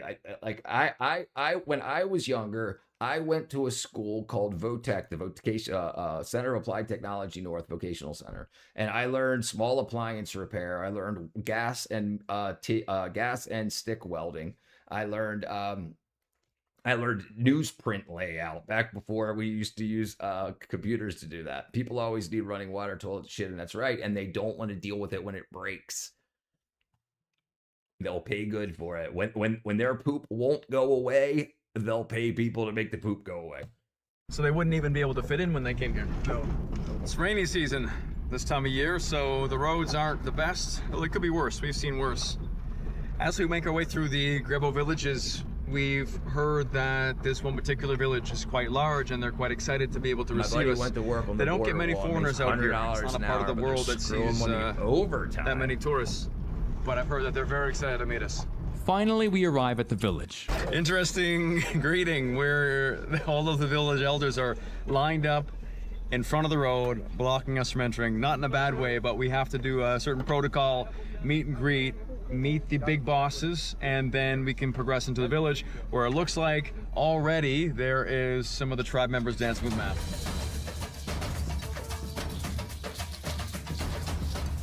The warriors and village elders are here to greet us.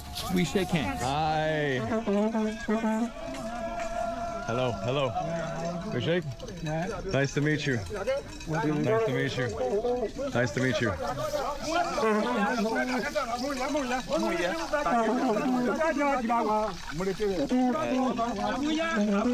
I have a friend that came out of prison and learned plumbing while in the pandemic, makes $400,000 a year. All right, we've been gestured to follow. Listen, if you don't screw up in your life and lose your license or anything, if you don't go so far to completely trash your credit, I mean, you can do a little bit of wackadoo stuff, but don't completely trash it. If you can learn how to be a plumber, if you can learn the basics of plumbing, the basic 3 things: shit rolls downhill, paydays on Friday, and don't chew your fingernails, you can learn how to plumb. If you can not drink, not smoke weed, not do drugs, not spend money on women for 2 years and stock your money, you can build yourself a truck. You can get yourself a plumbing truck, buy a used one, just stock up your tools.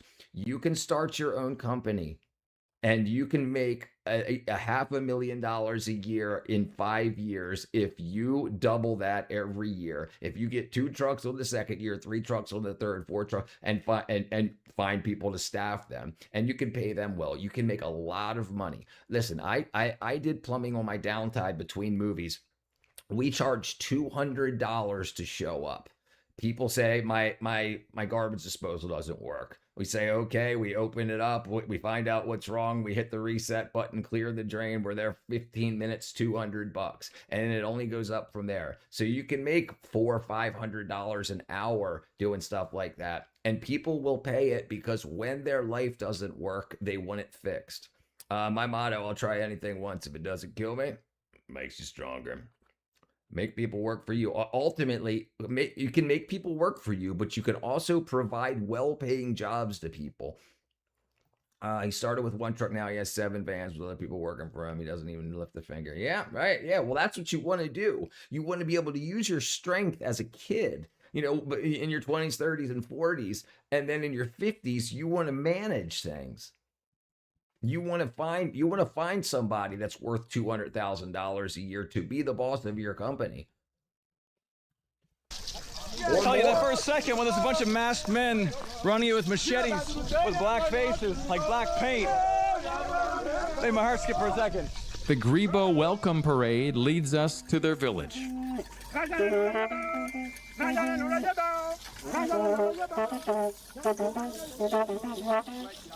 Nice to meet you, Mike. Yeah. Some good warriors, right? With them. Always plan for the future. Don't have the mentality that I had. I'll be dead by 21. I'll be dead by 27. I'll be dead by 30. No. Plan on living forever and figure out what you want to do. Don't worry about getting something now. Say, I'll get this in 5 years. I want a nice car in 5 years, and then work towards it. And then you see yourself constantly getting closer to that goal, and you'll feel good about yourself every day. If you say, I want something next week, and then it doesn't happen, you feel like you failed. But failure is the dotted line between starting and completing a task. You have to fail. People are so afraid of failure that they never try. Don't be afraid to fail. Machete and Philip is your name. Nice to meet you, Philip.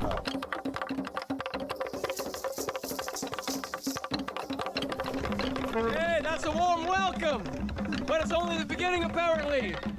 The official welcome will start in a minute because we have to say why we're here and state our intentions before being officially welcomed into the village. This is a show of power in some sense. We get to see the warriors and what the warriors are capable of. And if they choose to accept us after we say our reasons, then we get to have a little bit of a surprise. We'll keep it at that. Brief intermission. So this is a show of force. Like how in like China and Russia and America, like we have like flyovers of our best military planes and whatnot. And we have marching, you know, we have our Marines and our Army marching, and we have our big ass naval boats. Well, this is how they protect their people. These are the warriors that protect this tribe. So this is a show of force. This is what you're going to have to deal with if you do something wrong. My friends always talk about starting a business, but never start it. They don't have such a person. That's right. So yeah. They don't know, because they a lot of people think that they're going to succeed. They think so much that they're going to succeed that they never start. They know, oh, as soon as I start a business, I'll be a billionaire. Yeah, it's going to happen. But they just say that for 50 years. I think they have time ahead, but they're already 25, 35. They got to get moving. Some people feel safe. Some people don't feel safe opening businesses because it's a gamble. Yeah, you can fail. You don't go through. If you can't fail, you can't fail if you don't try. That's exactly right. And listen, it's not like if you fail, everybody does. Everybody does. But when you see wealthy people and successful people, they just don't talk about their failures. Meet with the elders officially. We have a seat. State our business. Whoops. Put the rock back on the table, holding the cloth. Nice to meet you. Hi, nice to meet you. Nice to meet you. May I sit here? Spends half his salary a week because he wants to smoke about. Okay, and then after you've done that, why do you got to do it again? Oh, maybe this is better than the last time. First impressions? Oh, bro, what an entrance. Yeah, right? Crazy. Yeah. As is customary in meeting with foreign tribes, they want to know why you came. We speak to the elders. They're all dressed up in their best clothing. Often, we can sit for hours to discuss intentions before we're officially accepted. And as the music plays, our business is documented. Then formal introductions and speeches are made, with an official translator.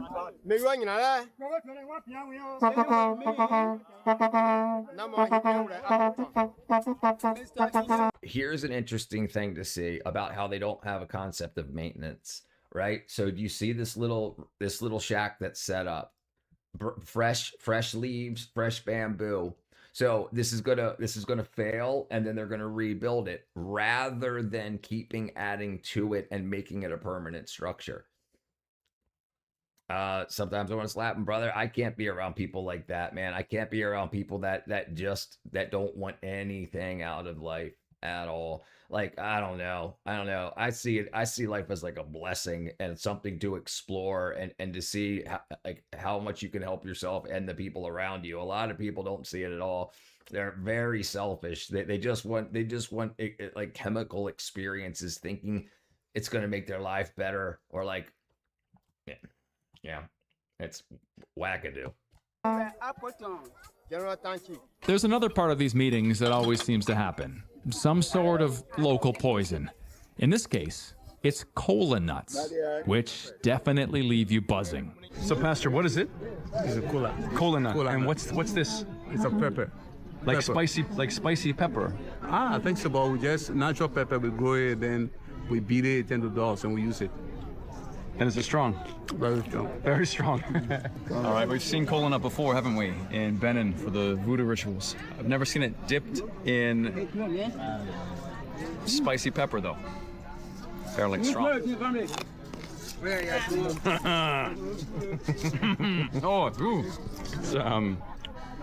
very bitter, and this tastes like fiery Doritos crunched up.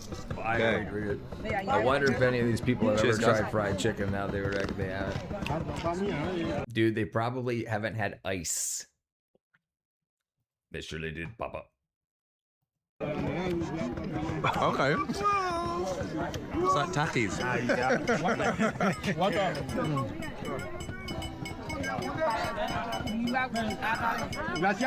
We like spice, but that's lethal.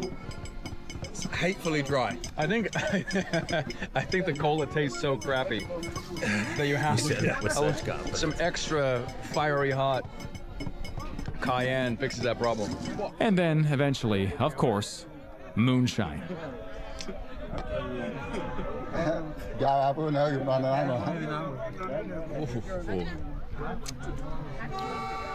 Tasty. Sweet, isn't it? Yeah. Almost like thick, almost syrupy, but not with sugar. I mean, it's made with sugar cane, so that's like rum. Yeah. But it's got a zing to it that's not. You know, was made by some boys in a bathroom. You know what I mean? Not distilled. Zero distillation.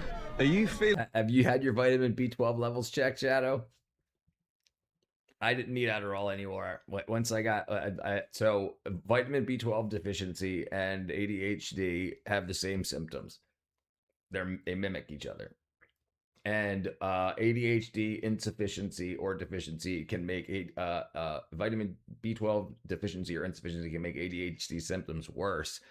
And I found that after using B12 properly, correcting a B12 deficiency properly, I have no need for Adderall, and I don't have to worry about sleep issues. I really doubt most of these people have tried fried chicken. A lot of them haven't even tried chocolate before. Yeah, weed and Adderall is like max paranoia. I don't freaking jeez. That's not my jam. Get in this cola nut yet? Yep. I'm buzzing my like, I feel so white, but you have crazy eyes right now. I'm not feeling it, are you? Are you feeling it? Is one pupil bigger than the other? I feel like I have so much energy. Then a second shot to wash down the first. You know King's Cup? Yeah, I do. Yeah. A little bit of every liquor on the planet. Yeah. beer, rum, brandy. This is like drink number 4. Kalau bitters, 43% alcohol. We're mixing it up, buddy. Jeez. Smoking doesn't make everyone lazy. Makes you feel okay when you're out. No, I agree, absolutely. No, my brother freaking very productive, and he's freaking smoked a lot of weed. Yeah, no, very productive. Just people that are lazy, like are super lazy on the weed. Like they talk about how they're gonna save the world, but they don't ever get off the sofa type stuff. That's how he was mentioning his buddy. But no, I know lots of people that benefit greatly from it. But I know a lot of people that don't do. That's what it is. It's amphetamine salts. It's a mix. It's between like Ritalin is a different amphetamine salt, and Adderall is methamphetamine and amphetamine salt blend. I tried to take a puff of weed before the gym, but I was I've been highly bad drug addicted and tried everything, and now I just smoke weed to take my meds properly. Brother, I would really check have your B12 levels checked. It changed I don't even drink anymore. I have a sublingual methylcobalamin B12. Methylcobalamin, there's different types of B12. Methylcobalamin doesn't need to go through your intestinal tract. Some people don't have something called intrinsic factor in their intestines. And if you eat food with B12 in it, or take B12 capsules or tablets that you swallow, if you don't have intrinsic factor in your intestines, you'll just poop it out. You will not absorb it. And so a lot of the foods that we eat, processed foods, will damage the intrinsic factor.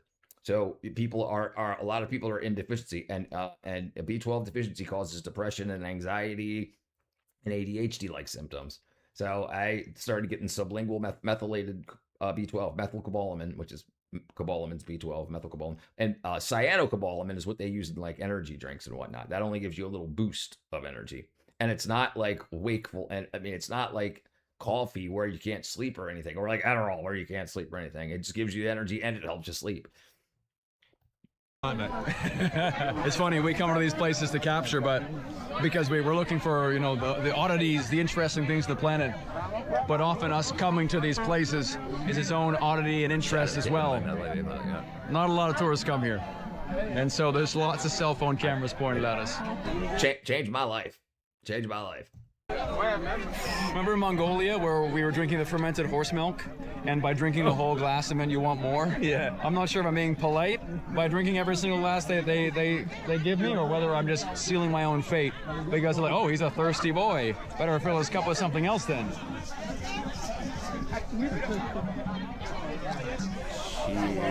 I've seen calcium, magnesium, zinc combo. What do you think, Biley? So I take zinc. So single-stranded RNA viruses like COVID, Ebola, freaking hantavirus, Martavirus. All these single-stranded RNA viruses all use the same pathways to inject their genetic material into other cells. And so high zinc levels, proper zinc levels, and zinc ionophores like quercetin. So quercetin's like the gun and zinc's like the bullet. Right? So I take zinc bisglycinate or zinc acetate. So a lot of zincs won't absorb very well through your intestines. So you're just pooping them out. So if you're going to get supplements, you want to get very bioavailable supplements. Like I said, I use zinc bisglycinate, and I use quercetin. Quercetin and bromelain mixed together. But but I mean, anything's better than nothing, especially because so many people, like 90% of people, 97% of Americans do not have guts work in proper working order. 97. Only 3% of Americans have healthy enough guts to be able to donate their poop for fecal transplants, which is used to repopulate gut bacteria. I'll buy methylated B complex for my pothead friend to see if it does so. Yeah, it's worth a try, brother. I got a pacemaker actually for my past because I also have tachycardia, angina, heart specialist, 3 to 6 months. Damn, brother. I think it's really good. He said it smells good, really. It smells good. Yeah, and let me taste it. Let me taste it. Oh, wow. Wow. That's Biley's catchphrase. Yeah. Oh, wow. And if it's really good? Now, after loosening up, we do the official blessing with more liquor given to our fallen homies, aka the ancestors. The whole world dances. Whole world dance in Grand Kabbalah. Fact. Yeah. They dance in Kampala. Yeah. They dance in Cote d'Ivoire. Yeah. They dance in Nigeria. They dance in Canada. No, in Kabbalah, in Grand Kabbalah. Only in Kabbalah. In Grand Kabbalah. As my man is spitting straight facts, I'm summoned to the dance floor. That is some first eye contact, brother. Yeah. Do I put my hands on her or not? I think so. We mix it up and dance in some sort of strange colonial African fusion style.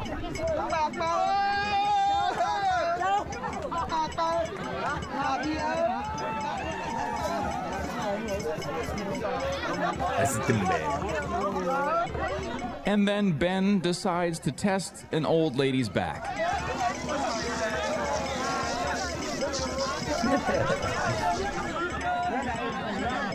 Ben might be living with a wife. He's got a girlfriend. Oh, we're in trouble, mate. I know. Moves like that. Woo. Hell of a good time here in Liberia, a wild country with an even wilder history. In the next video, we're back in Ivory Coast for something you have to see to believe. Another hell of an adventure on Fearless and Far. If it's your first time here, check out the one in the corner. It's a banger, and I guarantee. Damn. Time to get yeah, and listen, there is some information I was reading over about how AIDS, we can find it as far back as 1924. So let me see if I can find the information. Hold on, we got a couple more minutes.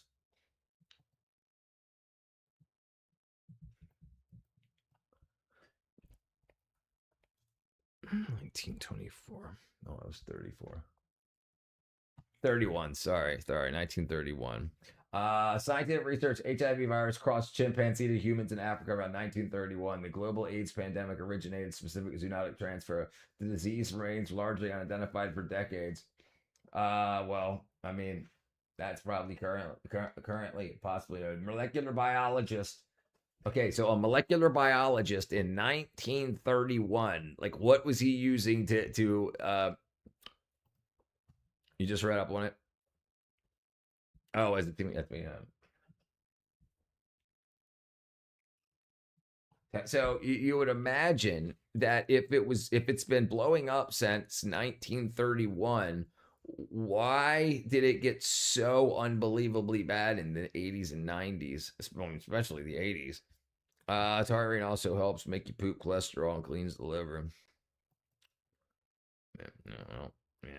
You know, it's a weird world we live in. Okay, let's see.